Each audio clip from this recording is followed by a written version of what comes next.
this weekend. Your lineup is what it is. This is the best team in the American League in my all weekend long. Casey Mize, who's been great, is pitching tonight against Lugo, right? You're going to have to go through this every time.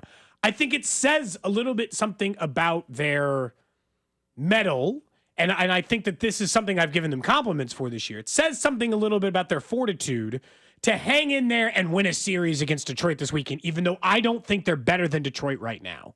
So, they'd be winning Detroit's a series against a team better than them. Detroit is a fully complete team. That's why they're the best team in baseball right now. And their success has been carried over since really, middle of August last year. They have been probably the best. I imagine they have the best record in baseball since August 1st. Exactly. That's what I was alluding to. 100%. I mean, they're the best team in baseball right this second, but it really goes back to August. And so they've been doing this now for, 4 months, 4.5 months?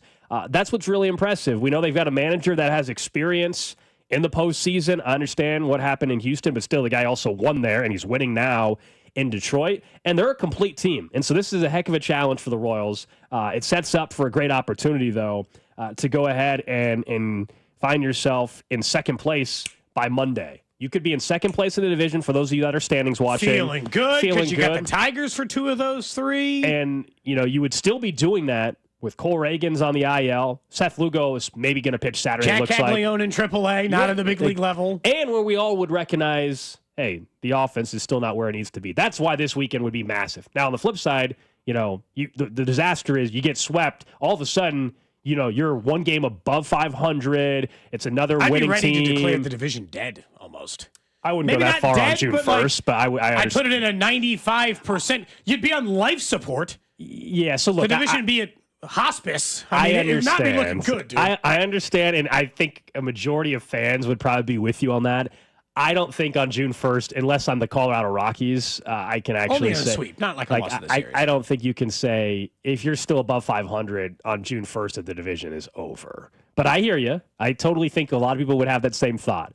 It is a huge weekend, though, and a chance for the Royals to get a series win against a really, really good quality baseball team. And the weather is shaping up nice. Moose is getting his jersey retired, his number retired, I should say, on Saturday. It could be a pretty fun weekend at a Kauffman Stadium. No, I think look, it is again a big series, as you previously pointed out. But I also expect massive crowds and good, and I don't know, just like a big scene this weekend. And I've told you for as many, and I'm not even trying to pretend like the Royals have actual problems, right? Like they can't hit to this point unless something's going to dramatically change and all these guys are going to start turning their seasons around offensively. They're going to probably need some resources here in the next 30 days in order to come around offensively. So I'm not trying to pretend like there aren't questions about whether or not that's an issue. But what I will say is they fight like a team that knows how to win. And this feels like the kind of series where you can at least say, see, look, we can still hang. Like, we're not telling we're winning the division yet. We're not telling you all our problems are solved. But take 2 or 3 against Kauffman this weekend, and I'm going to feel, not infinitely, but I'm definitely going to be feeling stronger about the positioning the Royals are putting themselves in. And because, again, they got Casey Mize tonight, Scoople tomorrow against Walker, and you're like, whew. You know what? So it's not even like, weird, though? For a team that's not hitting, they've actually done better against Scooble than anyone else in baseball. Well, against him, and Scooble is a Cy Young favorite right now. He won the Cy Young last year. I was just going to say, not only the track record, Cody, that you were alluding to that they've had against him, I was just going to say, so far this year for an offense that struggled, I can think of 3 instances where they've gone up against a really, really good pitcher, and they've actually somehow had some of their better offense performances and won those games. Logan Webb for the Giants. That was when they went out and put, 8+ runs on the board. Yeah. And Logan Webb. Just this week, Hunter Green, really good pitcher. When they were getting ready to lose the series. Yeah. They've actually, it's weird, against guys that are clearly some of the better pitchers in baseball, those have been the outliers where they've actually had decent days offensively. It makes no sense. Over the last 2 years, a year in which he won the Cy Young, and as you pointed out, is currently the favorite to win the Cy Young again, they have a better than, Tarek Scooble's got an ERA above 4 against them over the last 2 years. And you're like, what? He won the Cy Young, and this has not been like a world-beating offense the last 2 years. No, they're just better against Scooble than anything else. Maybe because they see him. Maybe it's just style makes fights. some version of them actually gets to the guy. And then they have the massive pitching advantage on Sunday because they're rolling out their 5th start of the Tigers, and the Royals are rolling out a current, probably AL pitcher of the month in Chris Bubich, because technically Sunday will be June, which means his May's wrapped up. And it's already over. Yeah. His numbers for May were quite good.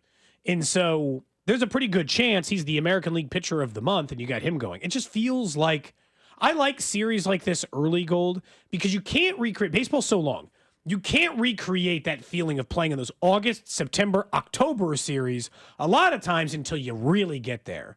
But because of where the Royals have been in this battle back and forth for a huge chunk of this time, this series feels like a chance to make a little bit of a statement of we're not going to go down without a fight this year. We still have all of these pieces in place. We can still pitch. Highlight the things you're great at. Yeah, can they be the one team really though? So far, in the last couple of weeks, so that can really kind of shut down the Tigers at all. I mean, they have been unstoppable to this point in time, and so can the Royals do that? Anyone slow them down? I mean, this has not just been because the Royals are chasing. I mean, nobody else, whether it's in the division or elsewhere. I mean, the Tigers have been the best team in baseball. I will say today, they're slight dogs. The Royals are even money to win tonight. Casey Mize, as you said, going for the Tigers, they're minus 120. The Royals will be dogs heading all the way in until Sunday in each one of these games. But that in baseball, honestly, it's just not the same as a football game. If someone's a 7-point underdog in baseball, if you're an underdog, like there's 162 games, we've gone over this. You could win 110 games, you're still going to get beat 52 times. So just because they're dogs tonight really doesn't mean being like a lot. massive underdog in baseball is like when the winning team is minus 200.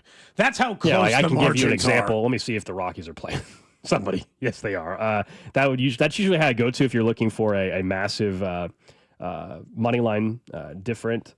Let's see. You want to bet on the Rockies to win plus tonight? 270 tonight. That's it? Just two and a half to 1 essentially? The Mets are minus 335 against them. They're saying it's... You have to bet. So for think those who about don't know, that. you have to bet $335 to win 100 for the Mets tonight if they win. You could bet $100 and win 270 if you think the Rockies, who still have 9 wins, 10 wins. But they're still telling you that there's still a better chance the Rockies win this game tonight than Salvador Perez has 2 hits probably, or Bobby Witt Jr. has a home run. Like those are the similar odds they're giving you. So they're still telling you, I don't know, it's not that crazy in their mind. The Salvy's plus 210 to get a hit, 2 hits tonight. Yeah, so it's like they're telling you that. Which one would you rather bet? Salvy to get 2 hits tonight, or the Rockies to win a game? Salvy's a bit cold. The Rockies Salvy to win. You have to choose Salvy still. Does Salvy have more than 8 2-hit games this year? That's really the question I'm asking myself, right? I mean, call me crazy. Some people might say, no, you got to take the Rockies, but the Rockies have 9 wins all year. Okay, like you're not finding. But does Salvy have 9 2-hit games? That's what they're essentially weighing against each other. The Rockies have a track record of sucking. Salvador Perez might be a future Hall of Famer. I'll still bank that he can get into one for a game or two, you know? Yeah. It does feel like better like on the day odds versus just like I was giving you the numbers. He's had 1, 2, 3, 4, 5, 6, 7, 8, 9, 10, 11 multi-hit games this year, Salvador Perez. So that's why he has better odds than the Rockies to win a game. The Rockies stink. I mean, you thought the White Sox last year were doing something historical. They did. The Rockies are going to give them a strong run for their money. A strong run for their money. The other interesting part about this weekend to me is what I think has become right now the local perception that happened to Mahomes and I think is currently happening to Bobby Witt Jr., which is, hey, you're not doing enough. Where's that Bobby Witt Jr. I remember from last year? And I'm like, are you guys nuts? Let me just put into perspective. Not to mention, he is a top 10 WAR player in all of baseball and currently still has the second best odds to win MVP, even if he's way off of Aaron Judge is going to win it. Minus 8,000. In any universe. Yes, it's a real thing. Yes. Aaron Judge is minus 8,000. It's over. Unless he gets hurt, it's over. In any universe, a guy hitting a 2.7 WAR player, leading the league in doubles, hitting 290 with a 350 on base and an 829 OPS at shortstop, you would be over the moon for. But because that's 40 points off his average last year, 30 points off his on-base percentage last year, and 150 points off his OPS, we're going to pretend like he's not having a good season. He's having a tremendous season. It's just not the season he had last year where he led the league in hits, had 32 home runs, had 110 RBI, and I still think there's time for all of those things in Bobby Witt Jr.'s season this year. I think it's the home run numbers that are throwing people the power off. numbers are down. I say power numbers down. He's got, as you mentioned, leading the league in doubles, but the home runs are down. But we also know Bobby Witt Jr. is very much capable of having a 2 or 3 week stretch where he is just on fire When is that going to happen? Maybe it starts this weekend, Tonight, hopefully. I hope. Maybe it's in the middle of July. I don't know, but he's going to have a 2 or 3 week stretch where he is the best player in baseball, and you don't want to pitch to him. But the problem is, thinking of that, how fearful are you right now of the rest of the lineup? You're not. So why are you giving Bobby Witt Jr. anything to hit? And you're not. And so I think his job is also much tougher right now this year than what it was a year ago because of the way some guys have been hitting around him. But Bobby Witt, I think, has, what do you say, 20 stolen bases? I think he's got 20. So he's on pace for 57, and he's leading the league in doubles, and he's pacing the same for walks. Let's act like the idea that he's having a down year is hilarious. It really is. The home run numbers would be the only thing you could point to, but he also has but he's the also doubles. leading the league in doubles. Yeah. So, I don't know. If he's going to get hot for 3 weeks, and everybody's going to shut up about this. If he only hit, dead serious, if he only hit 22 home runs this year instead of the 31 he hit last year, or the, what did he hit? 32 last year and 30 the year before. But he led the league in doubles. What do I care? I'll be honest. At that point, good enough. Yeah, I would rather have a home run than a double, but it's just, can Bobby Witt Jr. hit with power? That's the only question I'm asking, and the answer to that is currently yes, because he is hitting with power. It's just weird because, I think he suffers from the Patrick Mahomes thing, which is a good problem to have. The bar is so freaking high once you do what he did. 330 last year, dude, and 30 home runs, and was, just short of being the best player on the planet, according to MVP voters. And so people are looking at it and they're like, whoa, a little disappointing, And you're like, I'm sure he would tell you he wishes he could play better because he probably has a standard for himself that he should be hitting 500 in the league. But there's no way to not look at his season and be like, my God, he's a freak of nature. Where he's pacing is still great, but I'm just saying I think we saw this happen last year, and with some of the great players in the game, they can get hot for 2 or 3 weeks, and all of a sudden the numbers just start to look absurd, absurd again. Yeah. And that's the difference. You're right. His numbers are really good. People want him to be absurd numbers, and the numbers aren't absurd. I think that's the bar we're at now. They're not absurd enough. That I think is where it's at. And then look, we all know this. When you're the leader of a team, and clearly he is the face of the franchise right now, him and Salvi. But from a hitting perspective, at this stage of their career, it is Bobby Witt Jr., the guy with second in MVP voting. Just like Mahomes, when things don't go well offensively, people will point to Andy Reid and Mahomes. In baseball, you don't really point to the manager necessarily when it comes to this kind of stuff. You point to the star player. And even though Bobby's performing, when the offense is ranked where they're at, even if he is doing his end of the bargain, you are going to be somebody that people focus and dissect even more. And that's just the reality of being the superstar that you are. But nobody should be worried about Bobby Witt Jr. And I think the numbers are going to get back to being really crazy, too, when he gets hot for about 2 or 3 weeks coming up. That's literally all it will take. Here are the 5 players who have a better WAR than Bobby Witt Jr. this year and this season. Because you got to remember, the stolen bases and the defense and all those things matter for being a superstar, too. He does everything great, not just one thing great. Aaron Judge is number 1, not surprising. Cal Raleigh, who is having a ridiculous season, is number 2. Pete Crow Armstrong, Shohei Ohtani, heard of him, and then Bobby Witt Jr. Those are the only 4 players who have done a better job in team total WAR for their team this year. So, it's going fine. If you have any concerns over Bobby, I would just tell you don't. 913-586-7965. That's the Jay Southland Tow Service text line. Of course, you can watch the show as well on the video stream. Despite what it might say, this is not The Drive with Carrington Harrison. I can assure you this is Cody and Gold. Is it still saying that? I've updated one it. quick glance at the video, you can quickly tell this is not The Drive with Carrington Harrison.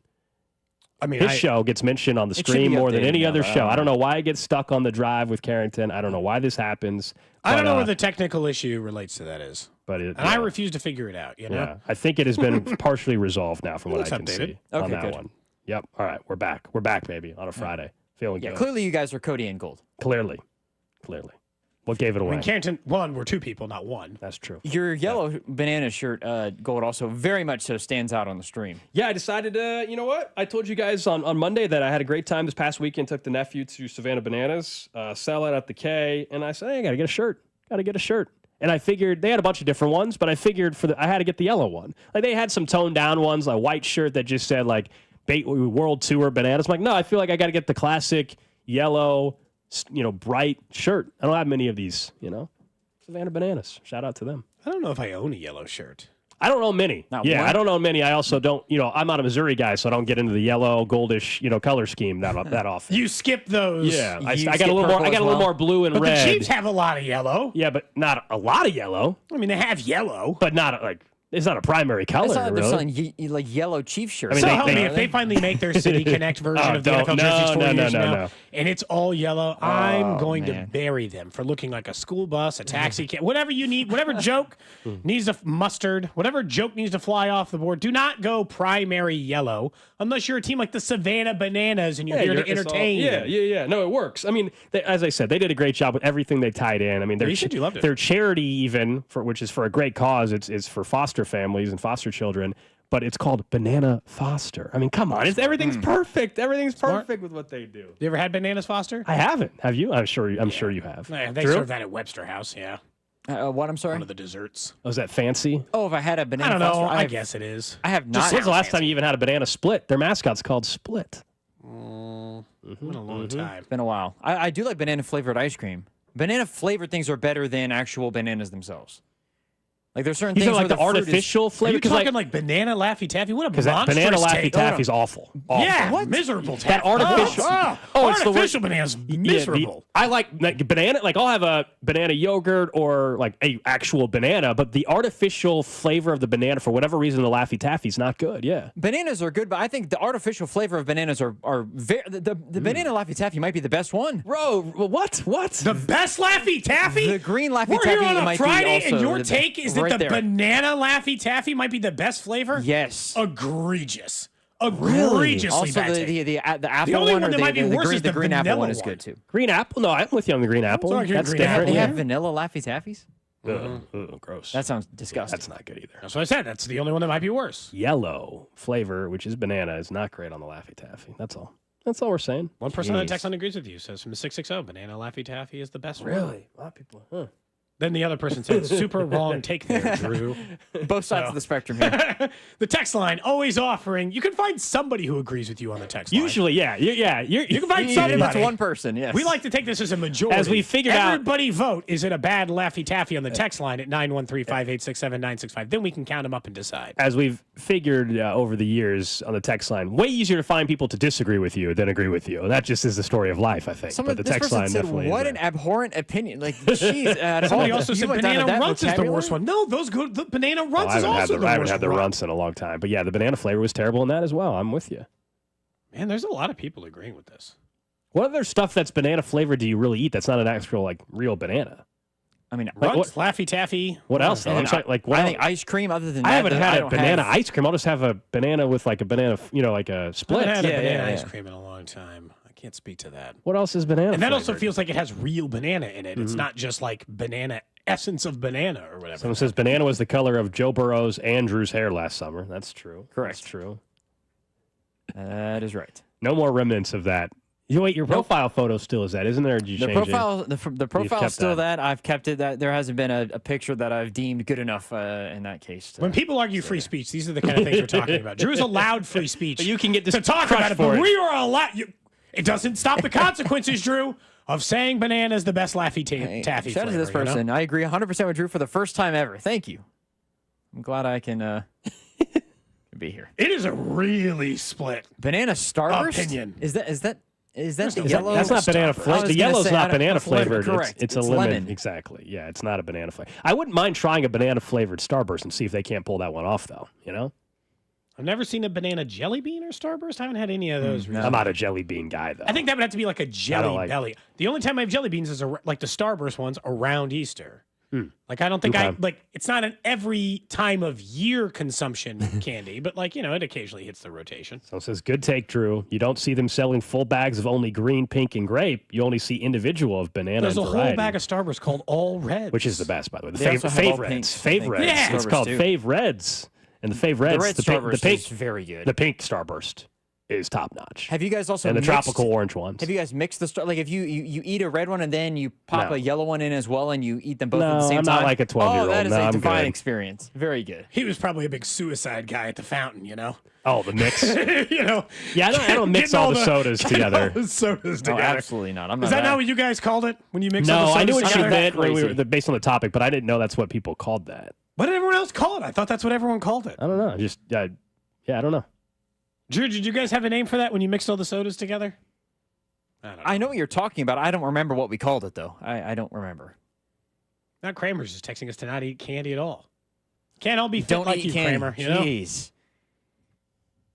We all make bad decisions. Some of us, eat candy. Some of us are Raiders and Cardinals fans, man. It happens, right, Kramer? Don't judge us for our worst. That's right. All right. Judge us at our best. Up next, let's talk some Royals baseball. Jake Eisenberg of the Royals will be, of course, on the call throughout the weekend as the Royals take on the Tigers. Plus, I'm guessing he's going to bring up something that happened last night. That's next.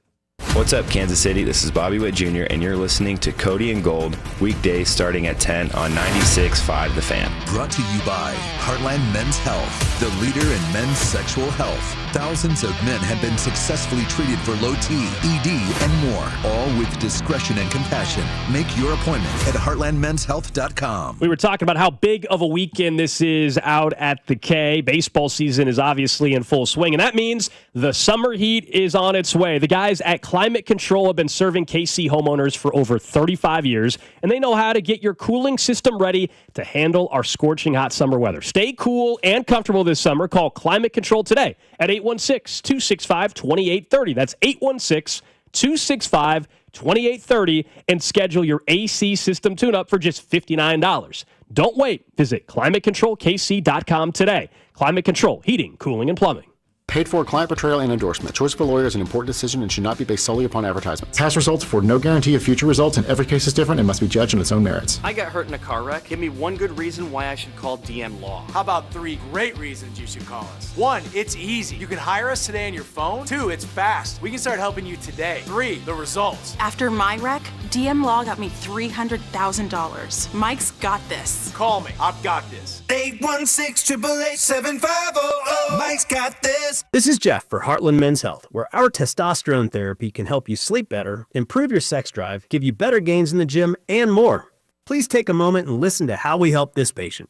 Hi, my name is Matt. I've been a patient of Heartland Men's Health for over a year now, utilizing their low T treatment. I woke up one day and realized that I was twice the guy I used to be, and my energy was half of what it was. I made the decision to come into Heartland Men's Health just wanting to feel better and trying to find a solution to why I was tired all the time. And the results that I've gotten brought me back to being myself. It brought me back to being the best spouse I can be, to being the best father I can be. Any of my friends that ask me, they see me, they're like, you're a different person, or they're like, what are you doing? Guys, if anything I've said today resonates with you or makes you think that this might be a good place for you to come get checked out, meet with a specialist here and get your life back on track and feeling better.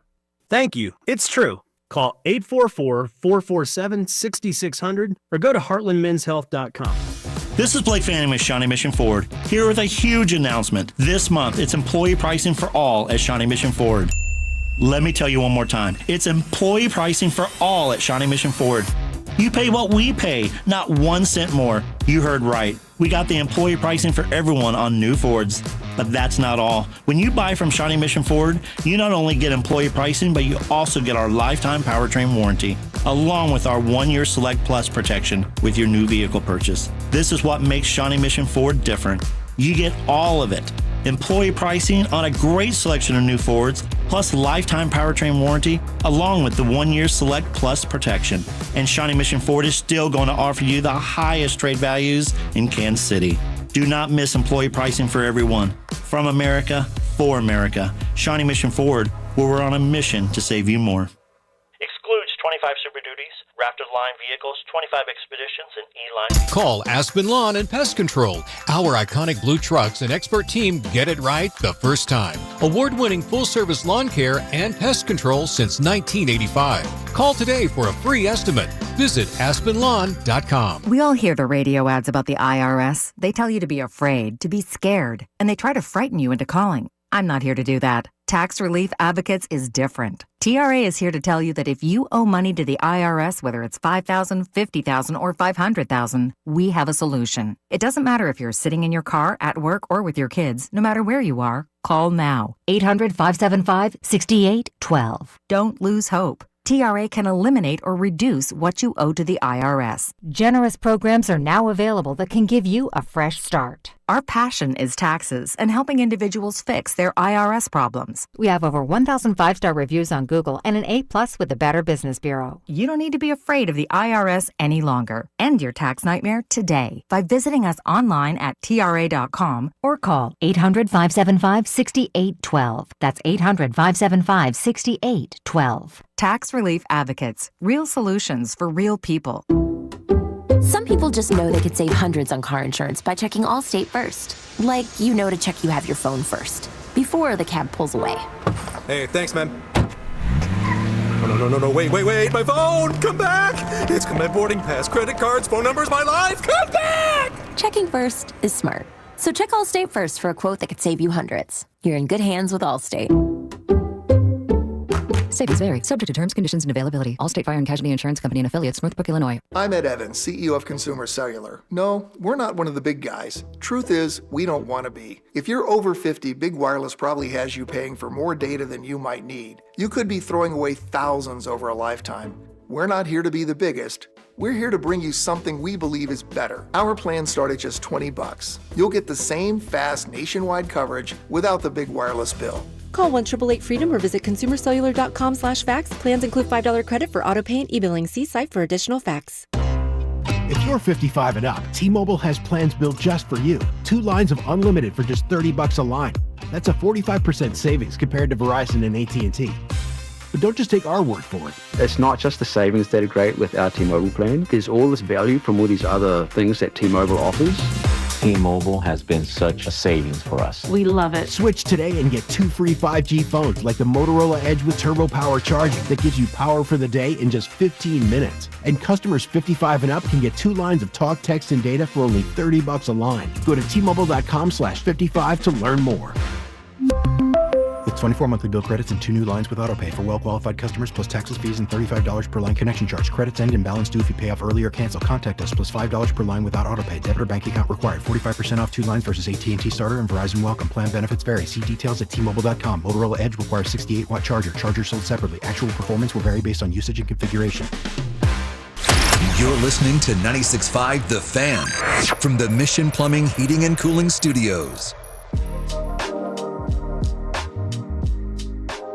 Back here on Cody and Gold, we're just getting started on a Friday. Coming up in about 12 minutes or so, we'll talk a bit more about the stadium front. I know we've talked about it a ton, and everybody's just trying to get to the end of this, but now we're about to get to a crucial week or two in the state of Missouri, starting on Monday, their special session. Jonathan Ketz from Fox 4 was on with CDOT yesterday. I want to play a couple of things he had to say, including what could happen for the Chiefs. We know so much is discussed about the Royals, but what's the potential outlook on the Chiefs end? Could it involve a ballot in November even? So that's coming up in just a bit. But let's talk some Royals baseball with our guy, Jake Eisenberg. You'll hear him throughout the weekend as the Royals welcome in the Tigers and the games right here on 96.5 The Fan. I happened to see Jake Eisenberg last night. We were both at the See You in the Major Leagues event out at Top Golf, a great foundation and program that they have here in Kansas City. And Jake, it was a great night, wasn't it? Oh, yeah, we had a blast. It was great to see you and Dusty Likens and Bob Pesco, and so many other people were there, and the students that are part of that See You in the Major Leagues Foundation program. I mean, what an incredible event. Highly worth learning about it and supporting it, led by Dayton Moore and Matthew Folks. And yeah, we had a great time, and I think the night ended on a pretty fun note, wouldn't you say, Alex? Yeah, it was great. There was a celebrity long drive challenge where we had to use clubs that were meant for 8-year-olds, I would say, right? Is that and you won?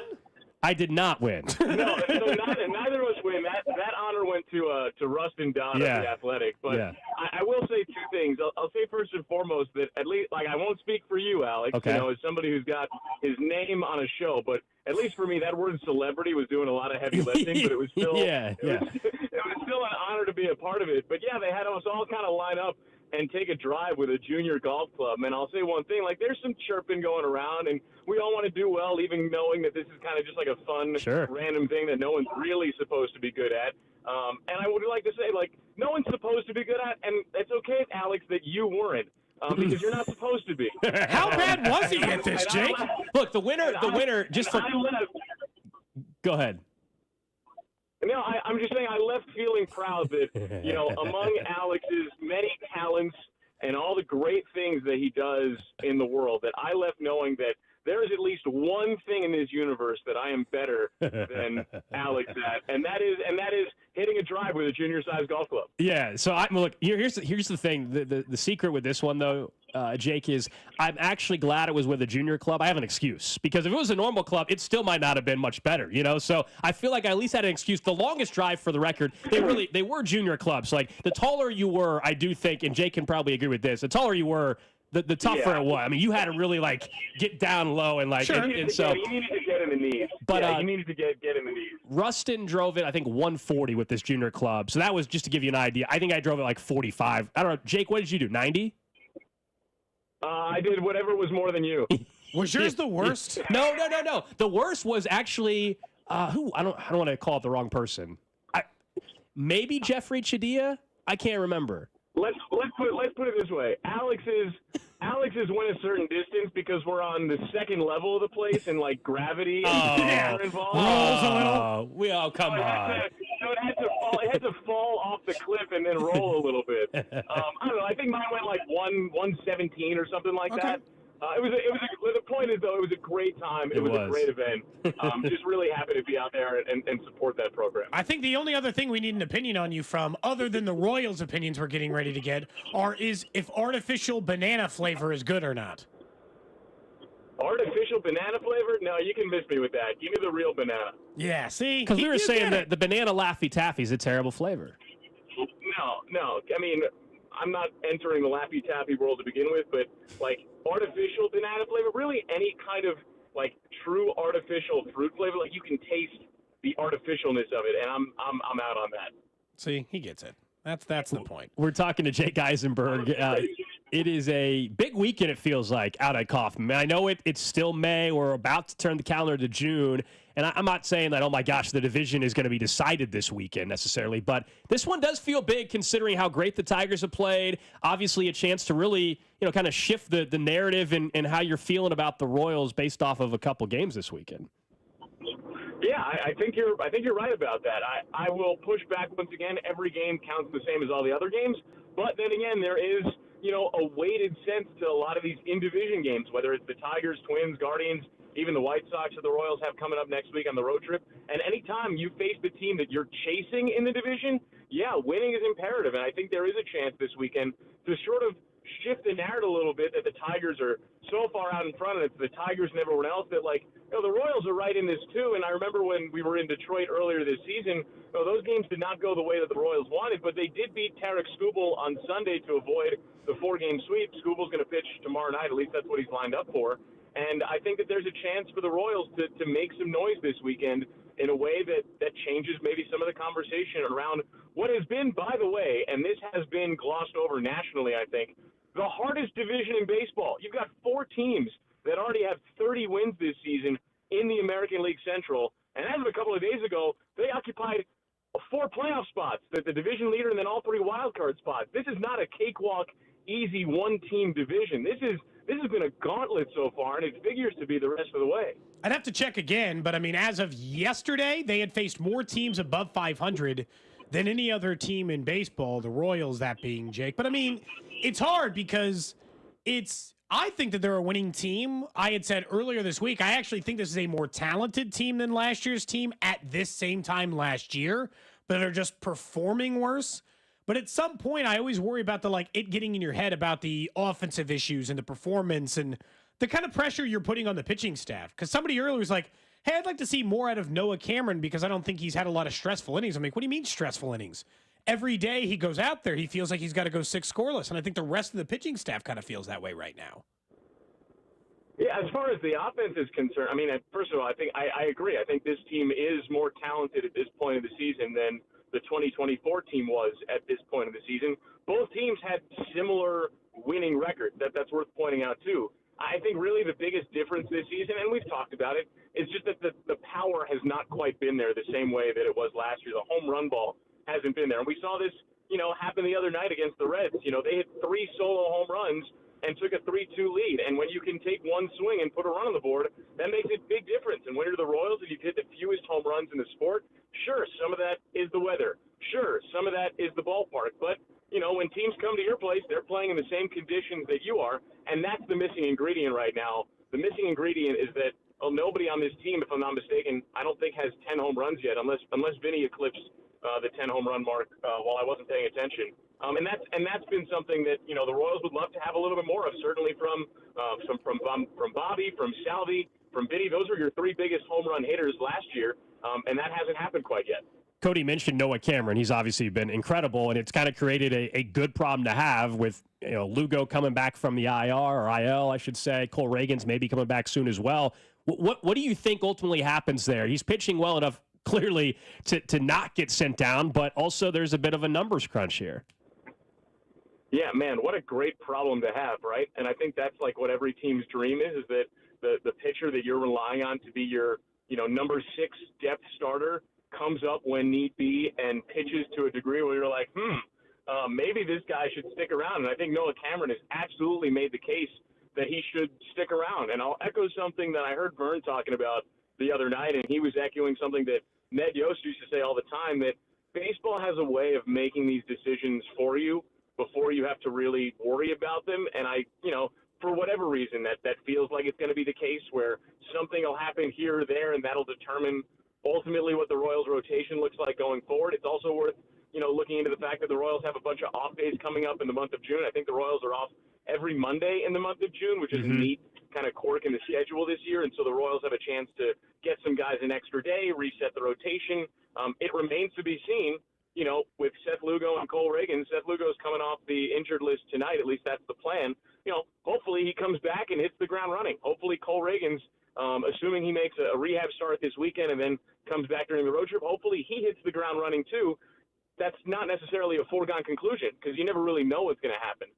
But I do think that one way or another, assuming everybody is healthy, Noah Cameron deserves to be very much in the mix at the big league level. And your time of being on both sides of this now, the major league level and the AAA level, how do you see the conversations going differently when you got a player of Jack Caglianone's status, in the sense that, like, you were covering minor league baseball when Bobby Witt Jr. is coming up. Now you're on the Caglianone side. What are the conversations on either side as far as, are the major league players talking about a player like this or anticipating a debut like this? Is it all on the minor league side and on, like, our side, the talk side? How do you see, like, players coming up from that perspective? I'm curious because you've seen both sides. I mean, I think that the excitement is probably 80% on the fan side, and deservedly so, don't get me wrong.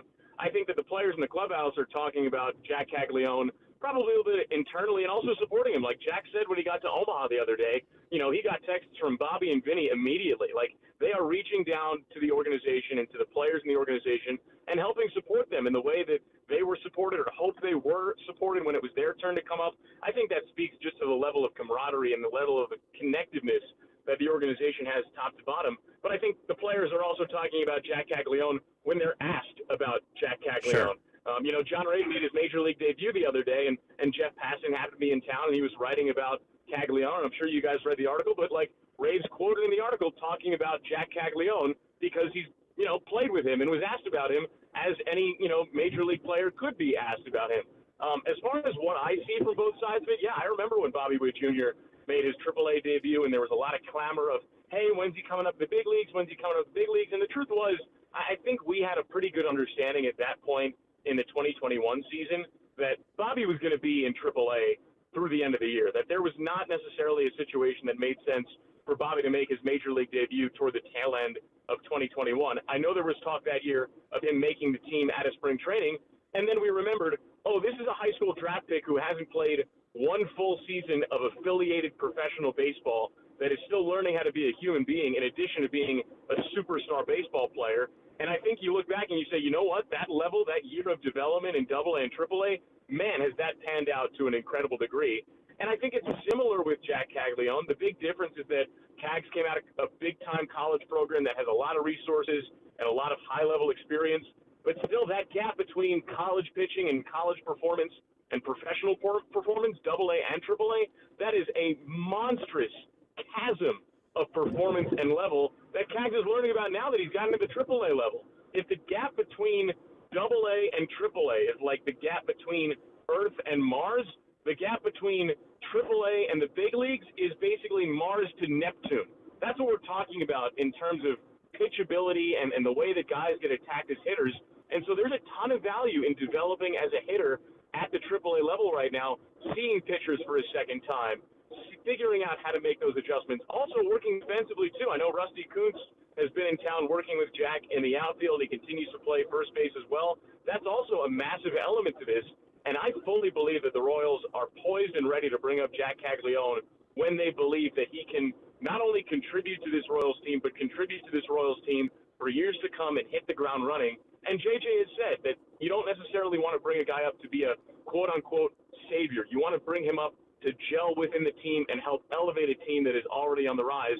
And right now the Royals are a contending team. I'm not saying they don't need Jack Caglianone. I think Jack can do wonders in Kansas City and will do wonders in Kansas City. I just think that letting that thing bake in the oven, so to speak, for a little bit, let it cook a little bit more, let it solidify, I think you're going to get a much more fully reformed, ready to hit the ground running player in Jack Caglianone than necessarily forcing the issue. And I remember those conversations around Bobby and Nick Pratto and MJ Melendez when they all came up together. I think that AAA seasoning is really worth a lot more than people realize. I'm driving up to Omaha to watch Cags today and tomorrow. The restaurant you recommended last week, Block 16, is that what you said? That's the burger place? Yeah, Block 16 is in downtown Omaha, so it's about 20-ish minutes from the ballpark down in Papillion. But yeah, definitely make your way down there, get a burger. They have a special every day that they put out on social media, on Twitter or Instagram or whatever. Check that out because it's usually something like pretty outrageous to like a delicious degree. But yeah, you can't go wrong with that spot. All right, that's the plan. I'm going to definitely check that out this weekend. Jake, appreciate it, man. Enjoy the weekend, and we'll check in next week. All right, sounds good, guys. Take care. There you go. That's Jake Eisenberg, who'll be on the call throughout the weekend right here on 96.5 The Fan. Yeah, I know. I think somebody recommended Dusty go there in the morning when he was telling us. So that's like multiple people now. They've said. And spot, I think, the ballpark's not in downtown, but we're staying downtown, so I'm going to have to check this out. He's right. There is already a Twitter post from them. Now, this one I can't eat because I can't do the seafood or the shellfish, but you would probably love this. It says, butter poached lobster and shrimp on a toasty croissant with candy roasted tomato and love. It all says it's free if your name is Shane Gillis. Oh, nice. He tagged in. He must be in town. I don't know. Is he in town this week? Is it weird that since multiple people have told us that Vinny sounds like Shane Gillis, I know, man. when he's in town in Kansas City, I somehow want to try to pair them up and have them say similar sentences. Is Shane Gillis in Omaha? He's coming to Kansas City. Oh, he actually is. He is in Omaha tonight. Yeah. Oh, he is in Omaha tonight. So it's free for Shane Gillis. So yeah. Isn't he coming to town in a week? No, I don't know if it's not a week. July 19th. July 19th. Yeah, Shane Gillis, July 19th. We got to find out are the Royals in town. If so, we need to get Vinny there as well. Can we just get him backstage? I just want them to do a couple of lines each. Thinking about who's in town. See if they sound as similar as people say. It's Big Slick this weekend at the K too. Yeah, it is. And so there's a lot of celebrities. Rob Riggle was in the studio yesterday talking about. That's not the kind of celebrity I'm looking for. I'm thinking bigger than that. I think the Gear might be around. You think he's going to be in town? The Gear might be around. I'll just say, the Gear might be around. Hey, I don't know right now. The Gear could be in town. I have a CAG shirt. For the Gear? I have if there is a single person, a single listener that sees the Gear this weekend. Take a photo. I don't know what it is from my personal life I will give you, but I promise you personally something. The first person who can send me a video the Gear of them being like, the Gear? One of the Chiefs' best defensive ends of all time? How are you feeling after the plane crash? Are you safe? If you say those three things to the Gear, man, fully recovered, Yeah, if you say those three things to the Gear, I'll get you something. I mean, just without even question. He's been at every single. He's almost always a Big Slick, isn't he? Hasn't he posted multiple photos? I'm not sure. I don't know much about the Gear. Just what we know about the Gear is what we know based on social media. One of the Chiefs' greatest defensive ends of all time. Yeah, man. That's all I know. The Gear. You don't say that lightly. You know, there are a lot of Chiefs' great defensive ends. We don't come across that lightly for the Gear. Yeah, some people think of Eric Hicks. Some people think of Chris Jones. Some people think of Tom Bali. No, others I think it's of one of the Gear. number one rated. I think he hosts one of the number one rated podcasts on the planet as well, based on what I heard. I don't know, man. Oh. I don't know. So he's a public figure. You're getting analysis from an all-time great then. Yeah, the Gear. Yeah. So if you guys see the Gear this weekend, let us know. You get a photo with the Gear. Oh my goodness! What a treat for you. Paul Rudd, get the hell out of here. Trying to get a photo with the gear this weekend is what you should be aiming for. They got a great Heidi lineup. Gardner, no thank you. You know? Martin Starr, not interested. They got a great lineup of celebrities showing up for Big Slick again. Obviously, he does amazing things for Children's Mercy here, and the amount of money to raise is simply incredible. But yeah, the gear might be a headliner too. You never know. Yeah, if you happen to come in contact with Paul Rudd, ask, hey, Paul, I don't want to see you. Do you know if the gear's here?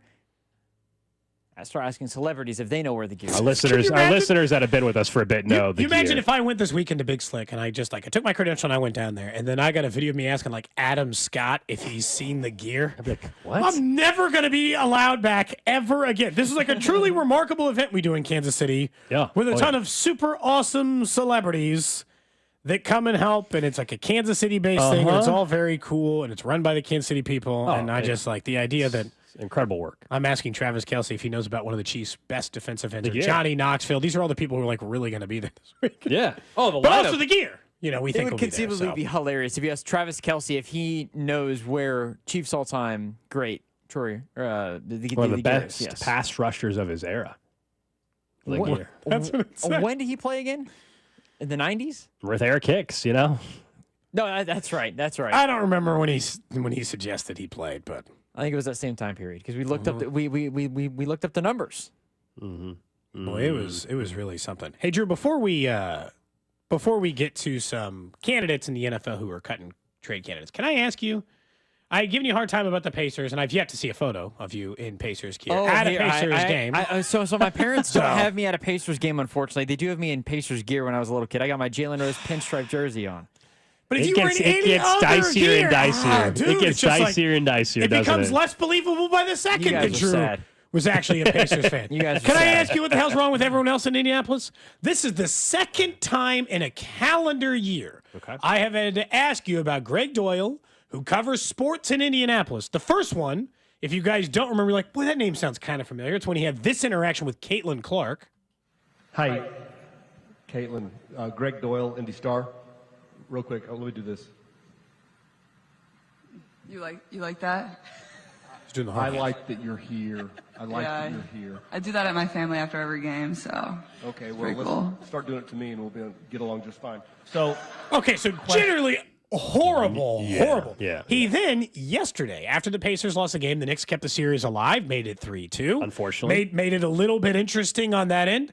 Pascal Siakam was talking after the game about how things went wrong. And he's getting asked about, hey, what do you think happened? And if you can't hear quite what Greg Doyle is, he'll go in there in a little bit about Siakam admitting that they got outplayed. Nah, they played harder than us, I think. I think they played harder than us. Loose balls, rebounds, all that. We got to be able to win that battle. Pascal, can you make sense of it for those of us who don't play this game at this level? You know it was a mistake, and you're saying they played harder than you guys. You didn't fight them hard enough. How is that possible? What do you mean? How is it possible to not fight hard enough in games? What are you talking about? They played harder than us. It's okay. We played hard, but they played harder. What's your point? I don't get it. My point is you're saying you guys got out-fought, and I'm saying... That happens in a game, though. That's basketball. In game 5, you didn't make playoffs? You're good? You're good, bro? You're looking for something, I know, but damn. No, but I'm telling you, though. I told you. What else you want me to tell you? Oh, my And then God. you left out the part where he continued. He's like, and he asked his PR guy, he's like, who is this guy? Oh, yeah, maybe that's here at the end. I want you to tell me how. That's all I'm asking. Well, what about you tell me? So go ahead. Who's this guy? Dude, what's this guy's problem? Why does he always make things so awkward? Does he just have no social skills? I don't know. Is it like a social skills thing? Well, so Greg he's a really good writer. A lot of his articles and, makes me uncomfortable and stuff is good. I think he's had this happen a couple times. I think just in general, it hasn't been to the level, the degree of the Caitlin Clark situation, the Pascal Siakam situation. But I mean, he's really good at what he does. But I think his reputation is that it's not. I don't know. I mean, certain situations like these are cringeworthy, but it's just awkward. I don't know if that's the best way to describe it.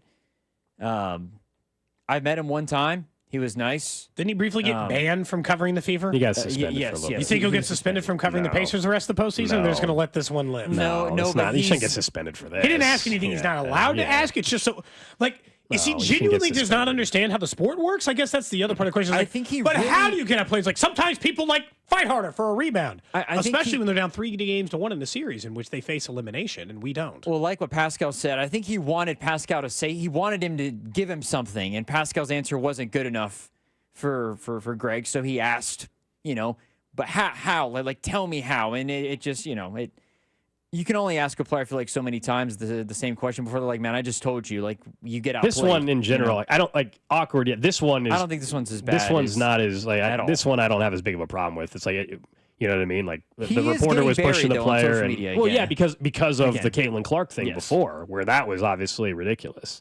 It's like, just what are you going for? He's like, Yeah. what? I know you're searching for something, but, like, I don't know. I don't understand what it is. Every now and then we get a couple of these, throughout the year, whether it's football players or whether it's in basketball as well, where like Kevin Durant in particular is on social media, so he calls out people all the time. All in but- fairness, like, I actually think that's fair. I happens. think sometimes, like, you text into the text line and you think we're not allowed to respond to you if you're being rude. We are. And if I say something stupid to an athlete, they're allowed to call me an idiot. Like, that. Right. That's fair. Of course. They're not allowed to just. It's not one side of the coin here. Like, Yeah. you're allowed to be like, what are you talking about? What do you even mean with this? What's the point of this? Now, I'm not saying it needs to be malicious or sought out or just because you're frustrated by a fair question, which I think sometimes happens, but you're allowed to push back. You're not just like forced into a corner. No, text line is still asking. They say you have more Louisiana Tech stuff than Pacers gear. Is I don't that have true? any. I don't have any Louisiana Tech Bulldog stuff, unfortunately. But I've got a Maybe few. less Bulldogs. Get a new mascot. I Like got minor a- league football or minor league baseball. I've got a few. If you're a Bulldog, change it. Unless you're Georgia. What I mean, what like the Louisiana Tech shouldn't be the Bulldogs. They should be something like the. They should be way cooler. Like, the teams in Louisiana, like the Raging Cajuns. It should be something else. that name is that is an all-time team name. by the way. Be like a minor league baseball team. Sell some merch. If I need Bulldog gear, there's like 87 other teams that are the Bulldogs. I'm really disappointed that they don't have any photos of me at Pacer games because I've been to. It didn't happen. You know how this works. No photos didn't happen. believe. It is amazing I because bet I can find a photo of Alex at a Chiefs game when he was a kid. because out of all the events that I've been to in my life, I've been to more Pacers. I've been to probably, if I had to guess, at least 70 Pacers. So are you games. a bigger Pacers fan than Bengals fan? Oh, absolutely not. I'm a bigger. Not. I thought you were about to say absolutely. If there was one team, if you made me cheer for one team the rest of my life, and I couldn't cheer for anybody else, I had to be neutral. It's the Bengals. That's sad. I'm curious to see what you, Cody. I'm curious because you've covered the Royals. You're a baseball guy. Yeah. If you had to pick one team to cheer for, like if you For the rest of my life? Chiefs or the Royals, like you had to be neutral in the NFL or neutral in baseball. So I still get to watch the sports, but I only get to cheer for one? Of course. Are you cheering for the Royals? I would cheer or- for the Royals. Okay. Alex would cheer for the Chiefs. I was gonna say I was Absolutely. curious. Absolutely. But also, like, I Pick covered one team from your fandom. I covered the Royals full time for 1 year. I covered the Chiefs full time for like 4 years. And this is like the weird part about the industry is that, like, it's hard to be a fan all the time and be in this job sometimes. 100%. It sucks some of the fan out of you. So, like, some of that kind of, like, Agreed. shifts over the years, too. It's weird. Yeah. I try not to let it, but sometimes it does. Someone says they're going straight to the bosses if we're mean to them on the text line. Easy there. That threat feels too real. Up next, we will talk about some of the top trade and cut candidates, including a former Chief mention, and we've got another Jack Watch, and one thing that I don't think should be allowed in minor league baseball. I'll explain what it is next. This is Cody and Gold on your new home for Royals baseball. 96.5, The Fan. Brought to you by Heartland Men's Health, the leader in men's sexual health. Thousands of men have been successfully treated for low T, ED, and more, all with discretion and compassion. Make your appointment at heartlandmenshealth.com. Go Yard all baseball season long with Underdog's Champions Game. You can take big swings over at Underdog because it's one of the leading places to make all your sports selections that you can play in your state. On the Missouri side, tonight, if you want, you could be sitting out at the K making those selections. You could be sitting out at the K tomorrow and thinking about NBA or Major League Baseball because millions of fans have already won billions making plays on Underdogs. And join the app that has over 100,000 five-star reviews and millions of players. Super easy. Download the app and then choose between those things. Points, assists, rebounds, home runs, strikeouts, total bases. I like Lugo to go lower than 2.5 earned runs allowed tonight because they've been so good about doing that. Those are the kind of selections you can make over at Underdog. It's as simple as choosing higher or lower, and it can be through across multiple different sports, and you can mix and match sports together.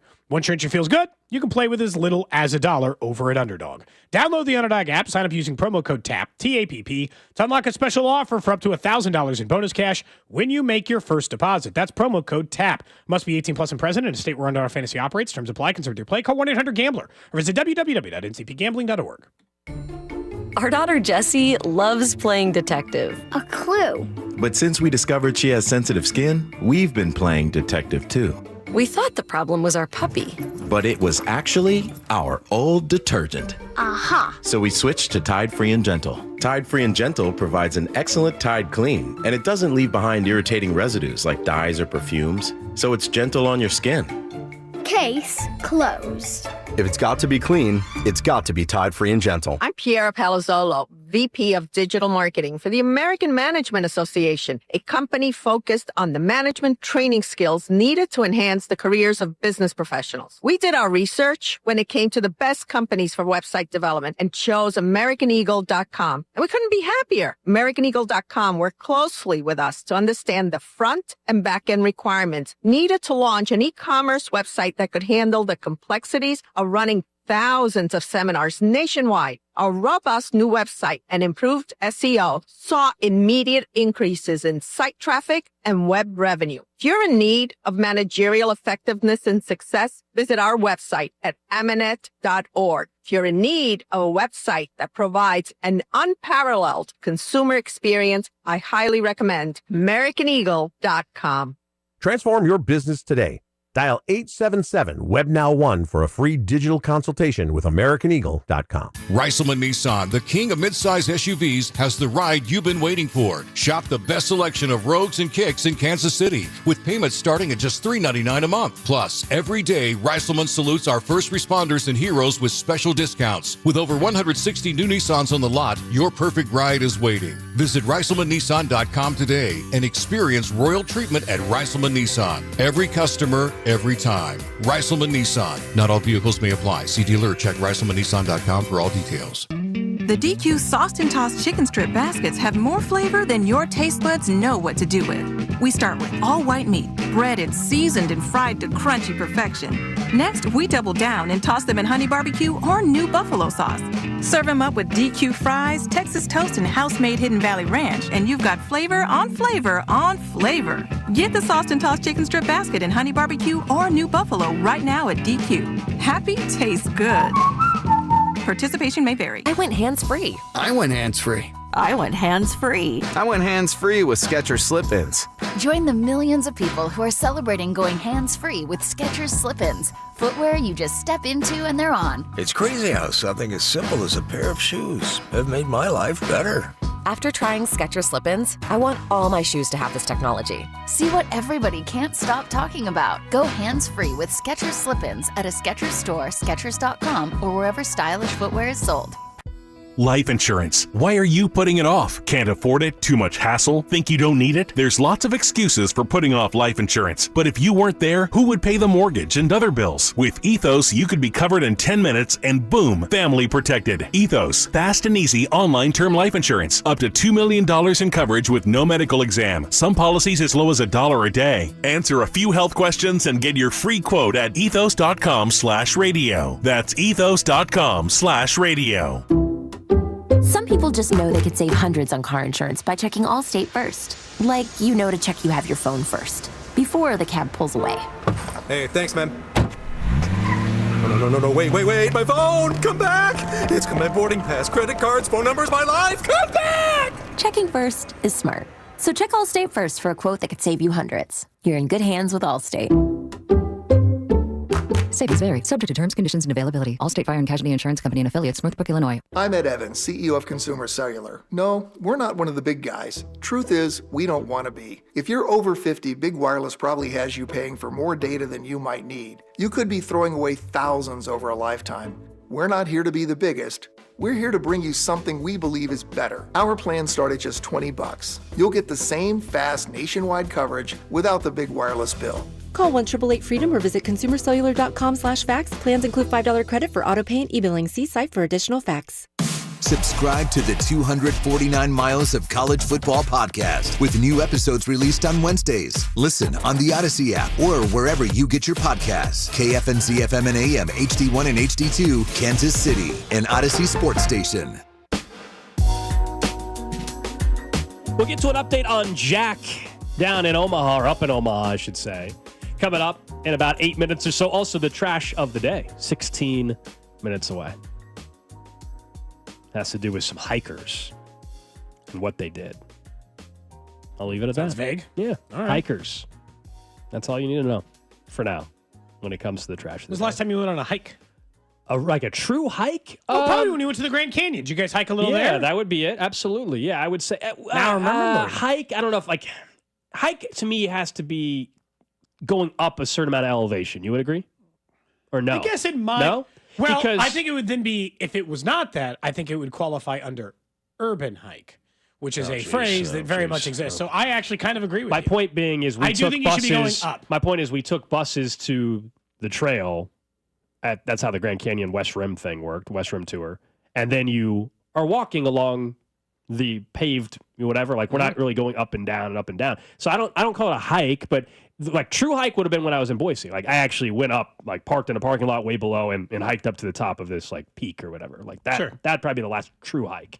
What about Do you? you think that qualifies? I don't know. Yeah, Probably I the think- last time I was in Colorado. Okay. That's probably the last time. So anyway, we'll get to it during the trash year. of the day. Meanwhile, we know in football terms, post June 1 is always mentioned with contracts and what it means. Maybe guys can get traded a little bit easier. So we're coming up on June 1st, obviously, as we head into the weekend.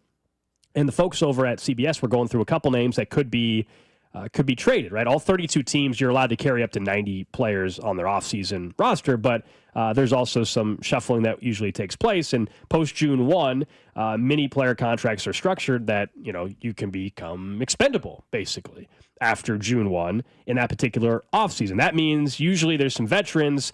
If you got a huge chunk towards the team's salary cap, they're more likely to be traded or released after June 1. So here were a couple of the names they threw out, number one candidates for cut or trade. We'll get to the one that we all will be a little more familiar with in a second, but Kirk Cousins, of course, is top of mind here. We all know the situation there. Michael Penix is the starting quarterback for the Falcons, so Kirk Cousins is sitting there, and they could save $27.5 million by trading him after June 1st. So that's where it gets a little more interesting. Is there a destination? What happens with Rodgers in Pittsburgh and all that can come into play? Will Levis is also mentioned, discount him. Okay. Nobody's just get him. Honestly, you don't want that stink around your brand new number one overall quarterback. It says the Titans could save $1.6 million by trading Will Levis. Potential landing spots: Bucks, Lions, Rams. I know he has starting experience, but maybe if you give him a 7th round pick for a backup, I guess. Yes. But just sign Kirk Cousins. Why give up any kind of draft pick compensation if you can just sign Kirk Cousins to be the backup or any other? Well, I don't think anybody's trading for Kirk Cousins to be a backup at this point. Not Kirk Cousins. Like Carson Wentz. Who cares? Yeah. Any backup. You get the point, Gold. Just some dude who is not a candidate. I don't know. A guy that doesn't cost you a draft pick. That's all. So also on the list, though, is Tyreek Hill. We all know. He has a $27.7 million cap hit this year. He's 31. Last year wasn't his best year by his standard that you have. He would save the Dolphins close to $15 million if he got traded after June 1st, while they would only suffer $600,000 if they deal him prior to June 1. So that hasn't been the hurdle. This is why I'm not so sure this is going to happen, because if they would have traded him today versus tomorrow, all we're talking in the grand scheme, $600,000. That wouldn't have prevented a draft day trade. So do you think they would move on? They're shopping the tight end Jonnu Smith. The report is the Steelers have been talking to the Dolphins. Are they just going to – Mike McDaniel, who's going in the season on the hot seat, are they going to really trade away Tyreek Hill and Jonnu Smith going into a big year? If I'm the general manager, we're stuck in a tough spot. The Dolphins went all in once. I don't know if everybody remembers, but they did. When they made the trade for Tyreek Hill and made some of their other free agent acquisitions, including guys like Jalen Ramsey, they went all the way in. They now, as a part of that, owe Tua a lot of money. Still aren't totally sure where they are with that. When healthy on the field, this is so weird about Tua. When healthy on the field, Tua's actually still a pretty good quarterback. He's definitely right around that 15 range, right? I'm not claiming he's He just doesn't make it through a full season. But he doesn't make it through a full season very often. So what do? If I was Miami, in a draft class in which there's a chance I could talk myself out of the Tua deal next year, I might scale back this year and say I'm either ramping up again next year or I can restock my roster or that. But do you think he's getting traded? I think Tyreek Hill's playing for the Dolphins in week 1. I think he probably is too. I could see it as if the season falls apart, Tyreek becomes a mid-season potential trade partner. By the way, in this same article, now that I've got it pulled up, did you see the potential landing spots they listed for Tyreek Hill at the bottom? The only 3 potential landing spots they list for Tyreek Hill in this article are as follows. The Denver Broncos, a team that needs a wide receiver. The Los Angeles Chargers, another team who I do think needs a wide receiver. And the Raiders. Just the AFC West?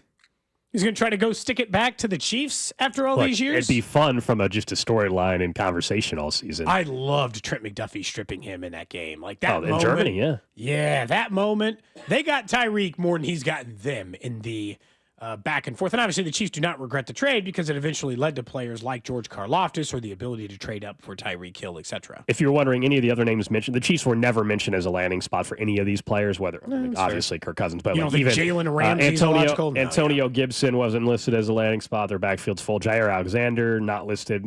Jalen Ramsey, as you said. So we'll see. Out of these names, Ramsey, Jair Alexander, Tyreek Hill, I probably want the most. Gibson, Will Levis, and Kirk Cousins. Who do you have that group? Do you think any of them? But who do you think gets traded? I think Ramsey. I think Jalen goes. I think Jalen is high on the list. I don't think Jair Alexander ultimately gets traded. They could save $17 million by cutting or trading him. I think they just restructure his deal. That's the prediction the article even gives. I think Kirk Cousins is not the backup in Week 1 in Atlanta. He's somewhere. I don't think you can go into the season with Kirk Cousins being the backup in Week 1 for the Falcons. So, to me, that would be my guess out of these names who gets moved. I mean, it just seems kind of obvious. Kyle Pitts is not mentioned in this article. Not in here, but recently came Jordan up Schultz today, is reporting it, yeah. Yeah, in the last half multiple hour. teams have called about Kyle Pitts. That's your guy. But it also said that they wanted a day 2 pick. And are you nuts? I'm not giving you a 3rd-round pick for Kyle Pitts. He hasn't performed since his rookie year. I was told it's all their quarterback's fault down there. I was high on Kyle Pitts. You know that I You were not alone. You were not alone. Time. I just think overinflated, that's all. This is a thing I think the human race could be a lot better at. I was wrong. I was incorrect in my desire for Kyle Pitts. I just still think he would have been better here than he was there, but he's not the star being held back that I thought he was. So, 1,000-yard rookie season. Look, if he was available for a 6, let's talk. Then I could get talked back into it. But if he's if they want a 3rd or a 4th, no, he's pretty much got to be free. He's in a contract year too, in the sense that he will be a free agent. So if he came, let's just say something happened and Kelce's like, I don't want to play anymore, and then they traded for Kyle Pitts for a 4th-round pick, and he had a 1,100-yard season, you're going to immediately have to pay him. And I don't think any of those things would happen because I'm lower on Kyle Pitts now as a player. Who's the Chargers tight end? Is it Parham still, or whatever his name is? Because I think the Chargers, if you look at Chargers, don't have enough offensive weapons. But you also know how, and I'm pulling it up. You also know how the day 2 thing works. All of a sudden, the Falcons can ask for day 2. They end up getting a 6th-round or 7th-round pick. Their tight end is Will Dissly and Tyler Conklin. I would consider making that move because if you think Kyle Pitts' best places to go, Michigan history with tight ends being pretty good, Colson Loveland, Eric All. You kind of go down the line of some of the other guys who have been successful with Harbaugh. Maybe it's a good spot. Plus, as you said, Cody, the Chargers could use almost anybody. They don't have enough weapons. That's why I'm not this goes back to just the division stuff. I do not understand the infatuation with the Chargers as of set because their entire offseason plan appears to be, what if we draft Amari Hampton and just hand the ball off a lot instead of pass? I'm not saying that can't work. There are offenses in which that works okay, but that's not usually the offense that makes you a threat against Kansas City. I'll just say, that's a much harder way, Drew, to win the 13 or 14 games it'll require typically to sign or to make a dent up against Kansas City. So, Ladd McConkey's still their only wide receiver. He was here last year, and it still was a limited offense. The offensive line is roughly the same. The rest of the weapons are not any better. I'm not seeing it, I guess, from the improvement standpoint. We'll get to the trash of the day in 7 minutes or so, but it is time for a little Jack Watch. That went over the scoreboard. That sounded good. Another jack for Jack. That's a good one. Jack Watch. That's right. Jack Caglianone in AAA. Another couple games in. He's up to in his 9th game, I believe, after last night. 0 for 2, but with 2 walks. 0 for 2 with 2 walks. Scared. A little different. Scared of Jack. So they were not intentional walks, even if they were being very cautious with him. But we already know he's been intentionally walked at least once in AAA. And his second game in AAA. Right. I think this should be against the rules. And this is not just because Jack Caglianone. Like in general, tell me what the benefit is for. I don't care if you're a fan of the Yankees, the Twins. If you have a top prospect pitcher or a top prospect hitter, what benefit does it do for either in the minor leagues, which is supposed to be developing? The end goal is to get them to the majors. That's the hope, right? What good does intentionally walking someone do? And baseball, the majors, I understand it. Duh, you're trying to win the baseball game. In the minors, you want to win, but it's about developing players. Yeah, you have to serve 2 You masters, should not be allowed to intentionally walk. The pitcher who's in a jam with 2 men on and nobody out, or wants to load the bases, I guess it wouldn't be 2 men on with nobody out, but you get my point. Like the situation where it might help them to win the game, that pitcher needs to learn how to pitch out of a jam. About 2 bases loaded, so I guess it can happen. Pitch out of a jam.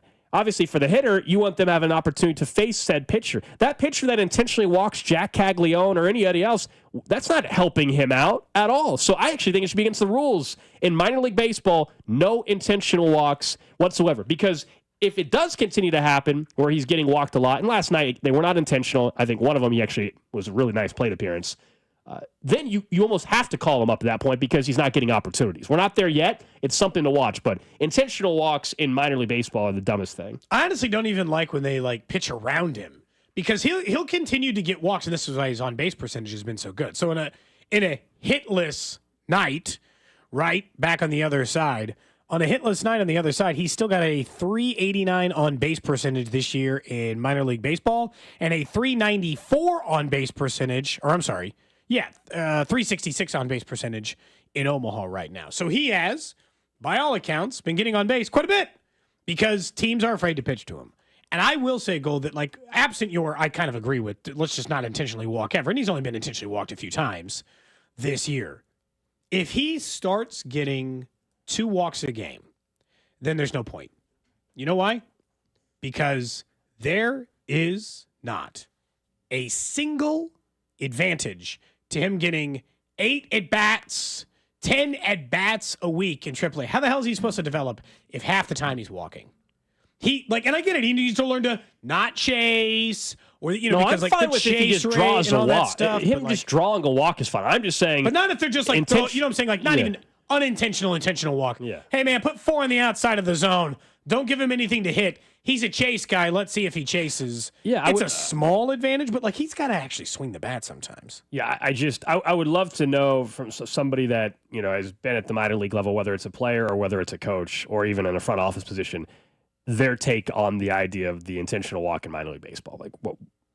It really does not benefit anybody, man. If you're the top pitching prospect for Minnesota, you not facing Caglianone and just intentionally walk him, that you're not getting any better. No, you should want to pitch to him. In the minors, at least. I get it in the big leagues, you got to do what you got to do, but yeah. I don't get it. No, I don't get it either. That'd be interesting. We'll ask JJ about it. Should they even just be should it be eliminated from the rules? Because it's not hard. You don't have to know the rules when you get to big leagues anymore. You don't even throw the pitch. You just point. Gold, you're just put him on first, please. I don't want to walk him. I don't want to pitch to him, which is certainly a choice. It is starting to get to that point with him because even one of his outs was pretty hard hit. So it's he continues to make contact. There's only one flaw in his game, and the funniest part about this is the one flaw in his game is chase rate, and he swings too much outside the zone. The Royals are the free swingingest team in Major League Baseball right now. So a little bit is can you look yourself in the mirror for a minute? And tell me why this guy can't be in the big leagues when his biggest problem is swinging too many pitches outside the zone, which is legitimately the problem with the current roster. Yeah, I don't think they're saying he can't be in the big leagues. No, I know. It's just more hey, we'd like to see we can clean it up a little bit more so he can get it cleaned up because we know teams are going to take advantage of this and we don't want him to struggle.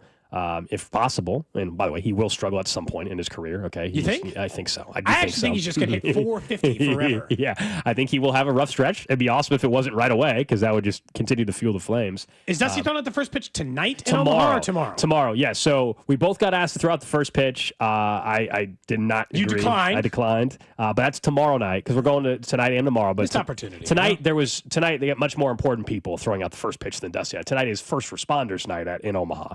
So that's why it's Saturday. So it'd be like a firefighter or something. Yeah, absolutely. Not you or a police Correct. officer. Tomorrow, though, is live animal night. There will be animals from the Omaha Zoo at the game. Oh, nice. So might come face to face with a tiger, There's no way they're bringing a tiger. I don't know what they're bringing. You don't know. You could. Why not? I bet the Omaha Zoo has a tiger. I want a photo of Jack Caglianone just holding a tiger and petting it. That'd be the most If they had badass promised you that photo you ever. could have held the leash of a tiger while you threw out the first pitch, would you have done it? Held the leash of the tiger while throwing at the first pitch? Like, so you could kind of look like a post-apocalyptic hero. Oh. You're like, you get to do both. You're helping out the zoo, you're holding a tiger, and throwing it. Then you can't say no. Yeah. That's too cool of a photo. Yeah. Instantly, if you get back on the apps, that's your Hinge profile pic, because it's like, all right, I don't know a lot about this guy, but I do have questions if his profile pic is him throwing out a first pitch at a minor league baseball game holding a tiger. It's like one of the facts in the profile is, by the way, this is not a photoshopped photo. This is a... Yeah, that's a real photo. Yeah, with AI now, people are just going to think it was an AI photo. Nobody will think it's real. That's why you say it's real. But, well, yeah, I mean, I can say it. But also, like, I'll be honest, of all the AI photos you can make, that's too obscure. That's not something you would fake. Because if you fake it, you'd be at Kaufman or on the moon or something. You're not at an Omaha Storm Chasers game holding a tiger from the Omaha Zoo. Totally different vibe. Yeah, like, I don't think anyone thinks to fake that. No one's ever typed that into Gemini. I thought we were about to be able to watch Rich Hill as well, but it looks like he's going to pitch on Sunday. I was hoping we were going to be able to watch Rich Hill, who was nicknamed Dick Mountain, when he returns to AAA, and that's Sunday. Now tonight or tomorrow is to be determined. Could that be Cole Reagans making a rehab start tomorrow night? Could I be watching Cole Reagans pitch in Omaha tomorrow? Is there a chance of that? Yeah. I wonder. It says TBD. Based on the timing, yes, there is a chance that it would be Cole Reagans. A little Reagans and Caglianone and action on Saturday as well. And you get a major boy. Cole Reagans is good for 10 strikeouts against major league pitching. What major league hitting? What the hell's he gonna do against Omaha? He might only pitch like 3 innings. Okay, though, so you know 13 strikeouts maybe for 3 innings. I know you can't even have that many. Yeah, all 9.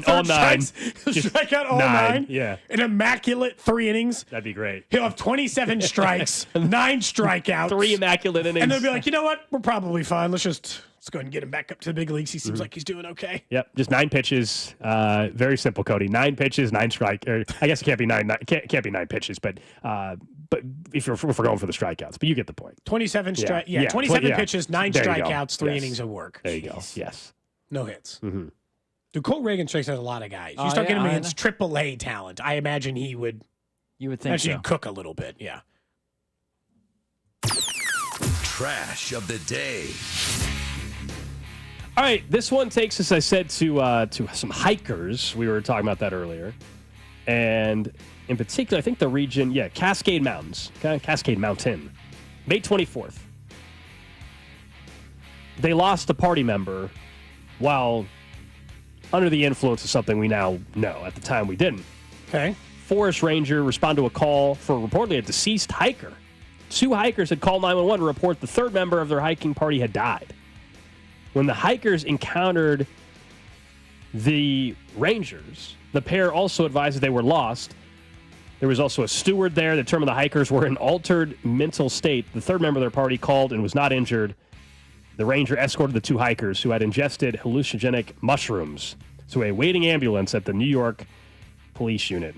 They escorted the third hiker back to their campsite. So they call saying their buddy's dead. They say he died. He's dead, man. And he was fine? He's dead. Totally fine. Thank goodness. But totally fine. They were on shrooms. If you were on shrooms, you can't just immediately oh, wait, they were still on shrooms when they thought he died? It said they called for a reportedly deceased hiker. 2 hikers called 911.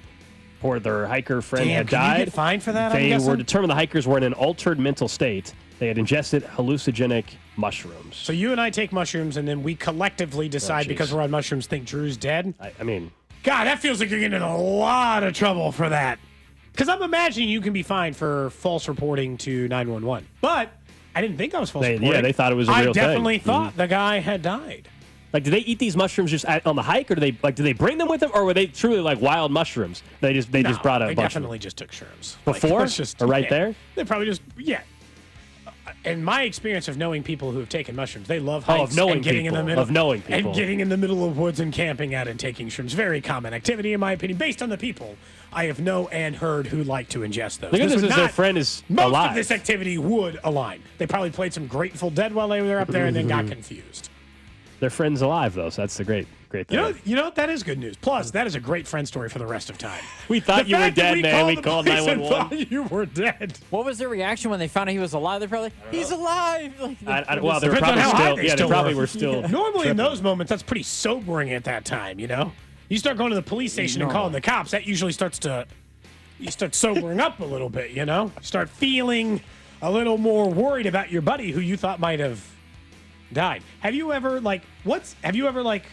thought about a welfare check? What's the level of concern you've ever gotten for anybody else in your world where you're like, I haven't heard from that person in a while. Yeah. Are they okay? I'm starting to grow concerned. They have not responded to me in a little bit. So when I was in Houston, on a Saturday morning, I did like a golf show. I know it's funny because I'm not the golfer on the show, but believe it or not, I did co-host a golf show.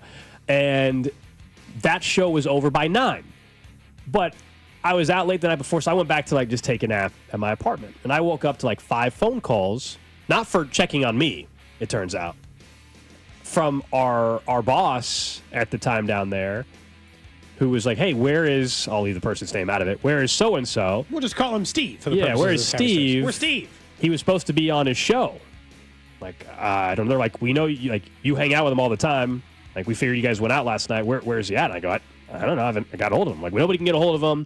Yada, yada, yada. His parents are messaging me on Facebook Messenger at this point in time. His apartment complex was a 5-minute walk from me. So I walk over there, bang on the door, nobody answers. I'm like, what the? This is weird. It's noon at this point. What the heck's going on? I saw him the night before.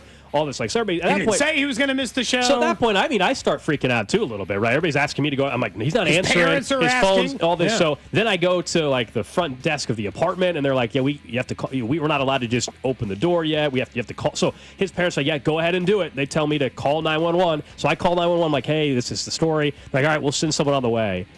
15 minutes later, before the I guess police showed up. Finally, somebody got a hold of him, but that would be the closest to a quote-unquote welfare check.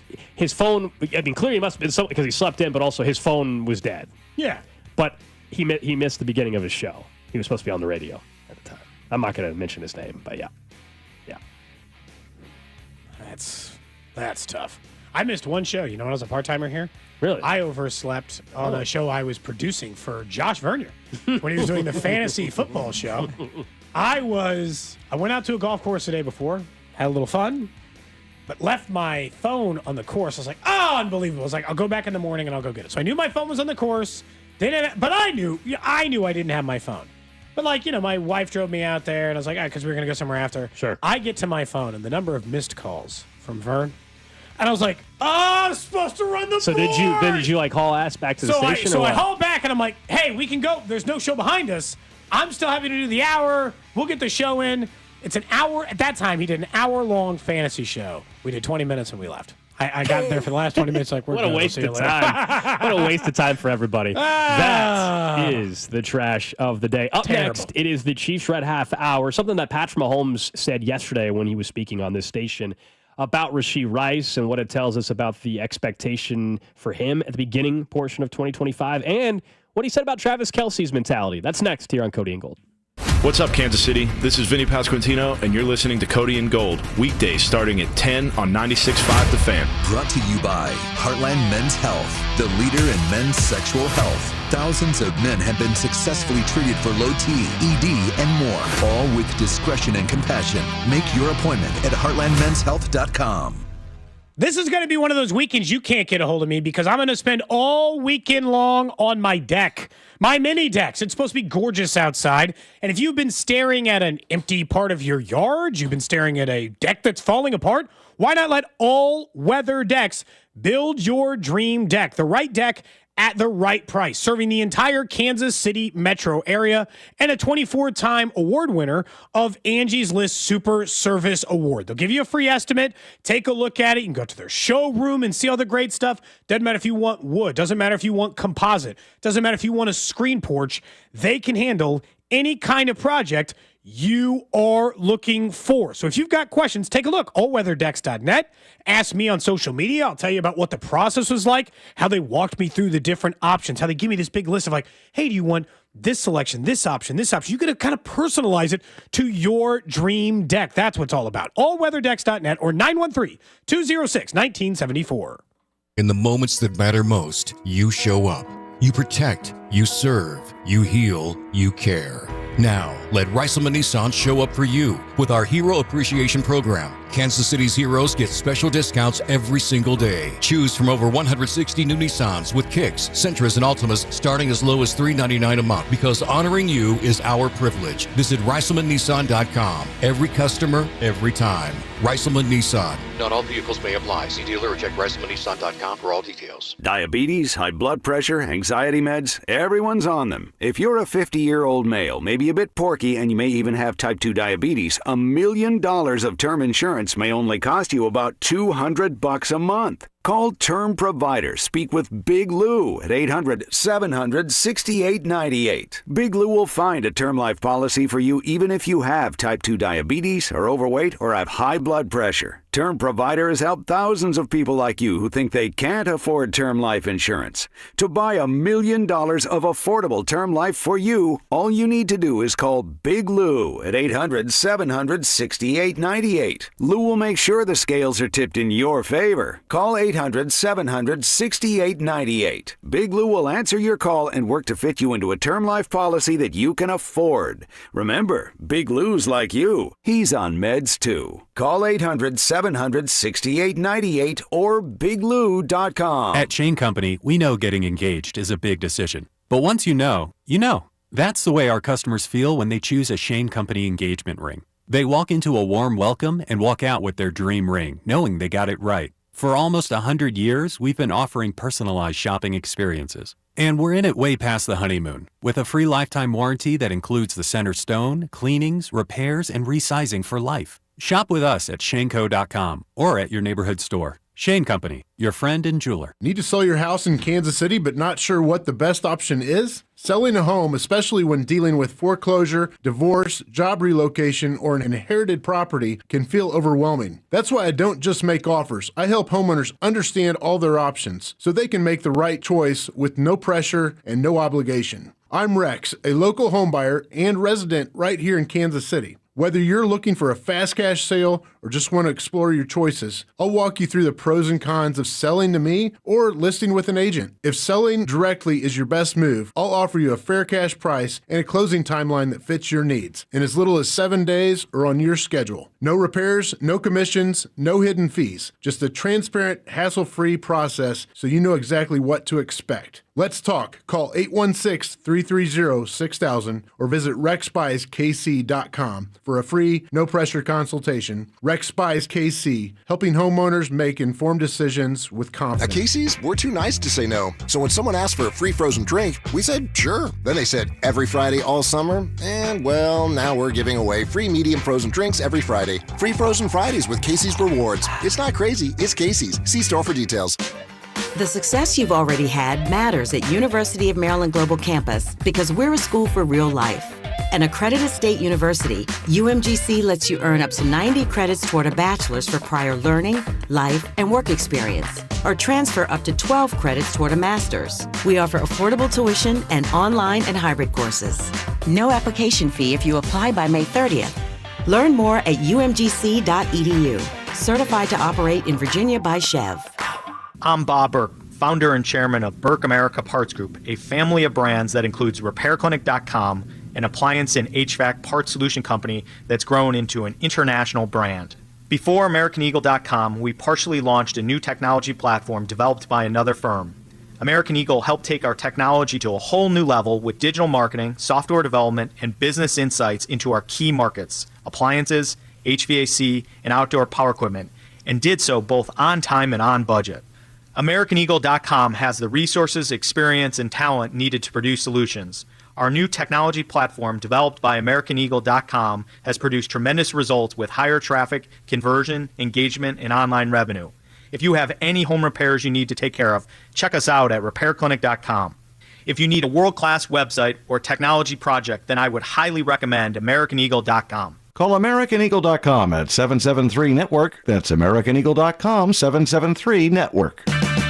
Get a $15 prepaid MasterCard after rebate when you buy 5 quarts of Mobil 1 full synthetic motor oil at O'Reilly Auto Parts. O'Reilly Auto Parts. Huge news. Right now at Wendy's, you can get a Son of Baconator for just $3. I don't think you understand this situation. The Son of Baconator is only $3 for a limited time. You know, smoked bacon, rich melted cheese. That Son of Baconator is only $3. Thank you to whoever wished upon that star. For bacon that just won't quit, gotta be Wendy's. U.S. price and participation may vary. Prices may be higher in Alaska and Hawaii, not valid on a combo or in third-party delivery platforms. If Twisted Tea was your best friend, they'd start a dance party in the supermarket that turns into a pool party at your place, and you don't even own a pool. Twisted Tea is smooth, refreshing, and always fun. Twisted Tea Hard Iced Tea. Keep it twisted. Twisted Tea Brewing Company, Cincinnati, Ohio. Please drink responsibly. You're listening to 96.5 The Fan from the Mission Plumbing, Heating, and Cooling Studios. Welcome in to the Chiefs Red Half Hour. Every day at 11:30 with Cody and Gold on your new home for Chiefs football. 96.5 The Fan. It is the Chiefs Red Half Hour here on Cody and Gold each and every day at 11:30. Brought to you by All Weather Decks, Kansas City's premier deck builder. Check them out at allweatherdecks.net. So yesterday, Patrick Mahomes spoke along with Xavier Worthy, and you heard from Andy Reid, along with George Karlaftis. Just talking about OTAs, which are underway. Remember, these are voluntary OTAs. That's important to note. When you see somebody, maybe he's there for a day of it, then maybe they're not there the next day. Like Travis Kelce has been there, but he wasn't on the field yesterday. I always view it from like my perspective. Like if they said, "Hey, Cody, there's a volunteer leaf cleanup at the office today," I'd be like, "I am volunteering not to be there." I will say, you guys know me. I would not be attending. Yeah. I will say though, I think they had, and maybe it was Mitch Holthus that tweeted this out. They had 43 defensive players all there, all 43 at OTAs, including Chris Jones. Remember, this is voluntary. There's a big reason to believe why you need to be there. Now, I don't want to read into. I saw on the tweet thread, and everybody's reading into it more like this shows that they're ticked off about the Super Bowl. Like all the, I don't know. I mean, that's definitely a nice way to spin it, right? I do think it's interesting and nice to see that 43 defensive players are all there at voluntary OTAs. Do I think that just proves that they're on a mission now? Okay, that's a bit much for me. But yeah, it's interesting. Definitely, it's better than the alternative, right? Like I think Andy Reid loves seeing Chris Jones out there not showing up. I think they love seeing Chris Jones and Travis Kelce, even if it's only for one or two of the days of volunteer. It sends a good message, of course, to the rest of the roster for obvious reasons and leadership, et cetera. So I understand that. But anyway, one thing that Patrick Mahomes was talking about yesterday was Rashee Rice, and he said he already looks like he did pre-injury. Remember, Week 4, Chargers game, unfortunately, the interception, and on the return, Rashee Rice had a very, very serious knee injury, took him out the rest of the season. And the hope is, obviously, he's ready to go Week 1, both from an injury perspective, but also that there's not a suspension. We shall see about the suspension. But from an injury standpoint, it sounds like he's ahead of schedule. He already looks like he did, at least because he got hurt Mahomes. so early. Yeah, you did have time. I guess a lot of this is like, do we think he's going to hit the ground running again, or is there an adjustment period back for Rashee Rice? Because he's had kind of a weird run of it. He wasn't designed to be the number one wide receiver, so it took him time, Gold, in order to develop into that in his rookie season. By the end of the year, he was. They go on to win the Super Bowl. So he's got a short off season. Comes into year 2, man's a star. Spends a month of the season looking like, or the first 3.5 weeks before he gets hurt, looking like a top 10 wide receiver, top 5 wide receiver in the NFL. Man looks unstoppable. Gets hurt. Has to rehab this entire time, but because he got hurt so early, he'll be healthy by the start, but then he will have missed a year of football on an injury that typically you would expect a wide receiver to come back from okay, but there's always the like, are you the same level of explosiveness? Are you the same player? Yeah. I feel like I want to reserve that like 20% of doubt for me to be like, I don't want to put the world back on Rashee Rice and be like, hey, can you just be what you were week 1 last year until I see it for a few weeks. I don't want, like, Mahomes is talking about a Gold like he's just good to go, up and running.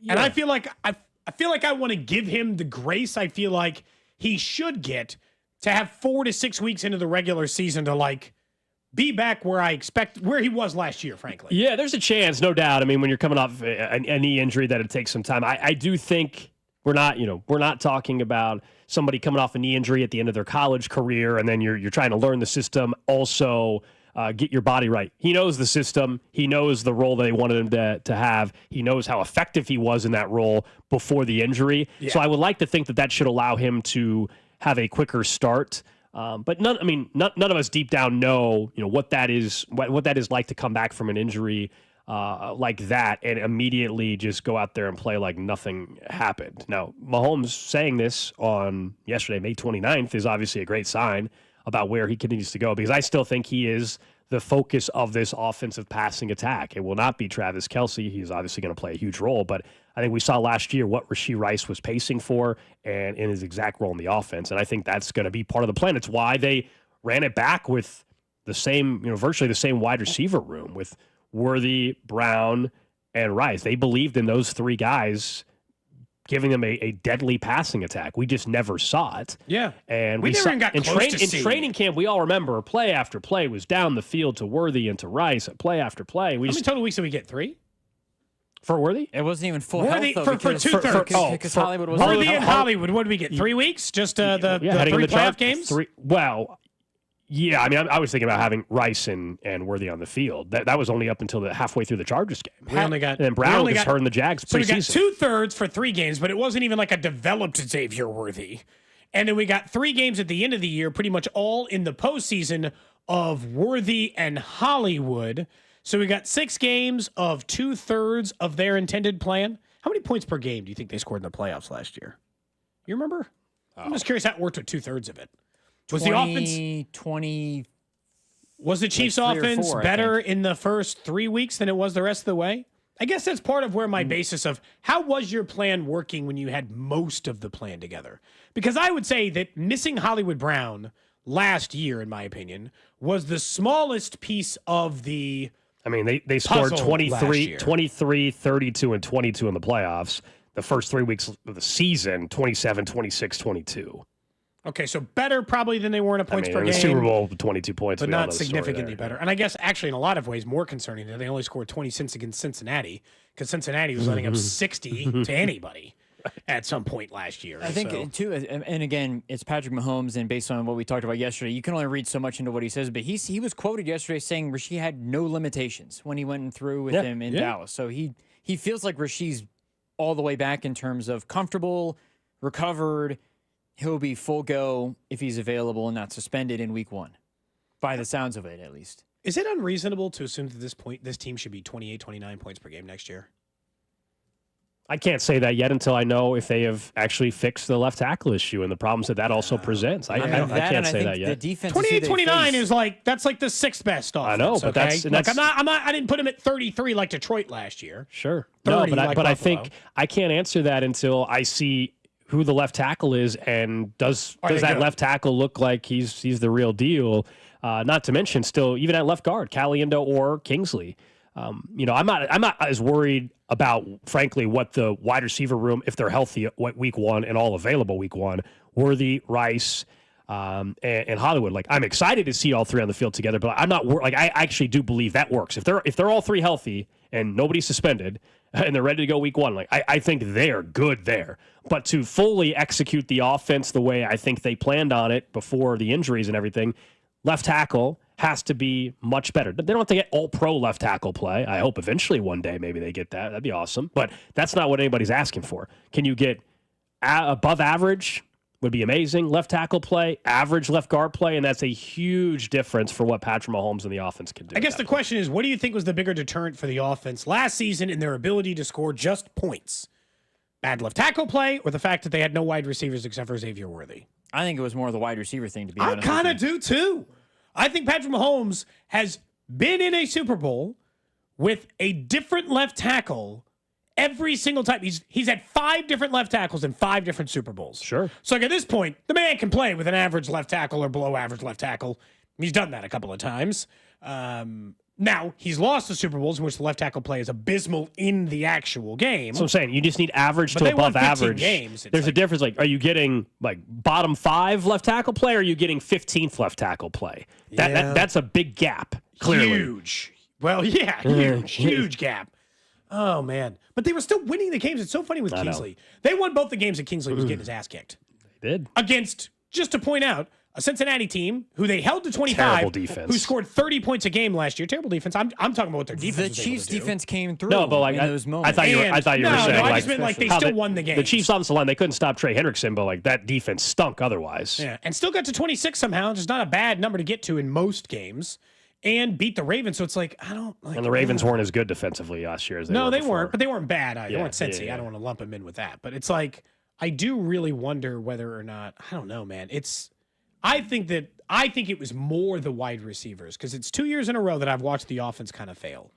And the year before, I didn't think their left tackle play was abysmally bad. It was mediocre. It was fine. It was what you're talking about. 15th best in the league, and the offense still didn't look good, but they were throwing to nobody. It was Rashee Rice's rookie year, and they were waiting for all this stuff to kind of come Kadarius together. Toney and Sky Moore were still So- considered big parts of the offense. So I kind of just feel like if Hollywood Brown and Xavier Worthy and Rashee Rice are healthy on the field, even if it is 20th best left tackle play, I think we're going to see a serious jump in offense.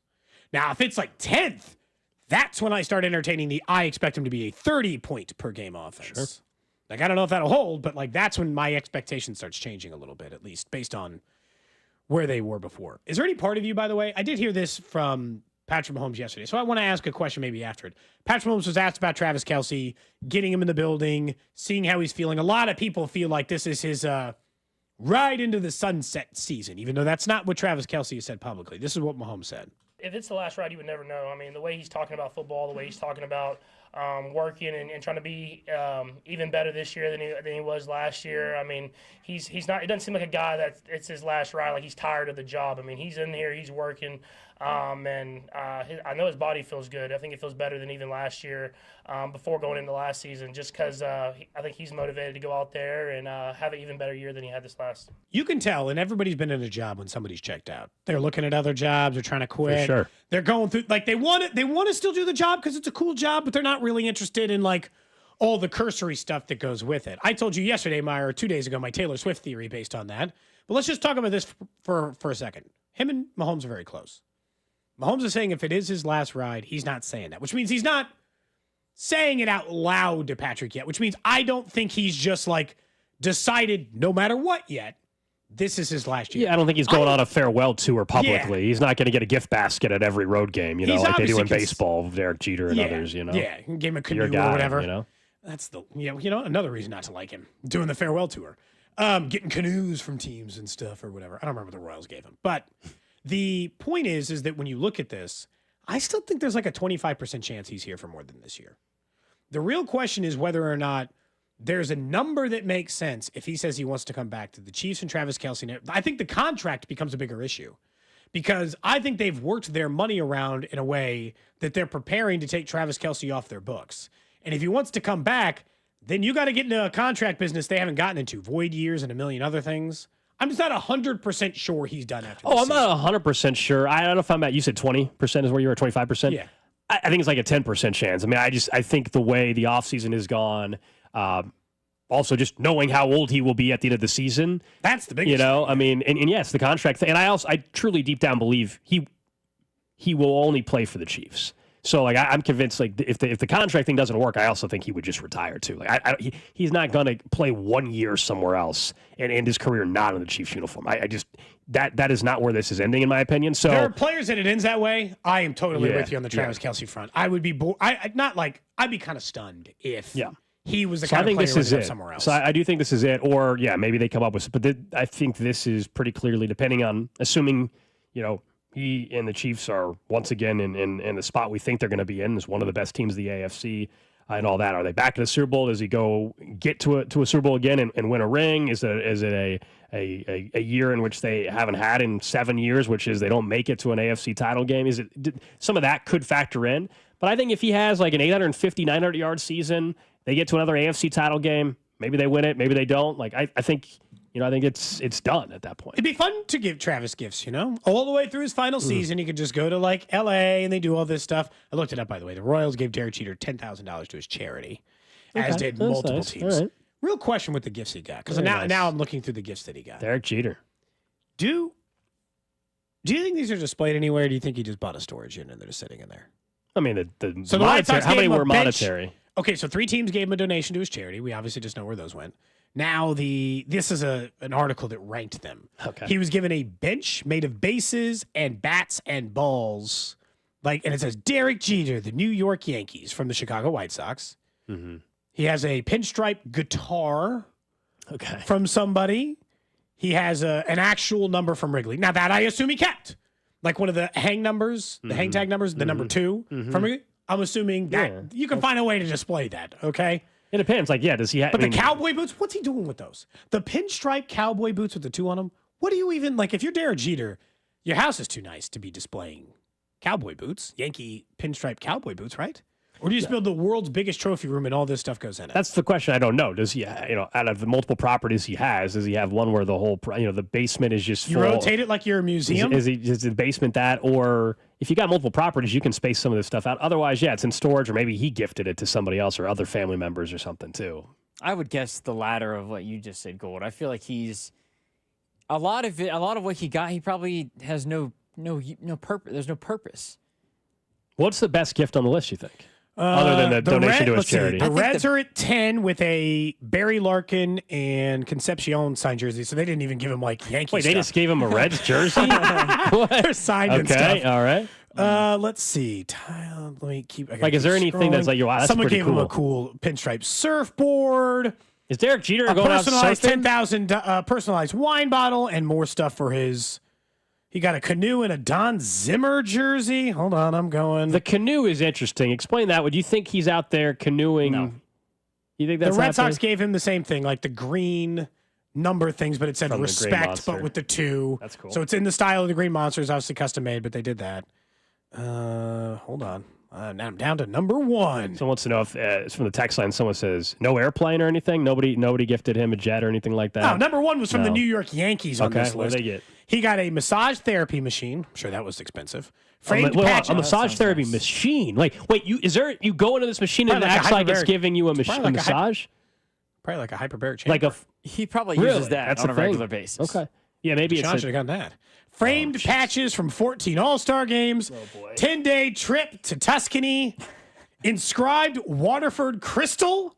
And then a $222,222.22 check to turn 2. He got a respect salute from astronauts at the International Space Station. Obviously, the Yankees went all out, man. They went all out. The number 2 list on this was he got from the Orioles an official U.S. Navy captain's hat. Oh. Like an official captain's hat, because he's the That's captain, cool. right? Yes, he is. Makes sense. Uh-huh. A bucket of jumbo steamed crabs, oversized personalized crab mallet, a number 2 shaped crab $10,000 check to his their charity in his name. I think one they you didn't even give it to mentioned- his charity. They just You mentioned a bench that was made out of bases. bats. Yeah, like bats and bases. I think and- that actually is maybe the best one that he's got. Yeah, because somebody on the text line mentioned that even for Mariano Rivera, the Twins gave him a rocking chair made from bats he had splintered against him. That's pretty in his awesome. career. That's dope. That's cool, huh? That's cool. That's so specific. Like we've just been saving up bats that you shattered against our players and turned. That's sweet. Why were they keeping those? You know what? Probably at some point when it became pretty clear he was going to go down as one of the single greatest They just started doing it towards the closers end. of all time. They probably did it towards the end. Yeah. Shattered enough bats even in just a couple of years. Like, screw it, let's save these up, Mm-hmm. and then we'll put them all together. That makes sense. The cutter, the whole thing. That's cool. That's better than anything I just listed for Jimmy. Yeah, that's a very cool item. What would Travis get? Just out of curiosity. If he did the farewell tour. Oh, jeez. We were going to see that in the NFL. There's going to be none. There's going to be so many Taylor Swift themed things immediately. Yeah. Is there anything that he's like? He loves shoes, cars, like Yeah. the. I mean, more like the sentimental stuff. I imagine there'd be like a the- custom pair of Jordans with his number on it. I'm assuming that would be part of it. But what is the splintered bat equivalent? I don't think has anybody gotten a hip replacement since trying to guard Travis Kelce in his many years? Blown out cleat. Like there's not an equivalent I guess is what it is. Yeah, there's not. No. Yeah, I think it would be hilarious if the referee who Travis the one he said he threw should his go to flag- Foot Locker? Oh yeah, if he whoever's flag Travis threw at the ref, that ref should sign it and give it to him as a going away. That I think is a sentimental. I do think like getting gift. an autograph photo of every person who just like you wrecked in a game is worth it. But it's like that's got to be a pretty big collage, you know, and that's more like an NFL gift than like an individual team being able to do that. Yeah. I think it'd just be a lot of stuff with 87 on it. Custom wine bottle, 87 on it. Custom shoes, 87 on it. They donate some money to his foundation. You know, it'd be the normals. It'd be the things you expect. Yeah, it's just not an NFL thing. It's definitely a baseball thing, and very select few baseball players do it. I but can't the think of NFL players don't. NFL players. Like They don't usually go out like Tom that. Brady didn't just go every city he went to and get a gift basket It's on a the way out. basketball thing too. Is it happening in basketball a little bit? I always think of baseball. Notably, Kobe. Yeah, Kobe did the Obviously, retirement tour. Kobe did the tour. Yeah. Baseball just happens just way more frequent. I think LeBron. I don't think he should, but I think LeBron would. I could see LeBron doing it, announcing before the season, "Hey, this is the last ride. I'm done." I mean, I don't really. I mean, it's kind of egotistical, but like, I don't care if you just want to like go place by place and they give you stuff. Someone to know who gave what's him it hurt that. me? Someone know who gave the canoe to Jeter. Was that they said was that the Giants because of McCovey Cove? Yeah, it was the Giants. Yeah. Okay, it was pinstriped and it had his number on it. When is he going to use that? Never. That's what I'm asking. Is it just in a storage unit, or did he The find canoe in some particular, Like, he might canoe? have- What the hell are you going to do with a canoe? That's a tough thing to. And I guarantee you, his house looks like it's all just like terrazzo, just stone in every like it's probably the sleekest, most modern looking probably gave mega it to a mansion. family That's a member. tough place to display a canoe. I bet you gave it to somebody. Like his And- cousin and just has it up in his house. Well, or if a family member, I don't know, likes canoeing or. You can't take the thing on the actual water. That'd be wild. Oh, okay. Well, no, I think. I mean, it can. I'm sure it holds water, but like, I don't think anyone's I've actually got taking this it out. cousin that just canoes all the time. You know, this is going to be a great canoe for them. I thought of you, Jerry, when I got this. You know. Okay. I don't know. Up next. Hand me down. We'll get He's to got all what's, the money in the world. He's still doing hand me down gifts. we'll get to what's trending and then talk more about how big of a series the Royals have this weekend against the Tigers. This is Cody and Gold, brought to you by Heartland Men's Health, the leader in men's sexual health. Thousands of men have been successfully treated for low T, ED, and more, all with discretion and compassion. Make your appointment at heartlandmenshealth.com. Tune in to hear Royals insider Josh Vernier every Wednesday at 12:30. We need to nip this in the bud. We need to nip what in the bud? On your home for Royals baseball, 96.5, The Fan. Men, here's the truth. In the bedroom, good enough isn't really good enough, is it? This is Jeff for Heartland Men's Health. And if your erectile dysfunction is making intimacy less enjoyable for you and your partner, give us a call today. Because whether your ED only happens sometimes or all the time, it's time to stop good enough and time to start really good. At Heartland Men's Health, we're experts in treating ED. Whether it's only mild or moderate, or even if it's severe, our treatments have success rates of well over 90%. And because we have a variety of treatments and can even combine protocols, we can likely get you performing like you haven't in a long time. You could even last up to an hour or more and make sex great again for you and your partner. So make an appointment and be done with good enough. Your initial visit is just $99 and includes blood work, a medical consult, and if medically advised, a test dose. And if that test dose doesn't work in the office, your visit is free. Call 844-447-6600. That's 844-447-6600. Or go to heartlandmenshealth.com. We have 3 offices to serve you. This is Blake Fanning with Shawnee Mission Ford, here with a huge announcement. This month, it's employee pricing for all at Shawnee Mission Ford. Let me tell you one more time. It's employee pricing for all at Shawnee Mission Ford. You pay what we pay, not 1 cent more. You heard right. We got the employee pricing for everyone on new Fords. But that's not all. When you buy from Shawnee Mission Ford, you not only get employee pricing, but you also get our lifetime powertrain warranty, along with our 1-year Select Plus protection with your new vehicle purchase. This is what makes Shawnee Mission Ford different. You get all of it. Employee pricing on a great selection of new Fords, plus lifetime powertrain warranty, along with the 1-year Select Plus protection.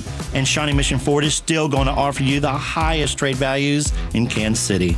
Do not miss employee pricing for everyone. From America, for America. Shawnee Mission Ford, where we're on a mission to save you more. Excludes 25 Super Duties, Raptor line vehicles, 25 Expeditions, and E-line. And Doug. Here we have the Limu Emu in its natural habitat, helping people customize their car insurance and save hundreds with Liberty Mutual. Fascinating. It's accompanied by his natural ally, Doug. Limu, is that guy with the binoculars watching us? Cut the camera. They see us. Only pay for what you need at libertymutual.com. Liberty, liberty, liberty, liberty. Savings vary. Underwritten by Liberty Mutual Insurance Company and affiliates. Excludes Massachusetts. Some people just know they could save hundreds on car insurance by checking Allstate first. Like to check the GPS directions first, before driving to the mall. Turn right at the light. In 1,000 miles, you will reach Montreal. Not Montreal, the mall. Recalculating. 6,000 miles to Nepal. No, the mall. Checking first is smart. Recalculating. So check Allstate first for a quote that could save you hundreds. You're in good hands with Allstate. Savings vary. Subject to terms, conditions, and availability. Allstate Fire and Casualty Insurance Company and affiliates, Northbrook, Illinois. What? All the budget has to be used now? And we can use all the media buy? Javier's marketing firm just got its dream funding. Okay, ideas. Bobbleheads. No. T-shirt cannon. I seriously need some help here. He needs to find marketing managers who are worth every dollar. I need Indeed.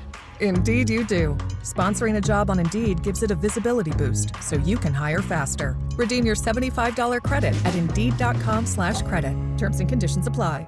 Call Aspen Lawn and Pest Control. Our iconic blue trucks and expert team get it right the first time. Award-winning full-service lawn care and pest control since 1985. Call today for a free estimate. Visit aspenlawn.com. Psst. Hey, you. Wouldn't a Diet Coke at 7 a.m. totally hit? You know you can get that from Wendy's for just $1, right? Even you, girl drinking a Fanta on the way to 8 a.m. Pilates class. Any soda you want, any size, just $1. So go get that breakfast soda, you morning menace.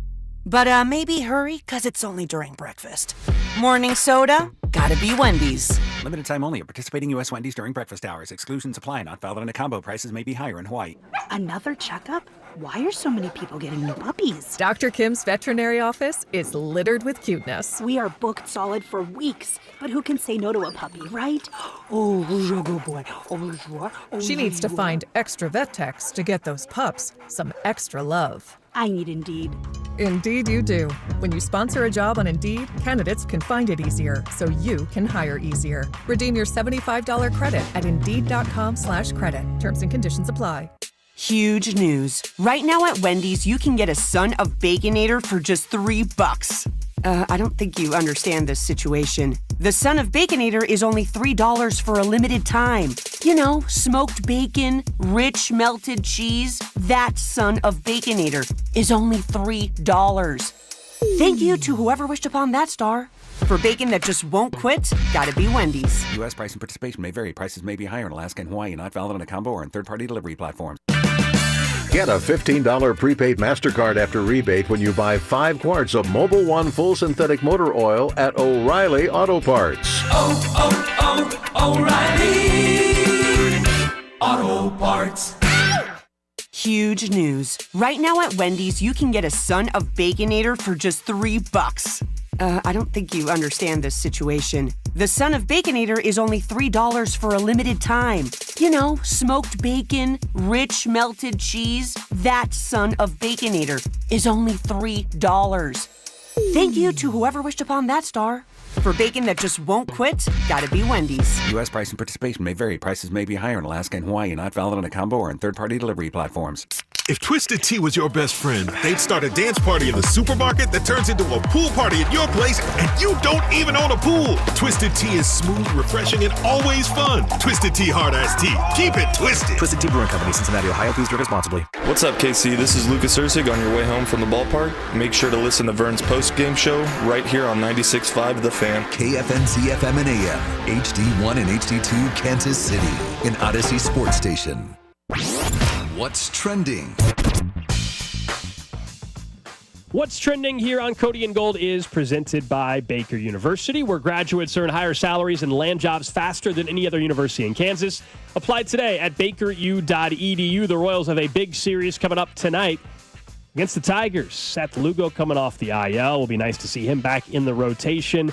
We will talk more about really what's kind of at stake for this series and why it's obviously feels like a pretty big one, even though the calendar will not turn to June for another day. But this is a big one this evening. I am excited, though, to see potentially what they could do this weekend against the best team in baseball. We all know last year they struggled against some of the better teams. They beat up on lesser competition, and it seems like that's kind of what's happened so far this year. So this could really flip some of the narrative that is out there. First pitch tonight, 7:10. That means Vern's On Deck show is at 6 o'clock right here on 96.5 The Fan. Next up on What's Trending, it was announced earlier today, seeing we were just talking about her, Taylor Swift has officially bought back all of her masters from Shamrock, reclaiming her first 6 albums and now owning every single piece of music she's ever produced.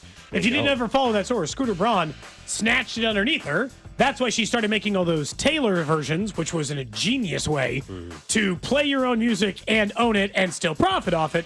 But now she owns all of it. There's not a single piece of Taylor Swift music that she does not profit off of. It's just hers. Next on What's Trending, college baseball. The road to Omaha begins. Regional sites across the country. KU and K-State both are in the NCAA baseball tourney tonight against Creighton, Kansas, 7 o'clock. That one on ESPN+. Also, K-State against UTSA. That's at 6 on ESPN+. And, of course, you're talking about for KU, potentially a showdown against Arkansas if things go well against Creighton. And then for K-State, a showdown against Texas if things go well for them against UTSA. So hopefully we're talking still about these teams on Monday and they're still alive. Yeah, I hope so. Obviously a lot more fun. I hope one makes it to Omaha. Way more fun to see them in the actual College World Series. And College World Series is an underrated sporting event. I've gone there twice. It is awesome. The way the setup is, the stadium downtown there in Omaha, you got a nice little bar area right across the street. It's a great atmosphere. It really is. Cool. I've been to a game there. I went to the Royals game when Nicky Lopez hit a homer down there. A good spot. Just a lot of bars near there. Next up on What's Trending, Sporting Kansas City will take on the Houston Dynamo tomorrow at 7:30. No KC Current game this weekend based on the schedule. Just Sporting Kansas City, who is, again, playing a little bit better soccer after they fired Peter Vermees. Still not a perfect team by any means. Don't expect to make the playoffs, but still playing a lot better soccer lately. Lastly, we know the Thunder are awaiting the winner on the eastern side. Figure out the NBA Finals matchup. The Knicks are going to make us wait at least another day or two, right? They extended the series with a 111-94 win last night against Drew's Indiana Pacers. You nervous, Drew? Game 6 tomorrow. Slightly. I thought the Knicks would win yesterday. I was a little bit disappointed, though, with the Pacers just kind of no-showing. I mean, it was Halliburton did not play well. The only guys that really played well were Ben Mathurin and that was really it. And if I don't, Jabari Walker a little bit. Ben Mathurin's your best player tonight. You're probably going to lose 111-94. Yeah, that is What's Trending here on Cody and Gold. A reminder, coming up in about an hour, it is a Fan Club Friday. We do it each and every Friday at 1 o'clock. Today's guest, Matt Foster. First time on the Fan Club. He works over at 41. He's a sports reporter. I think he's only been in town for, he'll tell me if I'm wrong, 6 months? Okay. Maybe 3 months. I think no more than 6 months, I think. Okay. Fairly new to the city. He was in Omaha as well, so we'll talk some Cags with him. We'll get to know him. Drew's excited because he's a Wisconsin grad. One of the 5 schools Drew claims is his own school as well. Relax. And, high school in Butler, Wisconsin. He already ditched K-State. Yeah. Who are the other ones? Hang on a second. Oh, Michigan. That's what he claimed yesterday. I did not say I was a Michigan fan. I was raised in a pro-Michigan household. Mm-hmm. I have not dropped K-State. I simply said they're never going to win a national title. That's dropping them. You can't be a fan of a team and thinking that. Yeah. You'd never say that about the Badgers. I can tell you right now, Wisconsin, the way that they've been right now, they're in the Big Ten. Maybe they have a shot. Maybe Missouri has a shot. Maybe. But Wisconsin right now, they're never going to win a national title with Luke Fickell. And they just gave him an extension. Now, that's classic fan stuff. Always looking to the next guy, They'll never do it with Kirk Ferentz. They don't have the right coach. They don't have the right coach. Kirk Ferentz is, I don't know. Logan might be the guy to ask about Iowa or Kling. We can ask Kling if he thinks, or Danon. Well, ask Danon. I'll be honest. In the fall, ask Danon if he thinks they'll ever win a title with Kirk Ferentz. Kirk Ferentz is the classic case of, and Iowa fans will learn this soon enough, it can be worse. You think you can do so much better than Kirk Ferentz. You are about to have the rudest wake-up call, likely, when they replace their coach. Not just because they have the same color scheme, but Mike Tomlin and Kirk Ferentz, same thing. It has to be. You can do way worse than Mike Tomlin. You're not thinking you can, but you definitely look at Nebraska for all those years. Bo Pelini, right? It wasn't good enough. And then, obviously, now they think maybe they got the right guy, but we all know the history. I haven't even get to 9 wins since then. Are you going to go to the game at Arrowhead? Nebraska-Cincy coming up in August. That'd be a fun game to go to. I don't want to go to Arrowhead. That's another school. You're a big Nebraska guy, too. In fairness to what people have said on the text line, I think you guys would support this as well. I shouldn't go to Arrowhead for a college game before going to Arrowhead for an NFL game. It would be weird. That would be weird. That would be weird. Yeah. I do think you should get to an NFL game. But Drew, what if they hand out red towels, and that'll be the key, right? Hey, I'm just saying. I think it would be a pretty sweet vibe. It would be. I know the vibe's already good. I understand that. It would be pretty awesome on national television if on Sunday Night Football it was a whiteout at Arrowhead, and the Chiefs debuted some icy white jerseys, a white on white on white. Well, the unis can be that. I'm fine with the unis being And that. then you have The a crowd whiteout. wearing all white at Arrowhead would look weird as hell. I don't want a white helmet. I don't think that'll look No, I've told you. You know what I want? I want the matte black helmet. The Arrowhead is outlined in red. And That's then what I white want. jerseys with Oh my gosh, red outline. That'd be amazing. We got 4 years, before they're on this color rush. I know. This City Connect version of the NFL. Matte We got black years, helmet, dude. red Arrowhead Years. outline. I have a helmet just like that. I can show you what it would look like. Isn't it weird that they make those custom helmets, but they never are actually going to Some of have them? That's the one that I think I Right. have Frank Clark's. I think it's a Frank Clark one. You can save this for your friend who you've been trying to convince, or I'm sorry if this is you. If you own that mustard yellow Chiefs jersey with the black and red on it, burn that thing. It's hideous. Yeah, it's not a great And look. everyone knows it, or the Chiefs would have worn it in a game by now. That thing is so ugly. Stop it. From the 660, Arrowhead Get will be rid of that jersey. From the 660, Arrowhead will be louder with Nebraska fans than it is with Chiefs fans. I think that's a crazy take. I know that Nebraska fans are passionate, but louder than Chiefs fans? I don't know. No, college fans always think their stadium's louder because it has 40,000 more people. It's not louder. It's just a number of people game. I think it can be as loud as Arrowhead. Fine, but they got 40,000. They got 40,000 more people in Michigan screaming. So I'm guessing it's pretty loud. It's a seating capacity thing. It's not a. It's not a Nebraska volume, fans it's not will a per not be. capita. Nebraska fans will not be louder at Arrowhead than Chiefs fans. Stop. That's a bold take. For Are they a team even that going to hasn't sell been out the relevant. stadium? Is Arrowhead even going to sell out for that game? I don't know how ticket sales. Nebraska fans, they obviously are very supportive in travel. But Follow-up question before we actually talk about the Royals. Did Raiola get a haircut? Did he to match Mahomes? That's a good question. I don't know. I want to know. Can someone tell me if gonna Raiola have to got a haircut? investigate. He's obviously copied Patrick Mahomes at every single step of the way to this point. If he got the fade, if he got a haircut anywhere close to Patrick Mahomes' haircut, boy, then it's too fishy. Way too fishy. He has to keep the current style. I'm Yes. with you. At least for for a year, 6 months, something. I'm with you. You can't immediately go shortcut. I'm definitely with you. All right, let's talk about the baseball team, though. Obviously, that's got a big series this week, and the Royals in action. Detroit Tigers are in town, and I know, and I said this to Jake Eisenberg earlier. It is still May. Acting like the division is being decided this weekend, I think, would be foolish. But at the same time, if we fast forward to September, we could look back and say, man, remember that series where the Royals got swept, or they swept the Tigers, or they won the series? Thank goodness they did that. So it's big that I think it's a narrative thing, though. And I think it's also continuing to, if you're talking about where the fan base is at and their barometer of the success or not success that they've seen so far this year, this is a big one. If you want to push back against those that say they haven't beat the top tier teams and they only beat up on the White Soxes of the world, et cetera, this is a weekend where you can flip that a little bit. Offensively, 100 times we've mentioned, we're all well aware where the offense is at, right, and they need help, no doubt about that. But can you get some of the key guys to get going? Every single series, you're hoping that's the series where Salvi gets going or Massey gets going or India gets going more. That's always going to be the case for hopefully not too long, but that's what it's been so far until they can go and add another piece or two, whether it's internal or external options as well. But for this weekend, knowing the pitchers you're going to face, the Tigers are the best freaking team in baseball right now. Yeah, you go out there and without division watching already, you can come in on Monday and all of a sudden have a completely different view. You could be in second place in the division versus you come back if you drop a couple or get swept and you're only one game above 500. The truth is, no one's really gotten them. That's why it would feel like a big series. You took 2 or 3. No one's gotten them. They continue to steamroll the league. They're only, I think, a game ahead of New York, but they're 37-20. They're 17 games above 500. We're barely past the third way mark of the season. Now, to Jake's point, the AL Central's a nightmare. A nightmare. So any amount of catching up you got to do, you are going to have to do, if you want any chance of winning the division, you have to do some of the catching up on the Tigers for yourself. Yeah, sure, maybe the Twins can help you a little. The Guardians can help you a little. All three of those teams have 30 wins, by the way.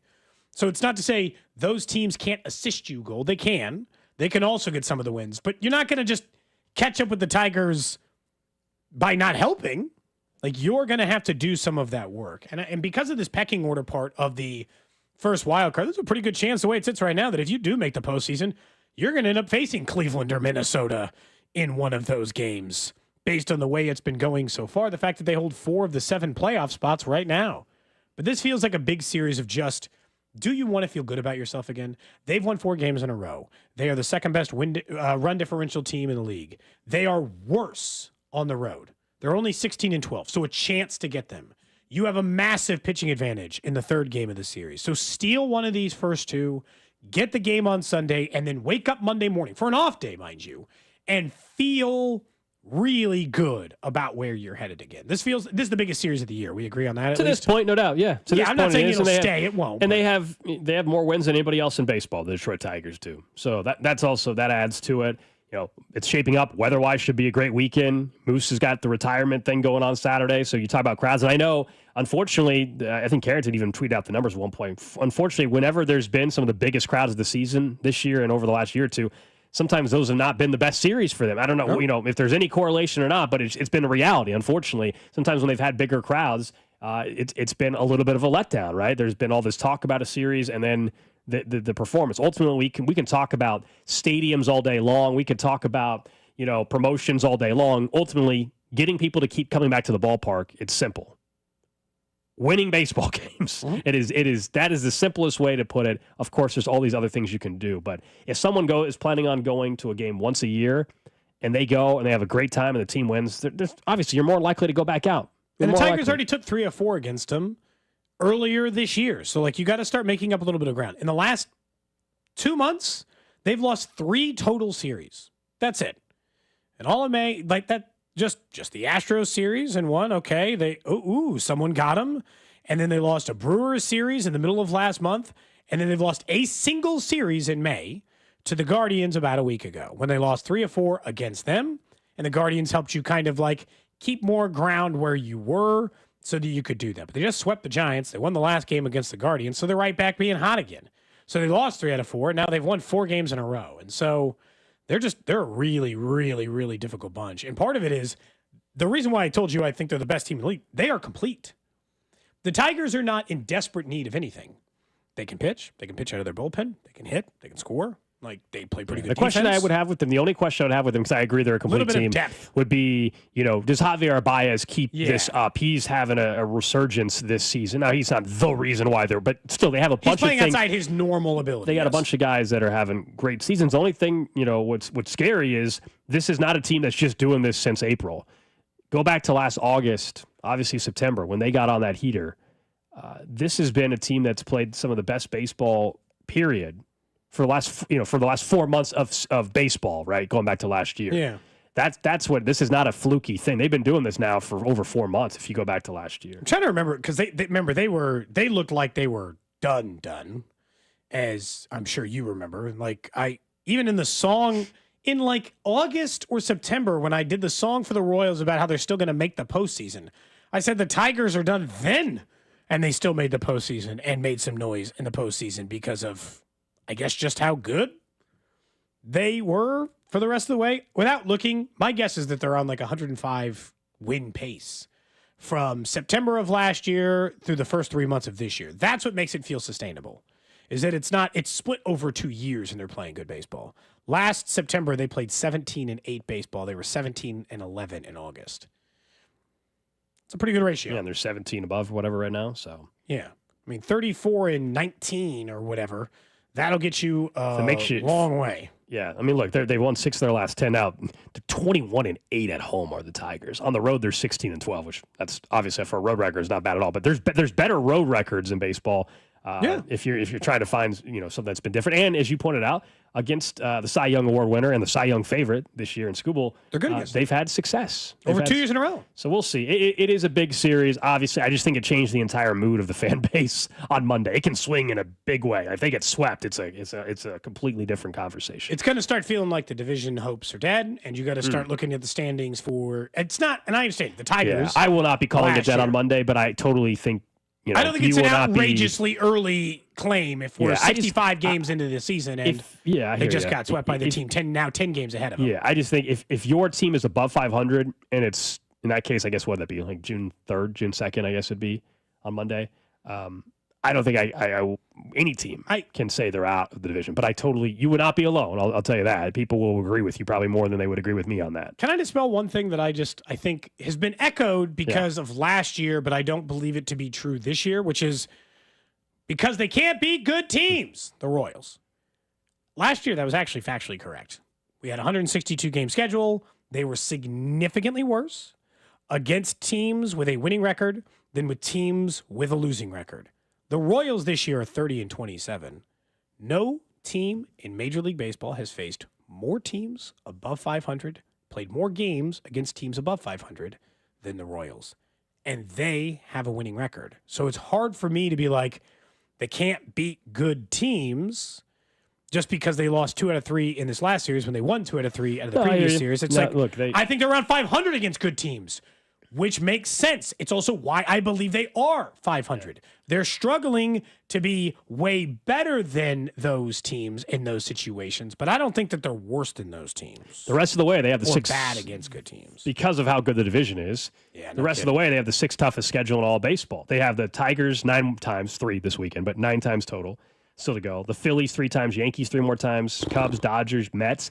On the other end, they get the White Sox 9 more times. Hell yeah. Pirates a couple times, A's 6 times. They've really fallen off. They were playing better. They've fallen off. Marlins 3, Angels 6, and the Natties, the Nationals 3. They got a couple of young players are playing well, but the team isn't playing well. So we'll see. I mean, the teams in their division, other than the White Sox, they have the toughest schedule remaining of their division, though. So as much as you're right, you pointed out like how tough their schedule's already been.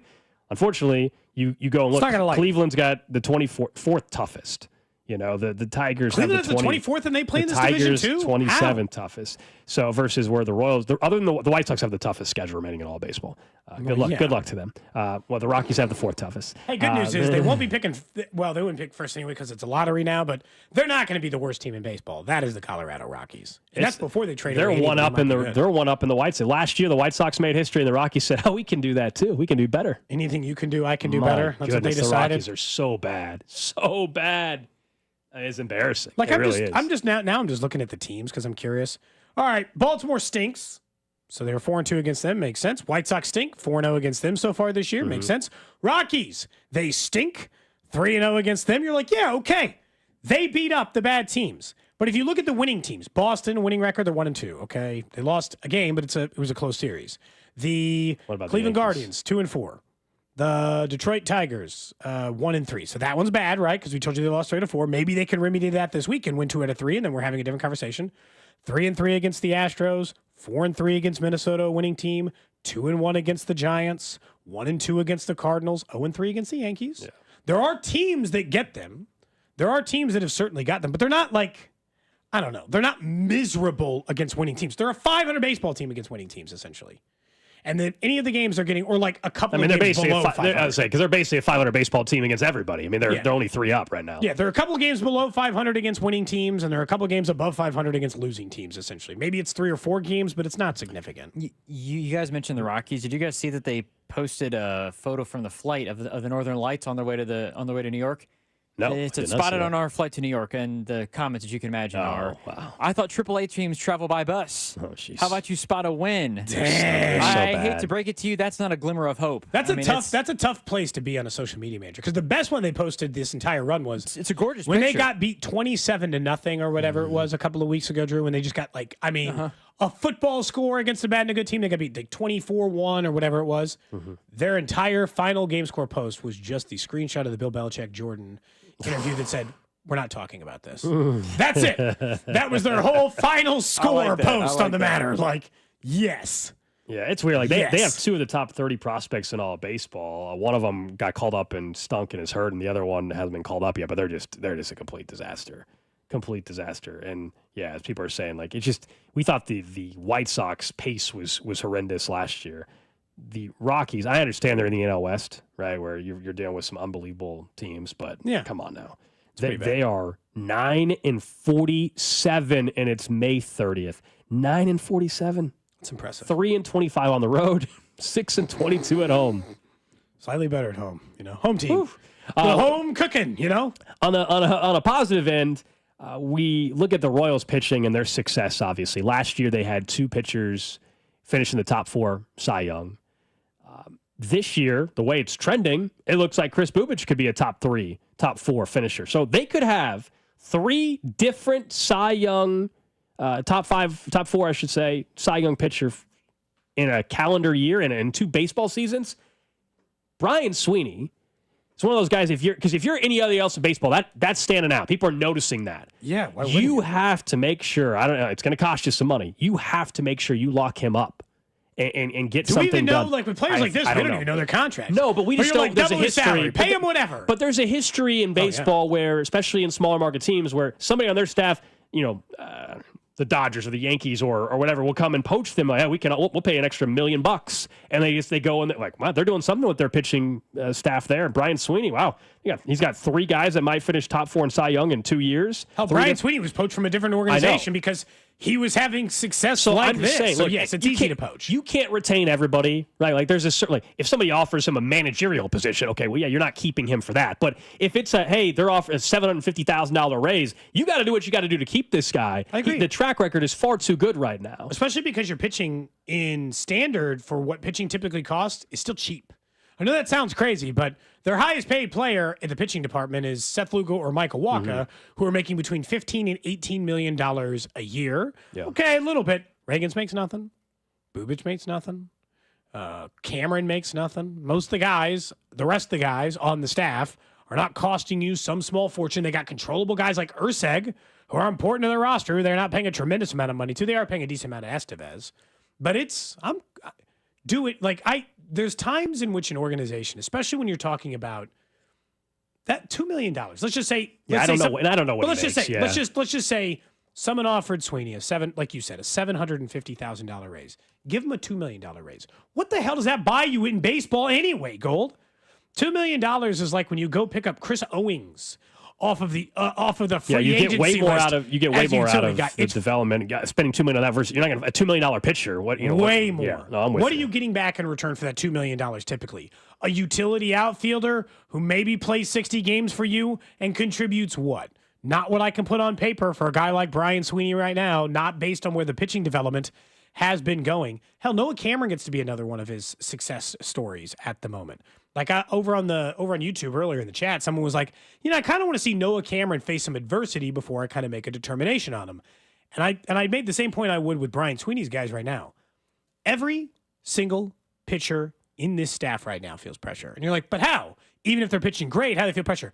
Every single one feels like they have to go 6 scoreless innings in order for this team to get a win right now. I'm not saying that'll hold all season. No, I hear you. But right now, Noah Cameron, Seth Lugo tonight, he steps up to the bump, Gold, thinking, well, I better go 7 and only allow 1 run. If the team's, based on where the offense is, there's a little bit of pressure right now, I think, from every pitcher to kind of maintain the status quo. And I give Sweeney a lot of credit. Anybody, former relievers turned starters in Seth Lugo, traded guys in Cole Reagans, Chris Bubic, who you developed for years and only now is coming around. Also, what other team, if Chris Bubic continues on this path, he will at least finish top 3 in Cy Young in the American League. He has obviously an outside chance to win it too. But any other team have in a 2-year period 3 different, not the same pitchers, 3 different pitchers finish top 4 in Cy Young. That's going to stand out to everybody in baseball. Without looking, I doubt it. Same. I'm with you. All right. Up next, we will get to the random question of the day and what Jonathan Katz over at Fox 4 told Carrington yesterday about the stadium front, what could happen next week in Jefferson City, and what would the Chiefs be willing to maybe do in November. That's coming up. This is Cody and Gold. You will not decorate my balls, period. I will decorate my balls. Brought to you by Heartland Men's Health, the leader in men's sexual health. Thousands of men have been successfully treated for low T, ED, and more, all with discretion and compassion. Make your appointment at heartlandmenshealth.com. 96.5, The Fan. Reiselman Nissan, the king of midsize SUVs, has the ride you've been waiting for. Shop the best selection of Rogues and Kicks in Kansas City with payments starting at just $399 a month. Plus, every day, Reiselman salutes our first responders and heroes with special discounts. With over 160 new Nissans on the lot, your perfect ride is waiting. Visit ReiselmanNissan.com today and experience royal treatment at Reiselman Nissan. Every customer, every time. Reiselman Nissan. Not all vehicles may apply. See dealer or check ReiselmanNissan.com for all details. Hey, KC, it's almost Andy Reid. Renner Garage Door isn't just opening doors this month. They're opening hearts in support of Mental Health Awareness Month. Renner is donating 5% of all sales to Authentic Life Foundation, supporting vital mental health services to those in need. For supporting this cause, you'll get 5% off your project. Call or visit rennerdoor.com, where quality and compassion open doors to a better community. RENNER, RENNER. At Casey's, we're too nice to say no. So when someone asked for a free frozen drink, we said sure. Then they said every Friday all summer, and well, now we're giving away free medium frozen drinks every Friday. Free frozen Fridays with Casey's Rewards. It's not crazy, it's Casey's. See store for details. The semifinals are here. That means all the show-stopping action is turning up a notch. Don't miss your chance to bet on all the legendary moments with FanDuel, America's #1 sportsbook. FanDuel's the best place to find all your favorite player props, and now you can make the smarter play with new performance trends. Want to see if a guy's hitting that over consistently, or maybe they've been flirting with a potential triple-double. Get the latest stats right inside the app and see who's heating up. And once the game starts, that's when things get interesting. You can combine live prop bets into a same-game parlay for a chance to win big. If you don't already have FanDuel, it's not too late to get in on the action. You'll get started with $200 in bonus bets guaranteed when you place your first $5 bet. So visit FanDuel.com/Alex to join today. Make every moment more with FanDuel, official sports betting partner of the NBA and 96.5 The Fan. 21 in President, Kansas. First on real money wager only. $5 first deposit required. Bonus issued as non-withdrawable bonus bet, which expires 7 days after receipt. Restrictions apply. See terms at sportsbook.fanduel.com. FanDuel is offering online sports wagering in Kansas under agreement with Kansas Star Casino, LLC. Gambling problem? Getting help is your best bet. Call 1-800-522-4700 or visit ksgamblinghelp.com. At CertaPro Painters, we know that a happy place comes in many colors, like ones that inspire a sense of wonder, or a new flavor that makes life just a little bit sweeter, or one to celebrate those moments that lift you to new heights. With thousands of 5-star reviews, you can trust us to bring happiness home. CertaPro Painters. That's painting happy.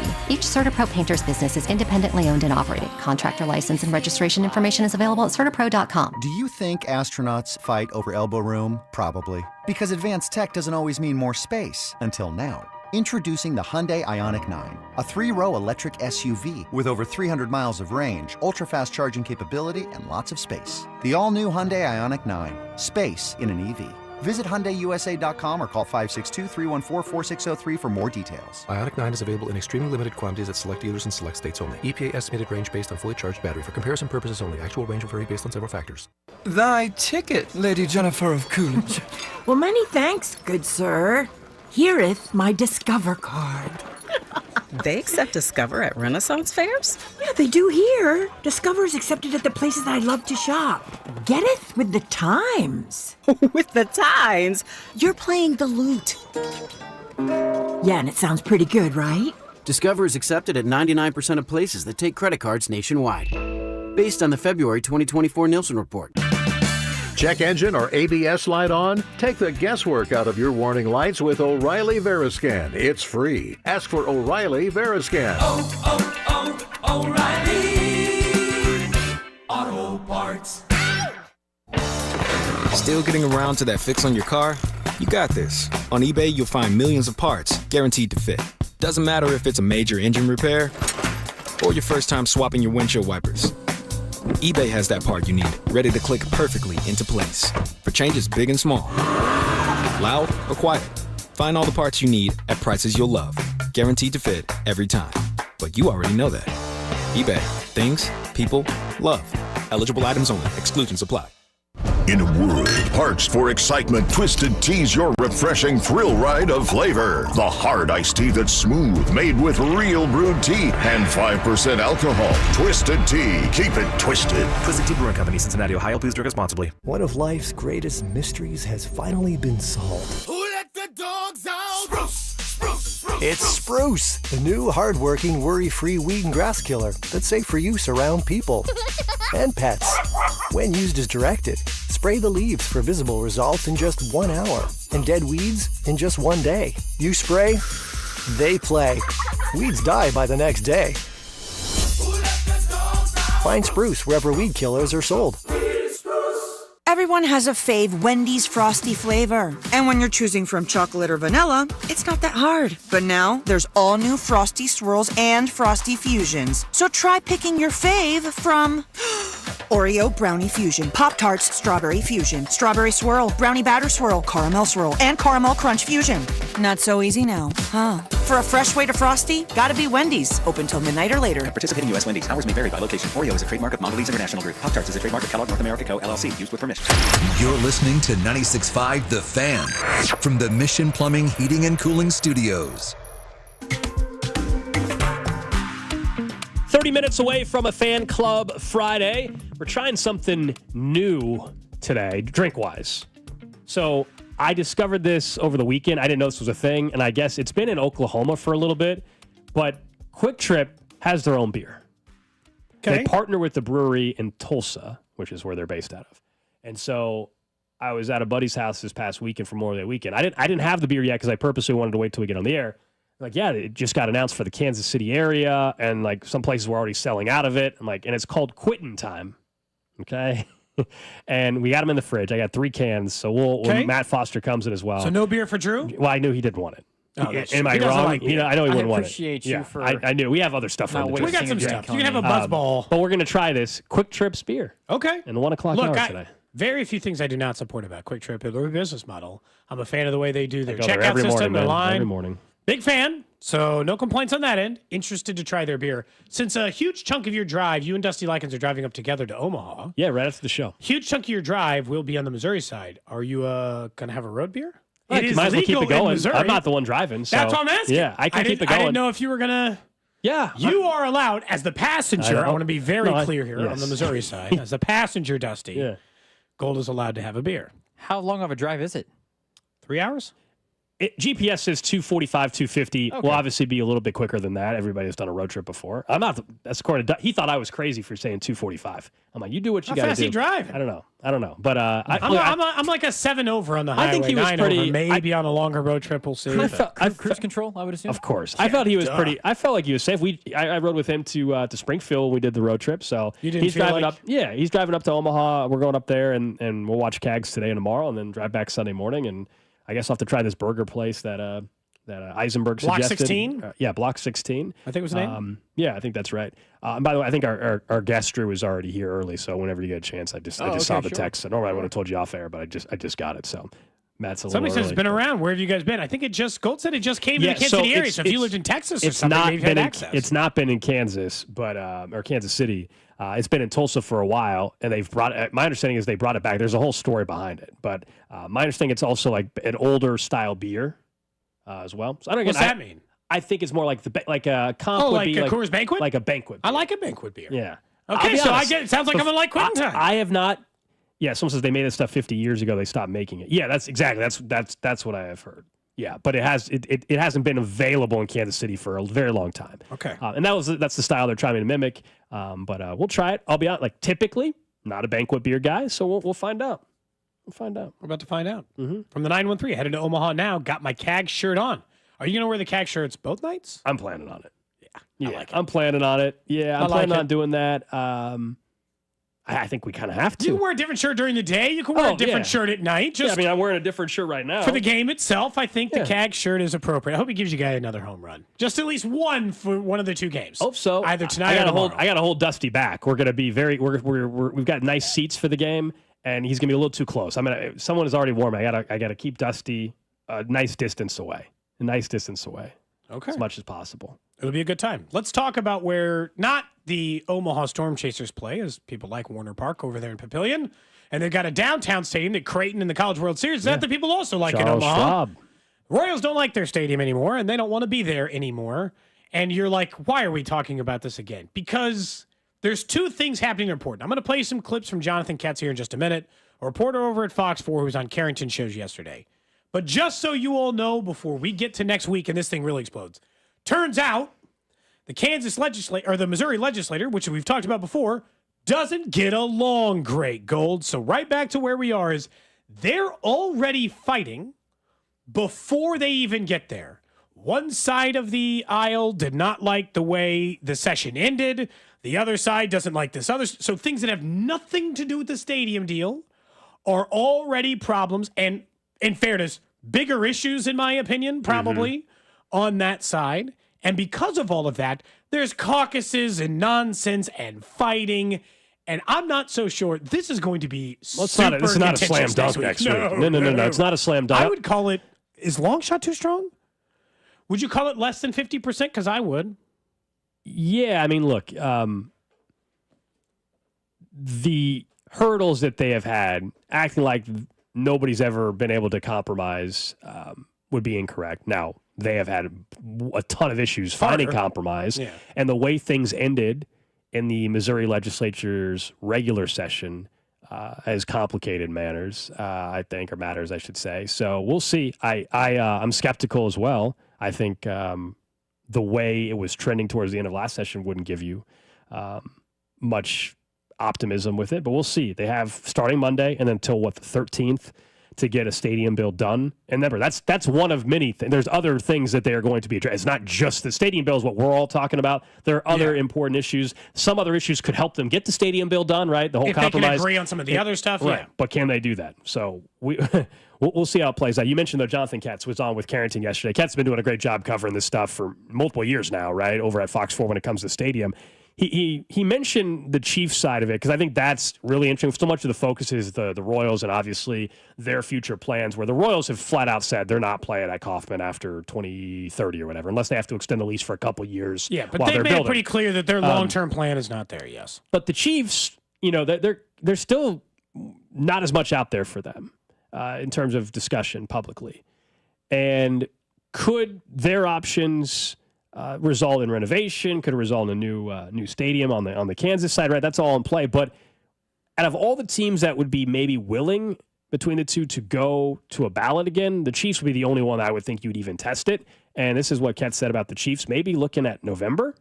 I mean, I think the Chiefs would love to be untied from the Royals with the county, meaning I think that they would either A, like for the Royals to be in Kansas, B, like we haven't even talked about North Kansas City, B, for the Royals to be there, or C, be at Washington Square Park and no longer getting county sales tax dollars.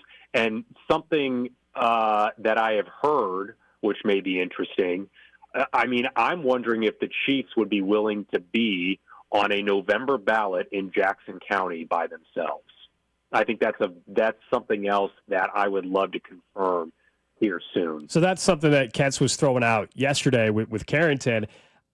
They would get the entire Jackson County instead of just the 3/8 sales tax. Would it be half of that, or would they still want the full 3/8? No, my guess is it would be the Royals share as well, assuming in this case the Royals were untied from them. My question with that is still, one, do you think in Jackson County a Chiefs-only ballot measure would pass? Okay. The other part is that, are you willing to risk that if you're the Chiefs? Because you already, obviously everybody got embarrassed once. Are you willing to roll the dice on that? And my answer to my own question is,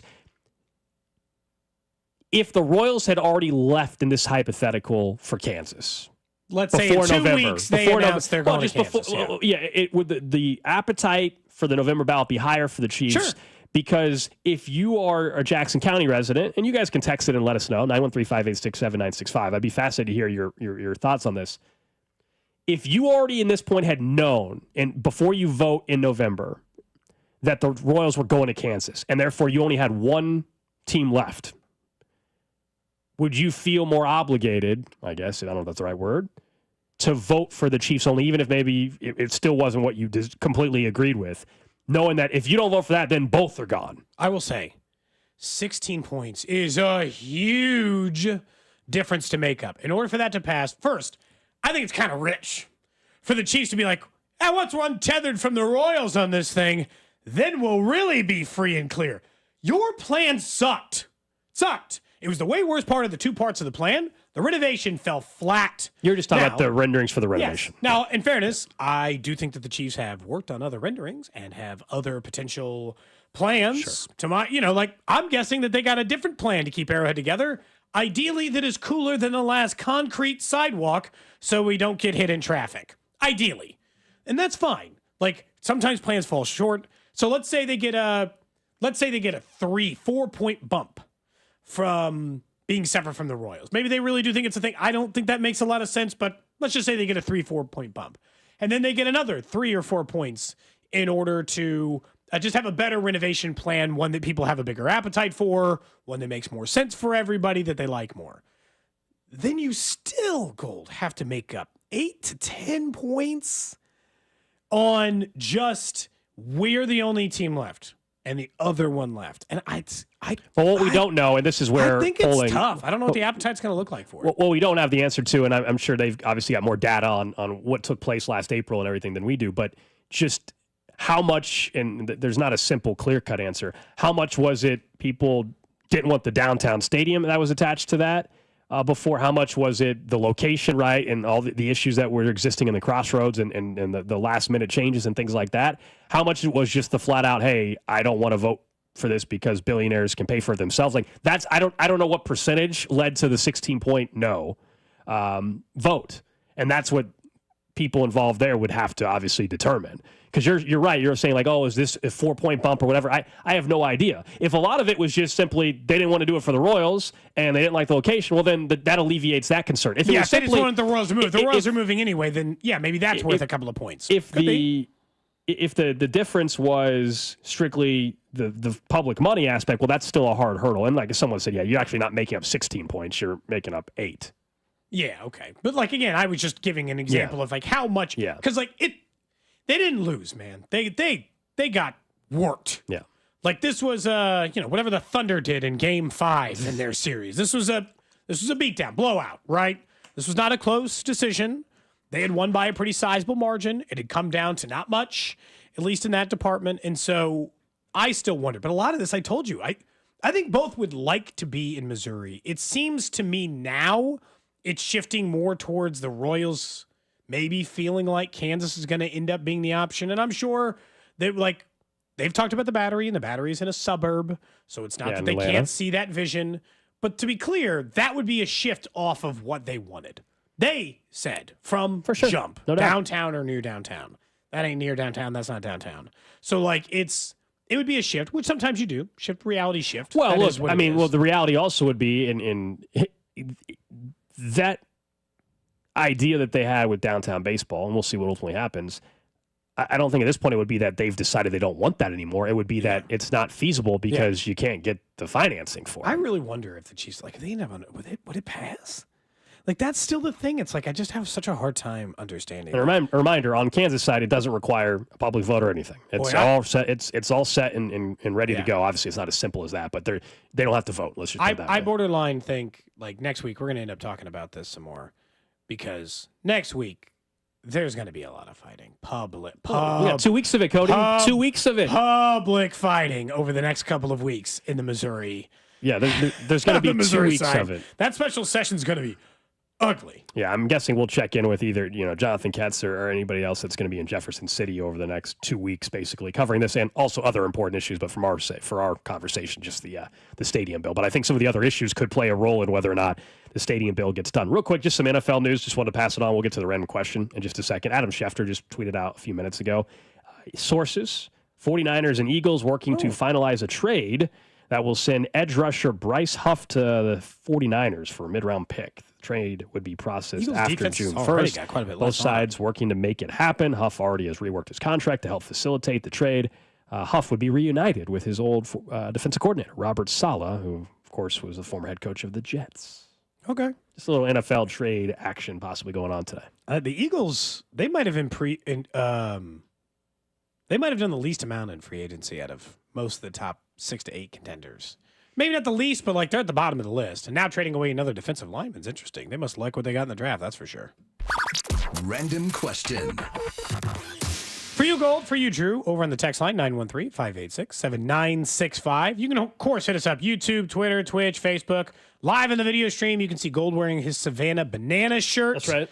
As he gets ready to head up to Omaha to go watch Cags play some more baseball. Last time Gold watched Cags play baseball, he hit a home run. So that is true. And in the way things have worked in AAA, majority of the time he has hit home runs. Out of the 9 games, he's hit them in, 5 of them? And that was, yeah, that's true. That was an awesome trip that down was a AA, though. That's to fair. Springfield Yeah. at that time. And I don't think we had any problems at all. And the company loved it. And so it was great. But that's not what we're here to talk about. Instead, what we're here to talk about is the random question, which came via Reddit this time, Gold. Reddit is where this came up. Okay. All right, when you think your prime athleticism, choose whatever age you think that is. It's probably like 22, 23, let's just be real. You got to have like can't be a teenager, you got to be like prime athleticism. You are stuck in a Groundhog Day scenario. Okay. 23 hours a day, you are allowed to trade your, like work on your physical appearance, work on your diet, your skills. 23 hours a day, you don't have to sleep, you don't get tired in that regard, but you do during the game. You get 1 hour a day, you got to play Michael Jordan one-on-one. Would you ever beat him? No. In a game to 11, No. He does not know you're repeating the day. Yeah. He does not know the moves you've made. No. He does not know the training you're working on. You are simply just allowed an infinite amount of time in which you do not tire during training, but your physical appearance changes, right? You get bigger, you get stronger, those things, and you get to infinitely work on that. Know what he does, know what side he goes to, memorize some of his tactics, know the way he dribbles. No. Could you ever beat him? No. You said no so fast. Because, Cody, no, it doesn't matter how much you know about. There's also this thing called genetics still is in play here, okay? Michael Jordan is absolutely. But you can definitely train to be a way better athlete. Can you be more competitive after X amount of? You get some points. Sure, but no, you're not beating Michael Jordan even in this scenario one-on-one. Absolutely not. Is a race to 10? I would assume. Oh gosh, Drew's considering it. 11. Drew's considering it. Classic one-on-one. 2 11, 1s and 2s. No. Okay. Is Michael Jordan 90 years old in this hypothetical, or is he 40? I think that also is a 30, good question. 20. That's a great question. He is, I don't want to say his prime because they're just Yeah. He's 40. He's no, Bobcats. It's definitely a he's no. Bobcats No. Michael Jordan. Nope. You're never beating him. That could be all you do, and it can be Groundhog Day. It doesn't matter. Someone said if you don't get any taller, no, never. But Gold's still got like some height. I'd be giving up, Cody. I'd be giving up 10 inches on him. You can train. You can get in great shape. You can bulk up. You can know of his moves. Do you understand like that part of it? Okay, you can know every. Cody. Cody. Do you? You're killing me. Do you just asking. think? I didn't say I could. Think about his biggest rival in the NBA when he was playing. Isaiah Thomas. Magic Do you Johnson. think Isaiah Thomas didn't know his moves?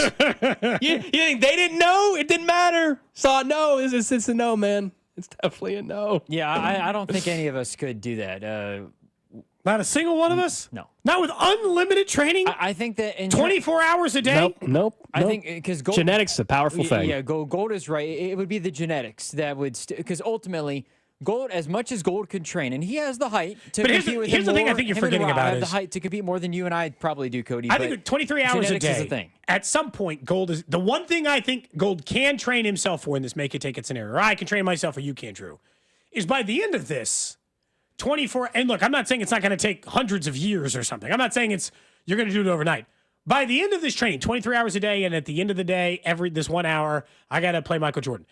At some point, I'll just be honest. I'm Steph Curry. It's Pleasantville. I'm draining. But no, you're not. But you're not. Gonna, but that's the thing. You're not going to be that. Are you kidding? No, Cody. 23 hours a day, and I never tire. You don't think I'm ever just going to be able to shoot? Genetics. Shoot. That's skill. But Steph Curry's the best. Steph Curry's the best shooter in NBA history. We all agree.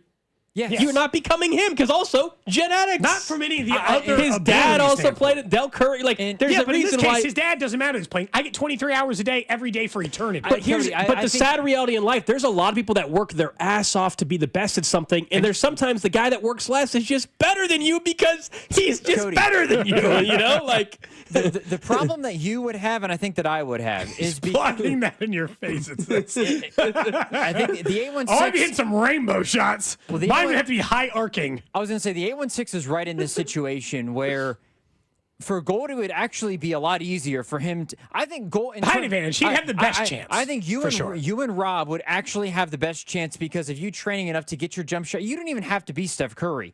No. I think if you got your jumper good, if you got your jumper good enough where you could shoot Max Strus level of play, you're shooting 35% from three. Your height, I think, gives you enough of an advantage. I think time by 100 years, he'd be shooting a lot better than 30%. That's what I'm saying. I think 100 years of doing this, he would be Steph Curry. He'd make every shot. You're if 23 my hours a day problem, he shot a Cody, basketball. is the genetic issue. But I think for you and me, it's creating enough separation to get the shot off. Because you and I are giving up about 6 inches to MJ. Because MJ's 6'6", 6'7". We're 5'11", 6 feet tall.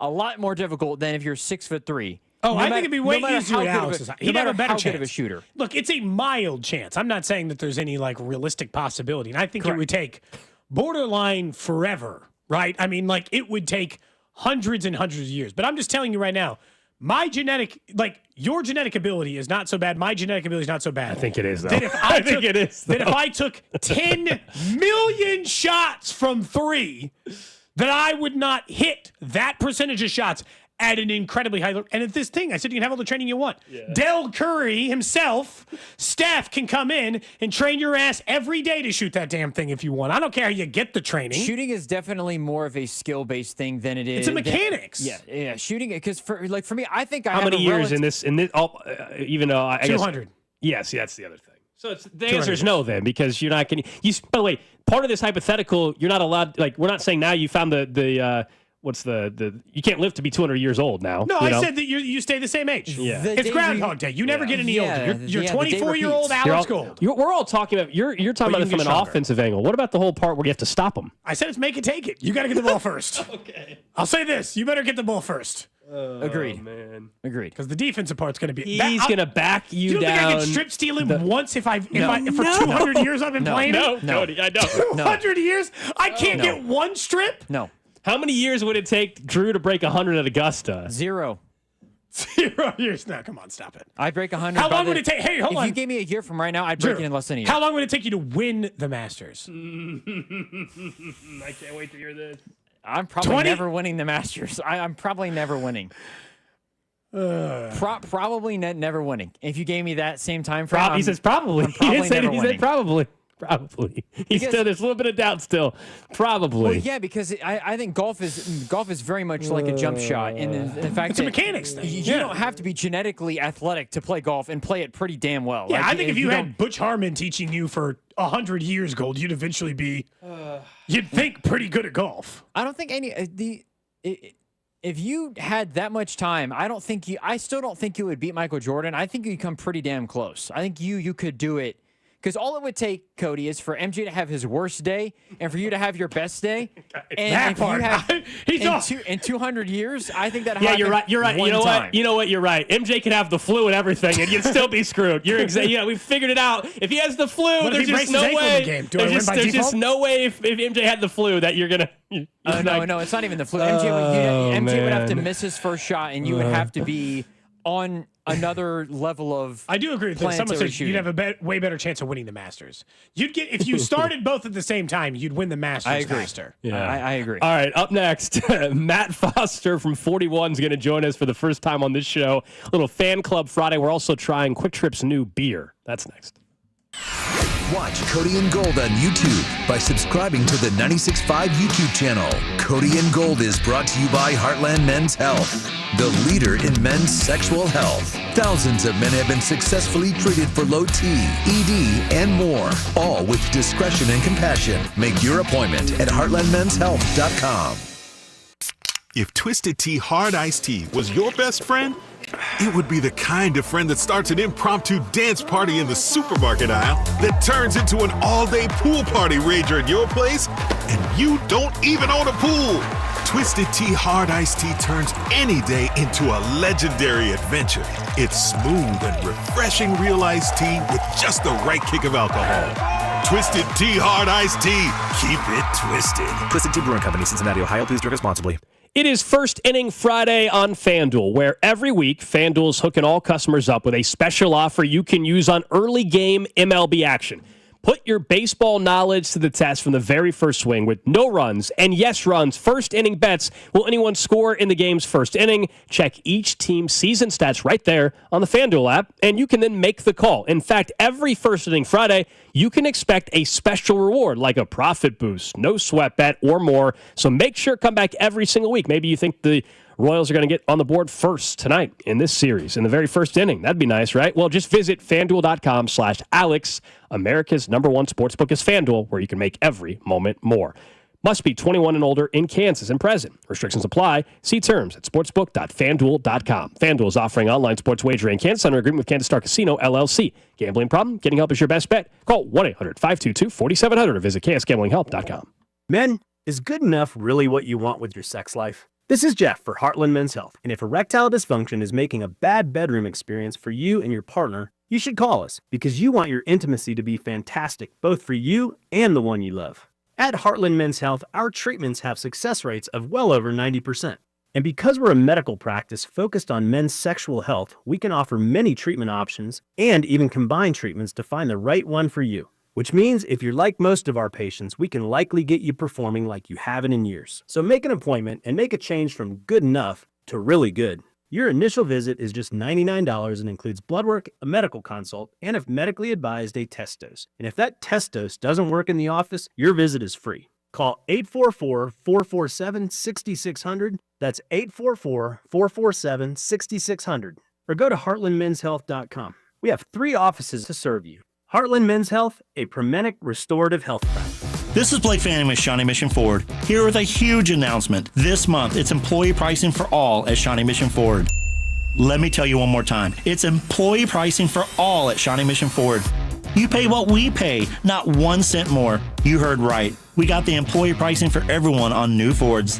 But that's not all. When you buy from Shawnee Mission Ford, you not only get employee pricing, but you also get our lifetime powertrain warranty, along with our 1-year Select Plus protection with your new vehicle purchase. This is what makes Shawnee Mission Ford different. You get all of it. Employee pricing on a great selection of new Fords, plus lifetime powertrain warranty, along with the 1-year Select Plus protection. And Shawnee Mission Ford is still going to offer you the highest trade values in Kansas City.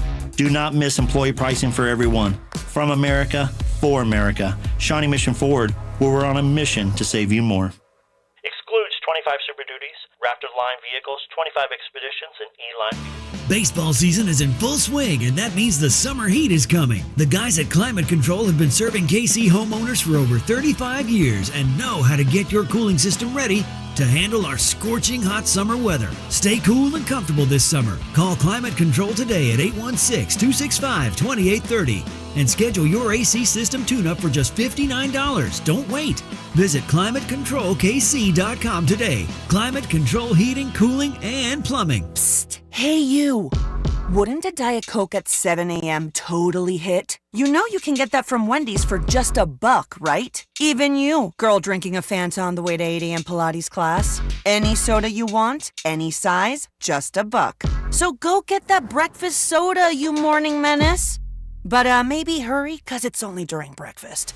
Morning soda? Gotta be Wendy's. Limited time only at participating U.S. Wendy's during breakfast hours. Exclusions apply. Not valid in a combo. Prices may be higher in Hawaii. You ever try fixing your car and realize you're missing that one part? Yeah, been there. That's why eBay's my go-to. They've got millions of parts, guaranteed to fit. I'm talking brake pads for when yours have seen 1 too many miles of stop and go. Oil filters, because you don't mess around with your engine care. Even got this cold air intake on my watch list. I might just go for it. To keep the ride cool and your DIY streak hot. Find all the parts you need at prices you'll love. Guaranteed to fit every time. eBay. Things people love. Eligible items only. Exclusions apply. It's your captain speaking. To the passenger with the Mirror Fast soft shoes, smart move. No way am I letting travel constipation ruin this trip.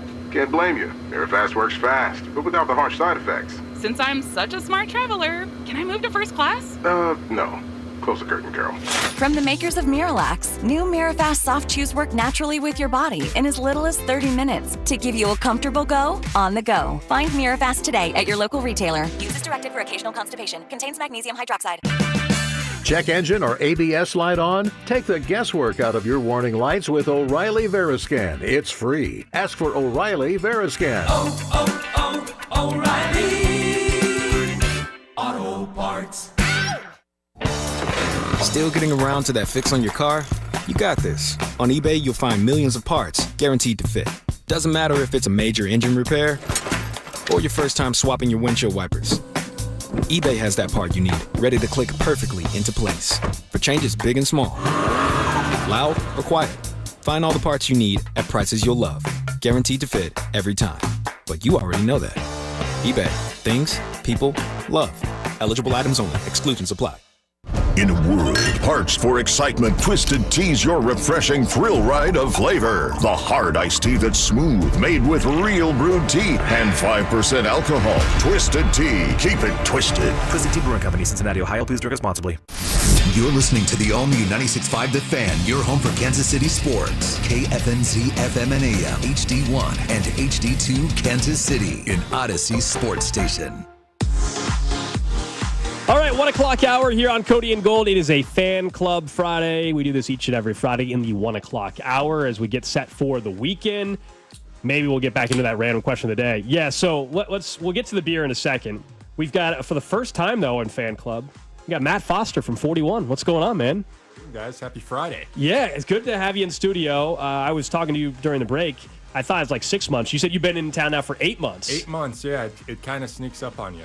Yeah, so we didn't realize this. So you were in Omaha this past week, and you're like, yeah, that's where I was working before as well. So you came from Omaha. As we joked with our producer earlier, he's very excited that you're a UW, or University of Wisconsin-Madison grad. We were trying to, he called it UW earlier. Like, is that a Wisconsin? That's a Washington thing. Definitely Washington.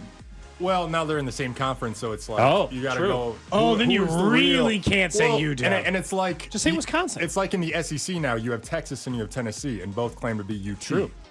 Now, my wife is from Nashville. Her whole family is Tennessee fans, so they claim. Yeah, I guess if I hear UT, I definitely think Texas. I mean, I would agree. I guess yes and no. There's a couple of schools, and I think Wisconsin might land in this, where I don't ever do the initials. I just think Wisconsin or Texas. I don't feel people. I don't hear them called UT very often. Well, you know what Minnesota calls themselves, right? The U. Well, that's hilarious. And that's come hilarious. on now. We all think of Miami. Come on now. We know what the U is. Yeah, that's crazy. And it's not the school in Minneapolis. They call themselves that? It's a local thing. Okay, very local. It's a local thing. Okay. Very local thing. Yeah. Thinking of local, Quick Trip. So I don't know if do they have up in Omaha? Yeah. Okay, so Quick Trip's based out of Tulsa, though. And this past weekend, I found out that they have brought back, at least in the Kansas City area, their own beers. So Quick Trip has everything. I mean, literally everything. So today we've got a couple cans of Quittin' Time.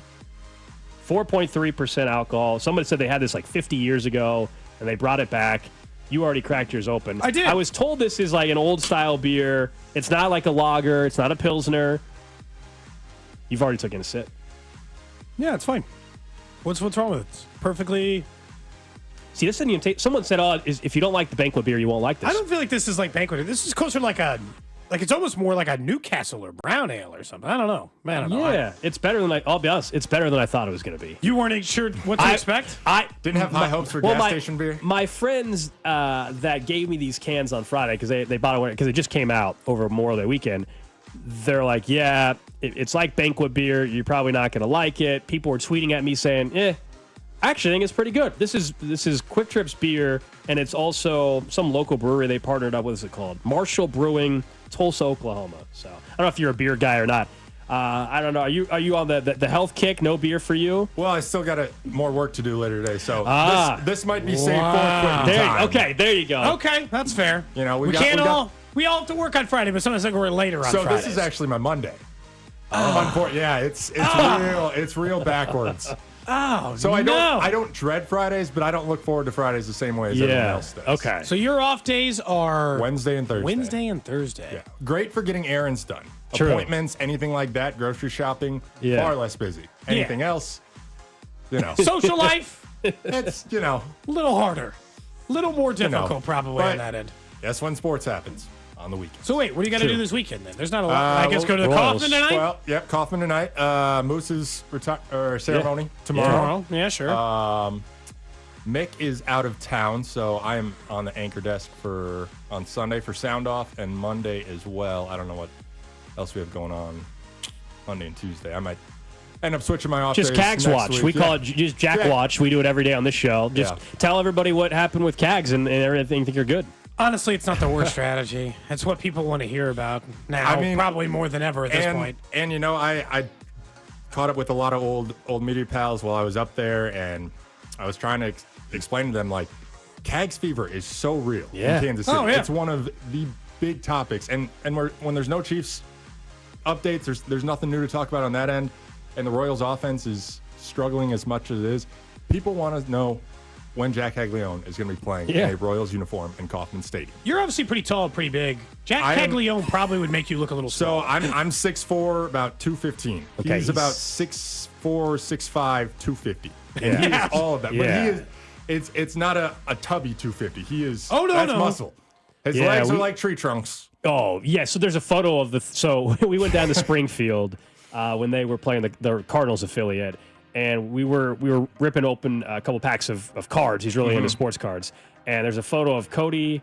You can pull it up on your phone, Cody, maybe. Let's see. Cody, Cags is in the middle. I'm next to Cags, and our morning show host, Dusty's there. And we're wearing jeans, and he'll have to show you the photo. It makes us just look like little children. And before he came out to do his media availability, guess where he was? The weight room. I believe it. Stunning. I totally believe it. I totally believe it. Yeah, he just makes us all look tiny. That's all. Yeah. And so the first time I actually saw him was because Florida made it to the CWS in back-to-back years. Yep. His first year at the CWS, he was on the Florida team with Wyatt Langford. That team raked to have those guys in the lineup. Yeah. But even then, you're like, wow, this dude is huge. It's like, which one is Jack Hager? Oh, probably that guy who is bigger than every other player on the field. Did you sense in Omaha, or maybe even talk to your friends that you used to work with, that in Omaha, like fans, I don't know what normally attendance is like for Storm Chasers games. Do you get a sense there, people in Omaha, are they excited to see Cags, or is this more of a, hey, people in Kansas City, like we have listeners that are driving up just like I am after the show today to go see him, but are people in Omaha that are not, So I would compare it to this. While I was there, Bobby was coming through the system. Okay, so that was a pretty big player, yeah. It was, but it was different in the sense that, Bobby was a high school player when he was drafted. Yep. Caglianone was one of the best players in all of college baseball. So there was much more exposure, much more almost hype around him. And so there were, fans were excited to see Bobby, but he started that season in AAA. And it was a good crowd for a Tuesday night. It was kind of cold. It was mid-50s, overcast. But what I will say is I've never seen that many reporters, cameras for media availability at Warner Park ever. This was like a Tuesday or Wednesday this week? Yeah. Tuesday. And also it was kind of cool. Every time that Cags stepped up in his 5 at-bats the other night, you go to a minor league game, it's kind of nonchalant. People aren't really invested in who's at bat, who's pitching. But every time he stepped up, there was almost like this hush over the entire crowd. And you don't see that very often, even at the pro level. So I thought that was just people were waiting to see something happen. And then everyone was smart and standing up in the right field berm waiting for. I was like, that's the spot. I've been told that's the spot if you want to hope that you get a home run. Try to get a Jack Caglianone homer? We're not in the outfield. I'm too old to be sitting on just go over there for his at-bats. Maybe so. Yeah, but like Cody said, I'm not going to be diving over 12-year-old children trying to catch a home run. Is he at right tonight? I'm not sure. That's a good question. I haven't. We're there. We're going Friday and Saturday, so I'm not sure. If the lineup is out or anything like that. But we have better seats tonight. The Saturday night tickets were tougher to get lower. We got pretty good seats tonight. But, aren't they all kind of lower level? What's the size of the park there? There's not a bad seat anywhere, I'm sure. Not. But I'm literally being like, outfield is a berm. We're basically like right behind to the left of home plate, first row tonight. We wanted to be like close tonight. Sure, but it's minor league. Tickets are cheap, $20 or something. It's about the entertainment. Absolutely the deals. Although, like, if I lived in Omaha, and it's like if I'm a baseball fan, it's like Caglianone might only play 25 games here. If I'm going to see him, it's kind of got to be now. Yeah. Like, if I want to see one of the top prospects in baseball, I kind of have to go now. Now you can get a Jack Caglianone jersey, Storm Chasers jersey. So did not take long at all. You could have just had our Cag shirts. Yeah. I think I saw a fan Which says Cags across the front. Yeah. Definitely saw someone. That's wearing a somebody shirt that like went to Springfield with us when we were on our road trip. No, I have it in. It's packed in the luggage, Cody. I wasn't going to wear it today. I'll wear it to the game tonight, obviously, and stuff like that. But we got Matt Foster from 41 hanging out with us. Worked in Omaha. How many years were you in Omaha? About 4.5.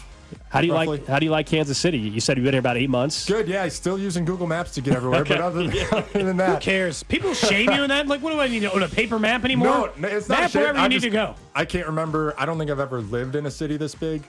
I grew up 25 minutes outside of Milwaukee, but never like this close to. So you're a true Badger. You're not somebody that just raised, just puts on Badger gear or anything like that. Says he went to Pacers games. I don't know if there are a ton of bandwagon Badger fans, so I think it's fine. You don't think they're just picking up people pretending to be Badger I don't think fans? that's one of the schools that really gets the bandwagon. Like Michigan or Duke. Is maybe for women's hockey, but other than that. Is there anything that surprised you about KC? Like, nothing too much yet. I feel like we got more snow than I was. You know, I had heard this maybe year's a winter was cold, weird, man. It was. The blizzard wasn't fun. It depends on the year. Yeah. Some years we get no snow at all.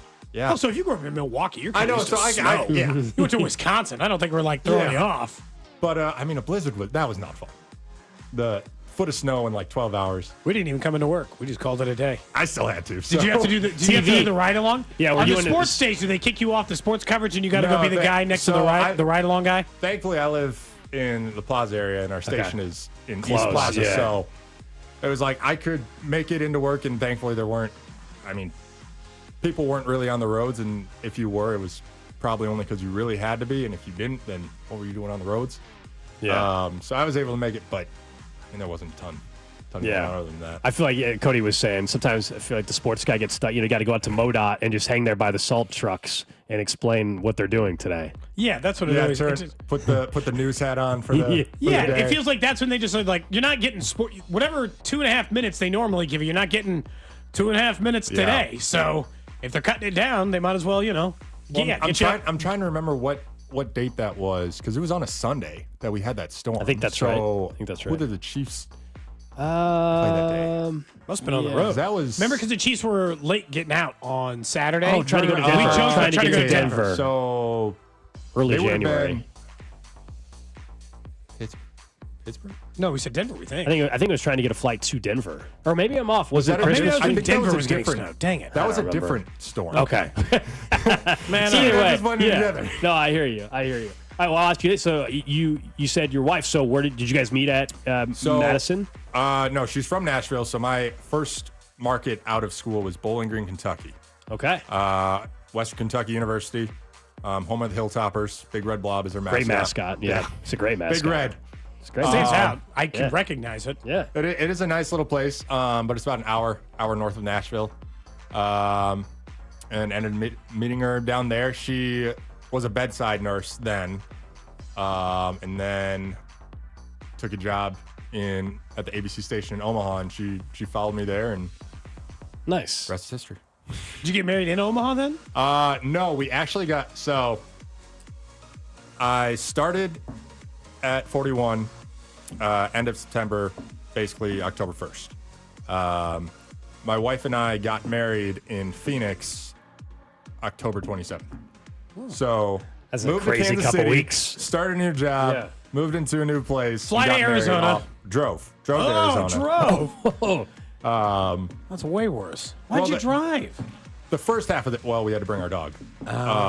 So we split it up into 2 days, and the first day was probably not as great because you have to drive through Western Kansas, and there's not much to see there. But we've all made that drive. The second day was nice because we stayed in Albuquerque, and that part of New Mexico is pretty scenic, and you come down through northern Arizona, and I don't know if you guys have ever been to Sedona. Mm-hmm. Yeah, you've been out there. I've been to just the Phoenix area, but took that route down, and I mean, at this point, I'm assuming Arizona's the state I've lived in Missouri my entire life, and somehow Arizona's the state I've lived in the most, the second. Because between all the trips there, I think I've spent 8 or 9 weeks of my life in Arizona. It's a good place to be. That's fine. A lot to see. It's warm. It's already it's already 107 out there. Yeah. Well, that's why we opted for October. Late, yeah, because it's even a month prior. It's 6-7 degree daily average difference. Probably wise, it seems. You got any tips for how Alex can find his future wife? Still trying to find it, you know? What was the, you guys met in a bar? Hinge, the dating Hinge, app. okay. We are a rare success story. That's better than I know people who've met on dating apps. That's way better than like the other 3 apps that exist that are out there. You have said before you think Hinge is a better one. Like Tinder's a disaster these days. And it was a weird thing where. So she was actually living in Clarksville at that time. She went to Austin Peay for college, and I think she was out in Nashville. So you set the miles parameters, whatever it is. Yeah. And I was actually wide enough range, I guess, for you to find a date. So thank God you increased that distance. So I was actually in Nashville that same night, and the reason was because I had hip surgery a couple weeks prior, and my doctor was in Franklin, and that's a little bit south of Nashville. So I had a final checkup to get cleared to drive, all that the next morning. So that's why I happened to be within range that night. He's willing to have hip surgery. It's time for you to get the foot fixed. Yeah, I have been considering that. Surgery eventually is going to happen. Why did you have to? What happened to the hip? I had too young to have hip surgery. So it was like a tear in my cartilage from weightlifting. Did you play sports in college or anything like that, or at least? I played growing up, and then I just did intramurals in college. And so after college, I moved to Bowling Green, didn't know anyone, so I'm like, I'll try getting in shape, And I think it was something like that. I never got a clear answer, but yeah. So I had a tear in the cartilage and had to get surgery on that, and so I was on crutches I couldn't drive for like 6 weeks. So 2 weeks post hip surgery, you're on Hinge. You can't even drive, and you got a date. Is that it? Am I reading the text line? Sounds like Okay. I was like, man, just yeah. But oddly enough, you get older, people have hip replacement surgery. That's normal. That recovery time is shorter. Oh, really? Than the cartilage? Because nothing is really healing. It's just it's just there. It's just your replaced. body's just getting used to this new thing that you have in your hip, whatever it's made of. Titanium. Like you you can walk sooner. Like I was on crutches for at least 2 weeks, no weight, and then the next 2 weeks was partial weight. That sounds terrible. So yeah, you kind of lose your independence for a little bit. Yeah, a tiny bit, but yeah, that's good. Everything then all good. So. He's saying you can get back on the apps. It's summer. It's It is summertime. It is summertime. People agree with me, though. Someone says Tinder's like scrounging around Westport at 2:30 in the morning looking for a slump buster. Yeah, Tinder is trash. It really is. Tinder is trash. People would agree with me on this, based on that text, too. I what think are the Matt other available ones? Bumble, Hinge, Tinder. Well, originally, Hinge was like... Those are the only 3 I know. It was based on, like, mutual friends. Okay. Like only people. That's how you could match. If you had like a mutual friend on like Facebook or something, that's how they would pop up. And I'm sure they've changed. They probably limited the range. I think there's obviously Yeah. other apps, but I think those are the big 3. Like obviously there's like farmers only and things like that as well. Cody, back in the day, Cody, eHarmony. Yeah, I'm not going on J-Date. I'm not going on J-Date. No. Have you ever even thought about it? No, I might be part of the tribe, but I'm not going on J-Date. No, I'm good. No, no, so fast. No application for Love Is Blind. No, although for Island, show's any of content, those? it'd be incredible. It would be We've great joked content. about. We were saying like The Bachelor, or I guess it'd be The Bachelorette. They usually want the Bachelorette or whatever. Like, would our boss? Let's say you got picked to be on that show. Would they let me be off for 3 months or whatever it is for that show? See, That'd be amazing content when you come back. It would be amazing content for the show. Would it be 3 months? Would you I don't know. make it to the finale? Somebody said how they do it though, because otherwise have to stay. You have to stay because otherwise, if I came back after 2 weeks, you'd know. Oh, well, he was out So quick. what do you do the rest of the time if you Party, get eliminated? probably. You just you go to what's it, Bachelor in Paradise. They just send you to that island. You start recording the other You just show. do that part. Yeah. By the way, I did see the Royals announce that Cole Reagans will start tomorrow. In Omaha. Omaha or wait, Arkansas? Omaha or Arkansas? Let me see. Hold on, wait. I saw he was going to start tomorrow. Oh, lame, Arkansas. Sorry, Cole. The Saturday is a to-be-determined pitching spot in Omaha. I thought maybe he'd do a rehab at Omaha. We but anticipate Cole Reagan's. Sorry. Yeah, Northwest Arkansas tomorrow. I thought you were going to get a chance to see him. That would have been quite I've seen Reagan's play. No, I just meant like it's kind of. It's not like it's a prospect, but yes, it would. You know who I'm upset? I wanted Rich Hill Rich Hill, his nickname is Dick Mountain. Yeah. I would like him. You would have liked to see He's him? pitching Sunday.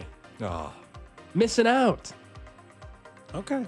Someone says Gold has success on the tour guide dating app. That's not a dating That's not a dating app. That's just a different occurrence.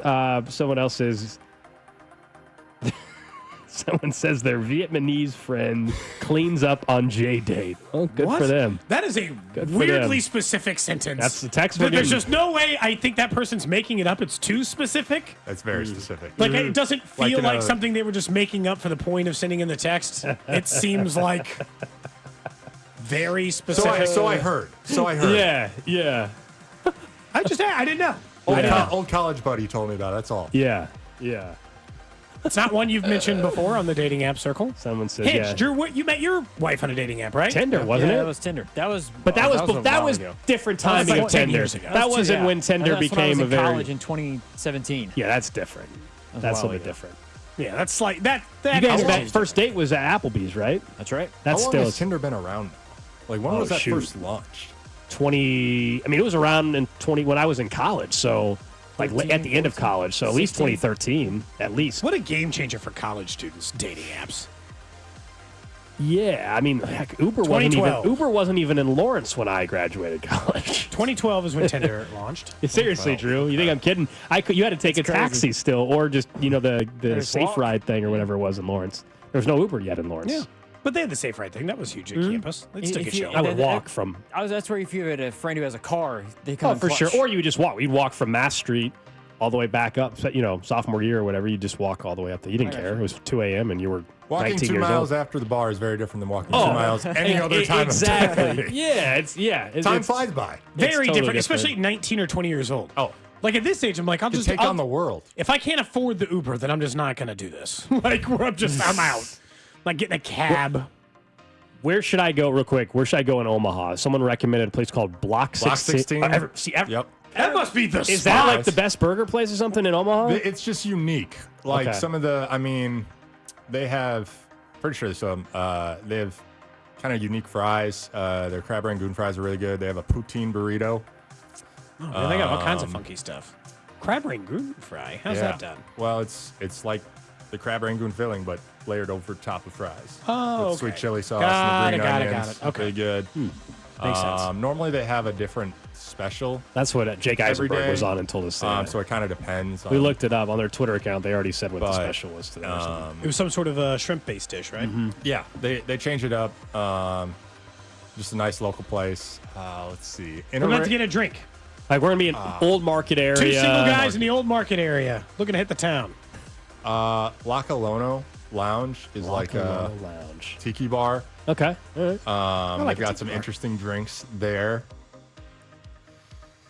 It all changes sometimes. Yeah. It's even. What's the place during the College World Series? I've gone to the place across Rockies, the yeah. Jello So shop it's place funny when you're trying to do because the counting thing. outside of basically the College World Series, that area is not like a popular area for going out per se. Okay. So comparing Rocco's during the CWS to like the rest of the year is so different. Okay. All right.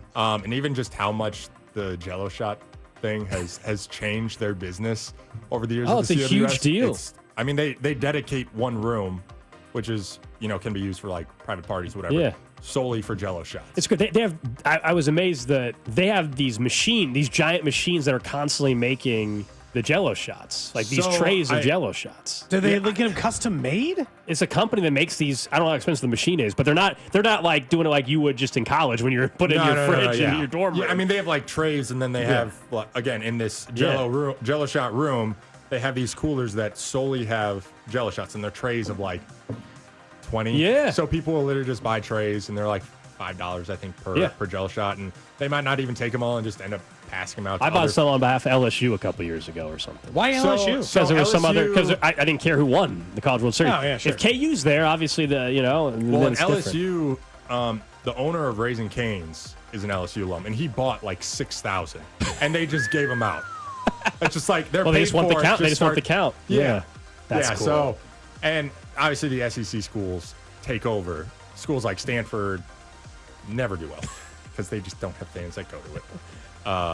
Some of the ACC schools, Florida, can LSU, struggle just some sometimes. A&M, all those are crazy. Honestly, a dream field for the CWS as far as fans go is a heavy SEC field. Talking LSU, Arkansas, the Mississippi schools when they won it in back-to-back years. I would think locally, though, let's say KU and K-State. Let's say if KU or K-State went on a run and got to Omaha, I feel like there'd be tons of KU or K-State fans there. There would. Is the baseball fandom there, though? Like, I is there think enough for support postseason- around those programs? And normally, no, but I would say, like, I went to KU. I would say if KU I agree, baseball people would go because if KU baseball was there, people would treat it like they're going to an NCAA tournament game, and they know how to handle that kind and of also stuff. most of those fans have probably never experienced the CWS with their team. Right. Oh, totally. It's unique. Obviously, basketball. Sure. Tons of success, but CWS is so unique, and college baseball is such its own thing. We've got Matt Foster from 41 hanging out with us. It's a fan club Friday. We're sipping on some of Quick Trip's new beer, Quiddin' Time. Up next, I want to talk a little Royals baseball with you. Also talk about OTAs, which is taking place. Some of the comments from Mahomes. We'll see if you picked up on some of the same stuff we did as well. That's coming up right here on Cody and Gold. This is Cody and Gold on your home for Kansas City sports. 96.5, The Fan. Brought to you by Heartland Men's Health, the leader in men's sexual health. Thousands of men have been successfully treated for low T, ED, and more, all with discretion and compassion. Make your appointment at heartlandmenshealth.com. We're drinking Quittin' Time, and when it is Quittin' Time, I'm going to be spending some time out on my deck. If you've been dreading yours, All Weather Decks wants to help you build your dream deck. The right deck at the right price. You can check out their reviews. Don't just trust me. Trust the people who have gotten work done by them. Doesn't matter the type of project you need. Wood deck, composite, cover deck, outdoor kitchens, or lighting. No matter the project, they can handle it at All Weather Decks. They're locally owned and operated, and they want to take care of this project for you. Check them out at allweatherdecks.net or give them a call, 913-206-1974.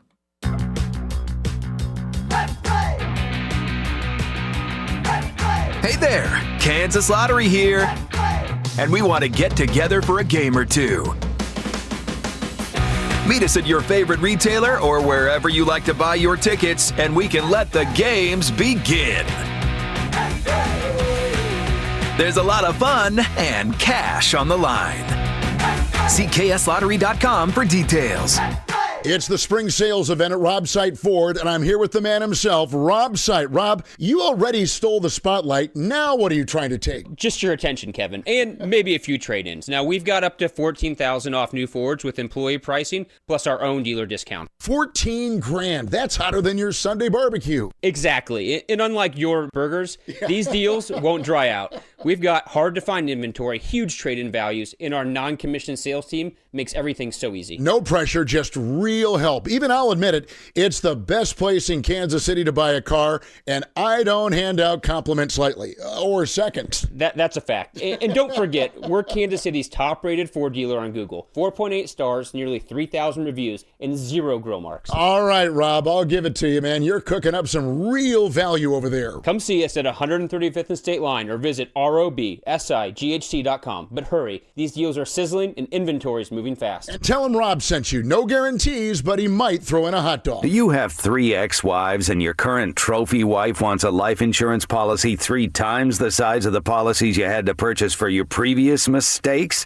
If so, you need to call Big Lou at Term Provider, 800-700-6898. Big Lou is intimately familiar with your problems, and if you're 50 or 60 years old and in reasonably good health, a $1 million policy should only cost about $100 to $200 per month. Big Lou may have a solution for your previous policies as well. You may even save enough money to lighten the load on your new $1 million policy. Remember, call Big Lou. He's like you, except he's only on number 2. Call Term Provider at 800-700-6898. That's 800-700-6898. For $1 million in term life insurance that you can live with. Call Big Lou at 800-700-6898. 800-700-6898. Hey, it's Rex here with RexBuysKC.com, your local KC home buyer. If you own a property in the Kansas City or surrounding area and want to sell it fast and at a fair price, write this number down. 816-330-6000. I'm a private real estate investor, not some hedge fund or large national chain. My family and I live right here in KC. I can pay cash and close on your timeline, even in as little as 3 days. Here at RexBuysKC.com, we are improving Kansas City one house at a time. I buy inherited houses, vacant houses, foreclosure houses, behind in payment houses, my tenant won't pay the rent houses, and properties that need complete rehabs. Do you own a house that's trashed and needs thousands of dollars in repairs? Great. If you own a house and want to sell it fast, call me at this number, 816-330-6000. That's 816-330-6000, or go to RexBuysKC.com. That's RexBuysKC.com, and I look forward to working with you. Jake from State Farm. I just beat my running PR, so I'm celebrating with the Banana Bonanza smoothie. Hey, and you can keep celebrating when you create an affordable price just for you by bundling your home and auto with the State Farm Personal Price Plan. Go bananas. I will. Hey, make it a large. Bundling, just another way to save with the Personal Price Plan. Like a good neighbor, State Farm is there. Prices are based on rating plans that vary by state. Coverage options are selected by the customer. Availability, amount of discounts and savings, and eligibility vary by state. The power of Dell AI with Intel Inside is transforming the world of pro sports. Teams can see curveballs coming with predictive analytics. Coaches can use AI insights to help players improve their shots in real time. And fans can get more out of every winning moment with AI-enhanced replays. Unbelievable! What a play! See how Dell Technologies with Intel Inside can power your wins at Dell.com/win. Craftsman Days are here at Lowe's with big savings on the tools you need. Save $100 on the Craftsman V20 6-tool Power Tool Combo Kit, now at $199. No matter what the project is, Craftsman's high-quality, high-performance products empower you to build on. Stop by your nearest Lowe's store and check out the full line of Craftsman tools today. Valid through 6/18 while supplies last. Selection varies by location. Huge news. Right now at Wendy's, you can get a Son of Baconator for just $3. I don't think you understand this situation. The Son of Baconator is only $3 for a limited time. You know, smoked bacon, rich melted cheese. That Son of Baconator is only $3. Thank you to whoever wished upon that star. For bacon that just won't quit, gotta be Wendy's. U.S. price and participation may vary. Prices may be higher in Alaska and Hawaii, not valid on a combo or in third-party delivery platforms.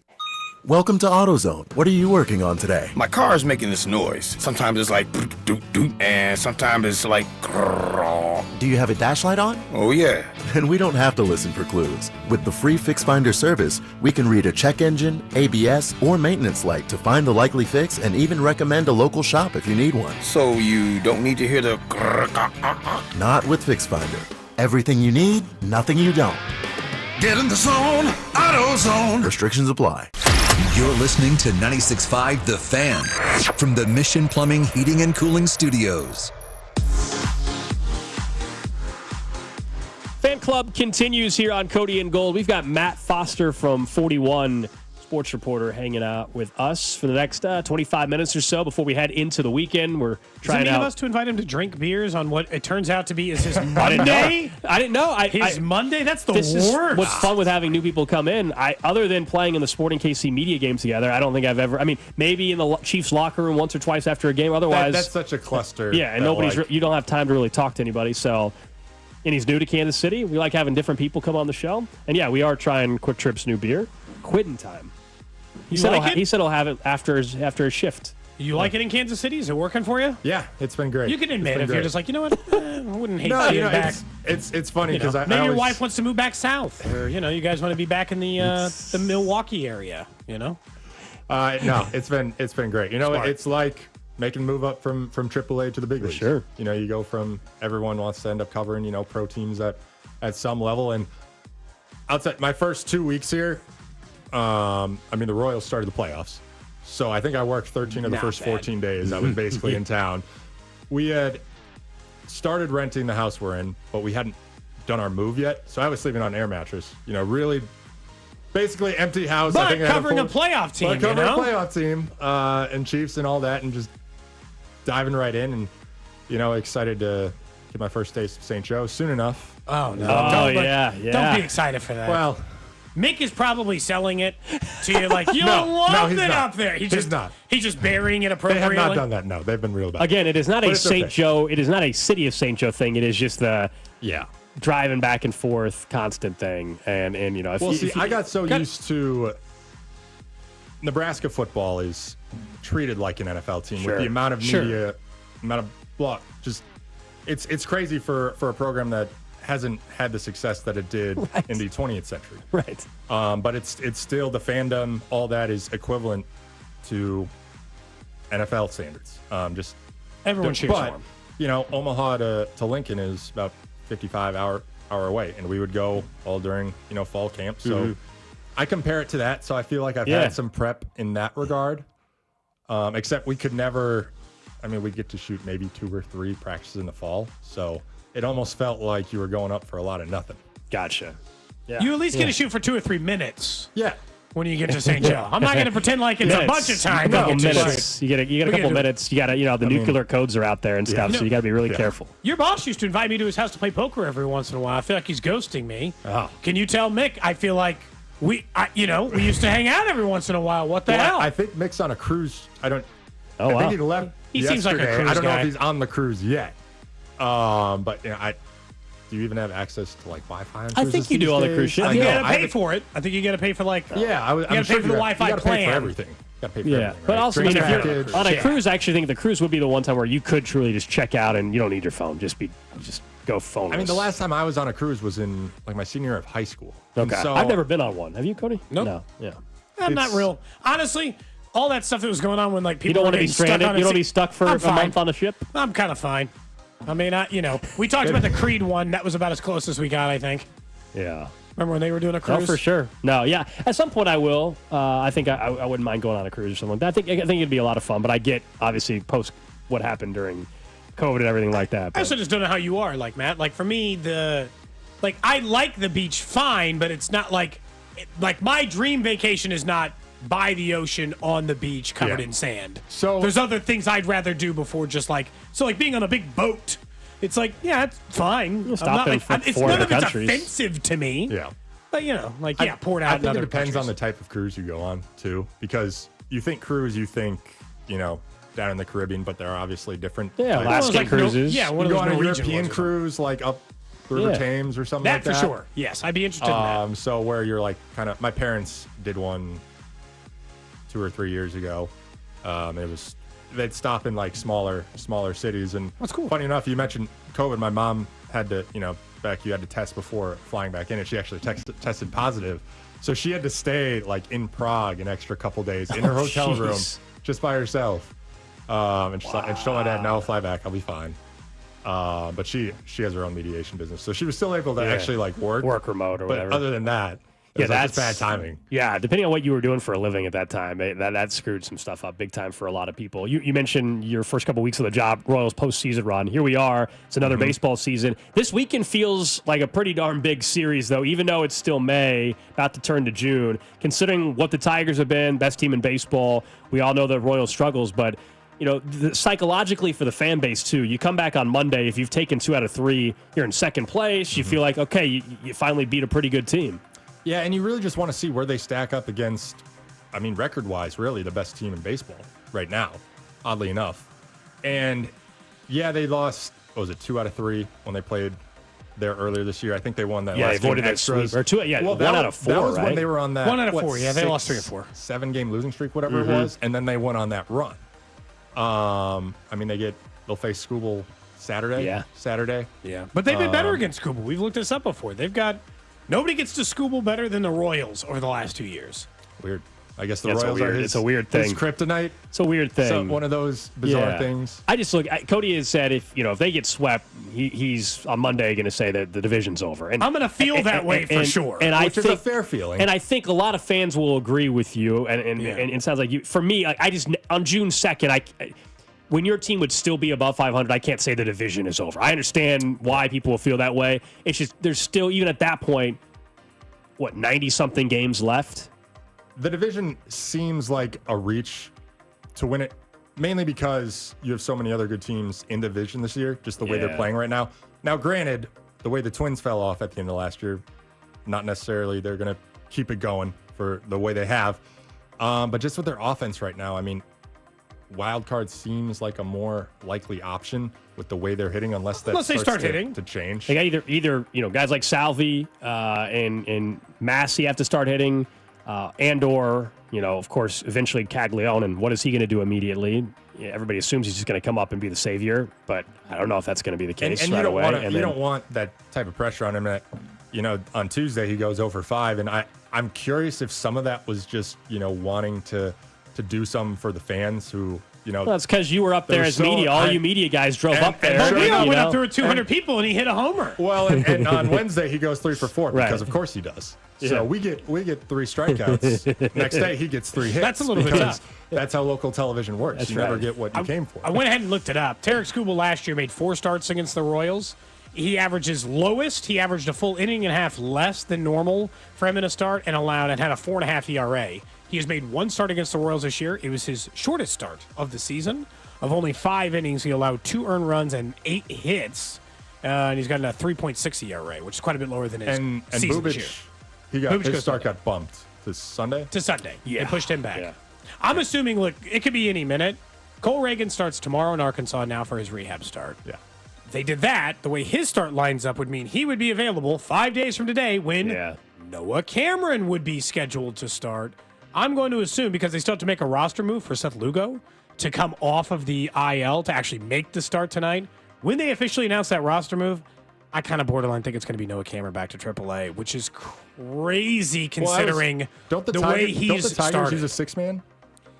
They don't use a 6-man. I don't know if the Tigers do. They've talked about it. The Mariners have talked about it. The Tigers have used 6 once or twice or whatever. But the Royals, and this has been pointed out multiple times now, but the Royals have every single Monday off for the next 3 to 4 weeks. So if you do a 6-man rotation, you're essentially a 7-man rotation. And that is correct. They have been utilizing a 6-man rotation in Detroit, but the off-day thing is what's going to cause a problem. So I don't know. Maybe they'll do it. Maybe I'm wrong. Maybe it's just but the way it's lining up. But do they move? Do they slide? Here's where the Tigers, how they've been able to do it. I guess the Tigers, they called up a 6-pitcher to give their 5 guys more rest because they're in a stretch of 23 games in 24 days. So that's why they were able to do it. And this is still assuming, though, that, Reagan's comes back and doesn't have any issues. Right. Lugo comes back, doesn't have any issues. That's not necessarily a guarantee. No. And I know you can just call him right back up, but that's a tough pill to swallow when you're a guy like Noah, who's every game he's gone out so far and just pitched lights out. It's a numbers crunch. I do think, some of it will work itself out. Either Michael Lorenzen, let's say he has another couple rough outings, then all of a sudden you're more comfortable to move into the bullpen. Yeah. Well, that's or my as question. You said, if Lorenzen's next outing, he struggles again like he did against the Reds, do you then say... Already moving to the bullpen feels early. If he were to get rocked... Because he can always go back to start. If he were to get rocked, that's the argument. Yeah. It is early, but... with what Cameron's giving you, if that's your number 5 and he continues to pitch like that, and I know Lorenzen, he got off to a good start to the season for your 5th pitcher. He's giving up 3-4 runs a game on his average. numbers still, even with the bad starts, are great for a 5th starter. I know. But to have a guy like that to bring him out of the pen, I mean, it's nice to have that option still if, Reagan's or Lugo does struggle in one of their first starts back. Lorenzen's done both. Yeah. Moving him back and forth is not a huge deal, right? Like the idea that you put him in the bullpen now, Gold, and then say what you say happens. Like Lugo's got to miss another start, Reagan's got to miss another start. And when you're the number 5, I feel like you're always in that territory of getting moved to the pen. It's not as firm of a role. It's definitely not as firm of a role. He's done both in his career. Reagan's it's more. I'm glad they're actually doing a rehab start for Reagan's because this is twice that the groin has been a problem in 1 year. And because of Noah Cameron's performance, there's no reason to push that. Yeah, make a second rehab start. If that's what it takes. If that's what it takes, and also it would buy you some time. And I think they rushed him last time, which is why he had to go to the IL. Yeah, he never went on the IL the last go around. I don't think he ever fully got right, and. It's so weird because he missed a start, but then they said, he could have made that start.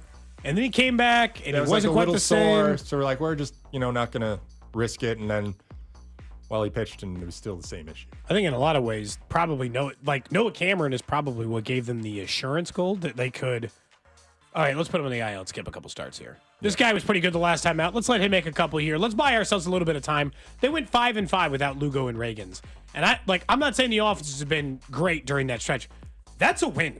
Going 500 when you were without your number 1 and number 2 starters for two full rotations. Most teams will take that. You'll take that's a win. That's an objective win. And they had 2 essential bullpen games in right, that stretch? Yeah, absolutely. Yeah. And they won both? No, won one of the two. One of them. Not bad. I mean, again, 500. Yeah. That's the other guy. Daniel Lynch is another guy who, if had to make a start, doesn't have to because Noah Cameron. It's I wouldn't hate it just because he's done anything they've asked. He actually technically made a start. Yeah. It was in a game in which he pitched 2 innings or whatever, but still started. Or he made 2 starts. Yeah, he made 2 starts. I don't know if you were changing gears a little bit across the parking lot. OTAs going on, voluntary OTAs. Obviously, Mahomes, Andy, and some of the guys spoke yesterday. 2 things stood out to us. We'll see if you agree and if it. He's going to totally say it was Tyquan Thornton. Watch out. That's a whole other topic. we have discovered Tyquan Thornton all of a sudden is going to be the person that gets his name texted in the most, even though he maybe will make the team as a 6th receiver. He gets the OTA love. He will be. Yeah, he'll be the camp darling. I can already tell the way things are going. It's not a shot at him. It's just we act like sometimes he's best case scenario he makes the team and he makes 3 plays all year. That's anyway. Patrick Mahomes said Travis Kelce, you wouldn't know that if he was thinking about it being his last year, you would never know. He also, I think we've all seen, looks like he's in some good shape. Maybe lost a little bit of weight as well.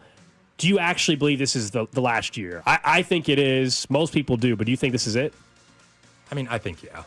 A lot of people thought maybe last year was. Right. And just his demeanor about certain things and even his body language in the Super Bowl. It's is that it? But, there's a rumor he was sick. So what the hell do I know? Hey. There was a rumor about that. I know, but that's one of those, though, you don't want, if you're Travis, you don't even want that. No. But he would never make that excuse for himself. Yeah. I'm not saying that. I'm just and that was floating around. I think hearing Mahomes say that gives me the idea that, he's feeling fresh. Travis is going to go all in on this year if this is his last year because he's not going to half-ass it, anything like that. He's going to, because he knows this is his last ride. This is going to be his last chance to win another ring, right off into the sunset. Make the Swifties happy. They'll win the Super Bowl, propose at the 50-yard line. Everyone does want him to propose as the confetti rains down. You're starting to see. Feels a little bit like a Disney movie. He and Jason, their opportunities off the field continue to grow. Wayne Gretzky was their guest this week. They just became owners of the St. Joe. They bought the indoor football team, the Goats. Yeah, the Goats. Yeah. Yard Goats. Yeah. Yard Goats. Garage beer or whatever announced that. Since we're talking about all-time greats, just real quick, since you weren't here during our random question of the day, I might as well get your answer. All right, Groundhog Day scenario, right? You're living the same day over and over and over again. You do not tire during the 23 hours, and you do not get hurt, and you can train. So you can get stronger or you can work on your skill. Where's this going? 23 hours a day, every day on repeat. And for 1 hour a day, you have to play Michael Jordan 1-on-1 to 11, but you get infinite amount of time, and he doesn't know that you're reliving the day. You're just playing him. Can you ever beat him? Can you ever beat Michael Jordan? I'm saying eventually I'm Steph. I said he's out of his I'm just hitting damn mind. every shot. No chance. Are you kidding? I get 200 years to learn how to shoot a 3. I can't shoot a 3 at the end of that? I said genetics are a very powerful thing here. But anyway, you stay the same age, so peak athletic you. I think I got a chance. I'm 6'4". See? Height helps you. Play basketball. Height definitely helps you. You played ball, so that helps. He's just going to back you down the entire time. Dude, eventually he's going to shoot. He's just going to be able to shoot. At the very least, that's where I'd start. Before you even worked on agility training, just shoot. What is Michael doing those other 23 hours? Nothing. He's just he doesn't realize. Normal life, yeah. You're living Groundhog Day. He doesn't know. When he comes in, he just thinks he's just playing you. 40-year-old Michael. Bobcats Michael. Well, just, enlist the help of the Monstars, That's right. Yeah. It might take that. I still think it would take that. I just think eventually, some of the things I think the about advancements in science, you could find a way to drain his talent. I do think I'd get, I think anybody, any of it, I do think you'd get a couple of steals in the game. I think you would see his motion, his action, the way he dribbles so many times over the course of 100 years, you'd be able to pick his pocket once or twice. Two things. Are you trying to claim that he's not aging? He's not aging. He's just 40. Okay. But he's always 40. What you're saying, though, as far as stealing the basketball from him would be, it's not like Michael Jordan's literally it's not like every single day the first time he touched the ball he's always going to his right. No, I know. So it's different every day. Isaiah Thomas and these guys, they knew his quote unquote moves. It didn't freaking matter. You know what I mean? It didn't stop them. That's my only argument with this. Like I know you will be better as time goes on, but you're going to face him, every day. And I said the training doesn't matter. Steph Curry can come and train you how to shoot threes every day for 23 hours. I don't care what you're doing. You can train, you can get stronger, you can do agility training, whatever. I think you get him eventually, Matt. I think it takes a while. Happen. No, it would take a while. Yeah, it would take a while. Yeah, but 100 years, like you're not surviving 100 years. Someone says I don't know. Michael Jordan's normal life is playing basketball 16 hours a day. What you're forgetting about is that's also true. That's how he spends his day. What about if you're not getting up? You're not catching up a bunch of ground. Change the question. Okay. Could you beat him in a home run derby? Better chance of that. Better chance of that. Better for chance sure. of that. Better chance of that. Because he's not the all-time great baseball and player. You know what I mean? So we got. In this scenario, not allowed to do steroids, right? Because if I could do steroids, that helps. You know how hard it is to hit a home run in a major league park with a wooden bat? Yeah. Oh, dude, really hard. That's pretty hard for Michael Jordan, too. It's like you think you make good contact, and you're like middle of the outfield. On a machine, I think. If it's a human pitching, you're going to run into a different problem. Because you could really work on the swing path where you're just at least... I mean, I would think eventually, right? Eventually. But here's the problem. It's like, if how you many had said minor league Michael home Jordan, runs? you would said Barry Bonds. The answer is no. Now, this was in a game. This was not a home run derby, in fairness. But how many home runs do you think Michael Jordan hit in the 1 year he was in the minors? How many home runs? He played 100. He had 497 plate appearances. He was so much better at the end than you think. 7. For a guy who had not played, I'm going to say 11. You're way too high. Oh. 3. Oh, that's it? 202, 3 homers, 497 plate appearances. The last OPS month, of 556. The last month, 6 weeks, he hit 240. For a guy who had not played baseball since he was high school is nuts. That's a crazy thing to be able to do. What do you think Patrick Mahomes would hit in a single season in the minors? Got a baseball background. Yes, he does. Oh, man. He would have better numbers than MJ did with Birmingham. Would he? Right now at 30? No, MJ was 31 or whatever, wasn't he, at the time, I think? But when here's MJ the problem. was playing in the minors? I don't think Patrick Mahomes would hit better, but if you threw him down right now and he had to go be a AA pitcher? I think it'd probably be something there. Kepik has always said that he thought he was just as good as he was, and he was a major league starter for a while. Yeah, because there's also... And he still throws. He uses his arm. No, not out of practice. Sure. I mean, different Mahomes, motion. But... Russell Wilson, Kyler Murray, those were all like baseball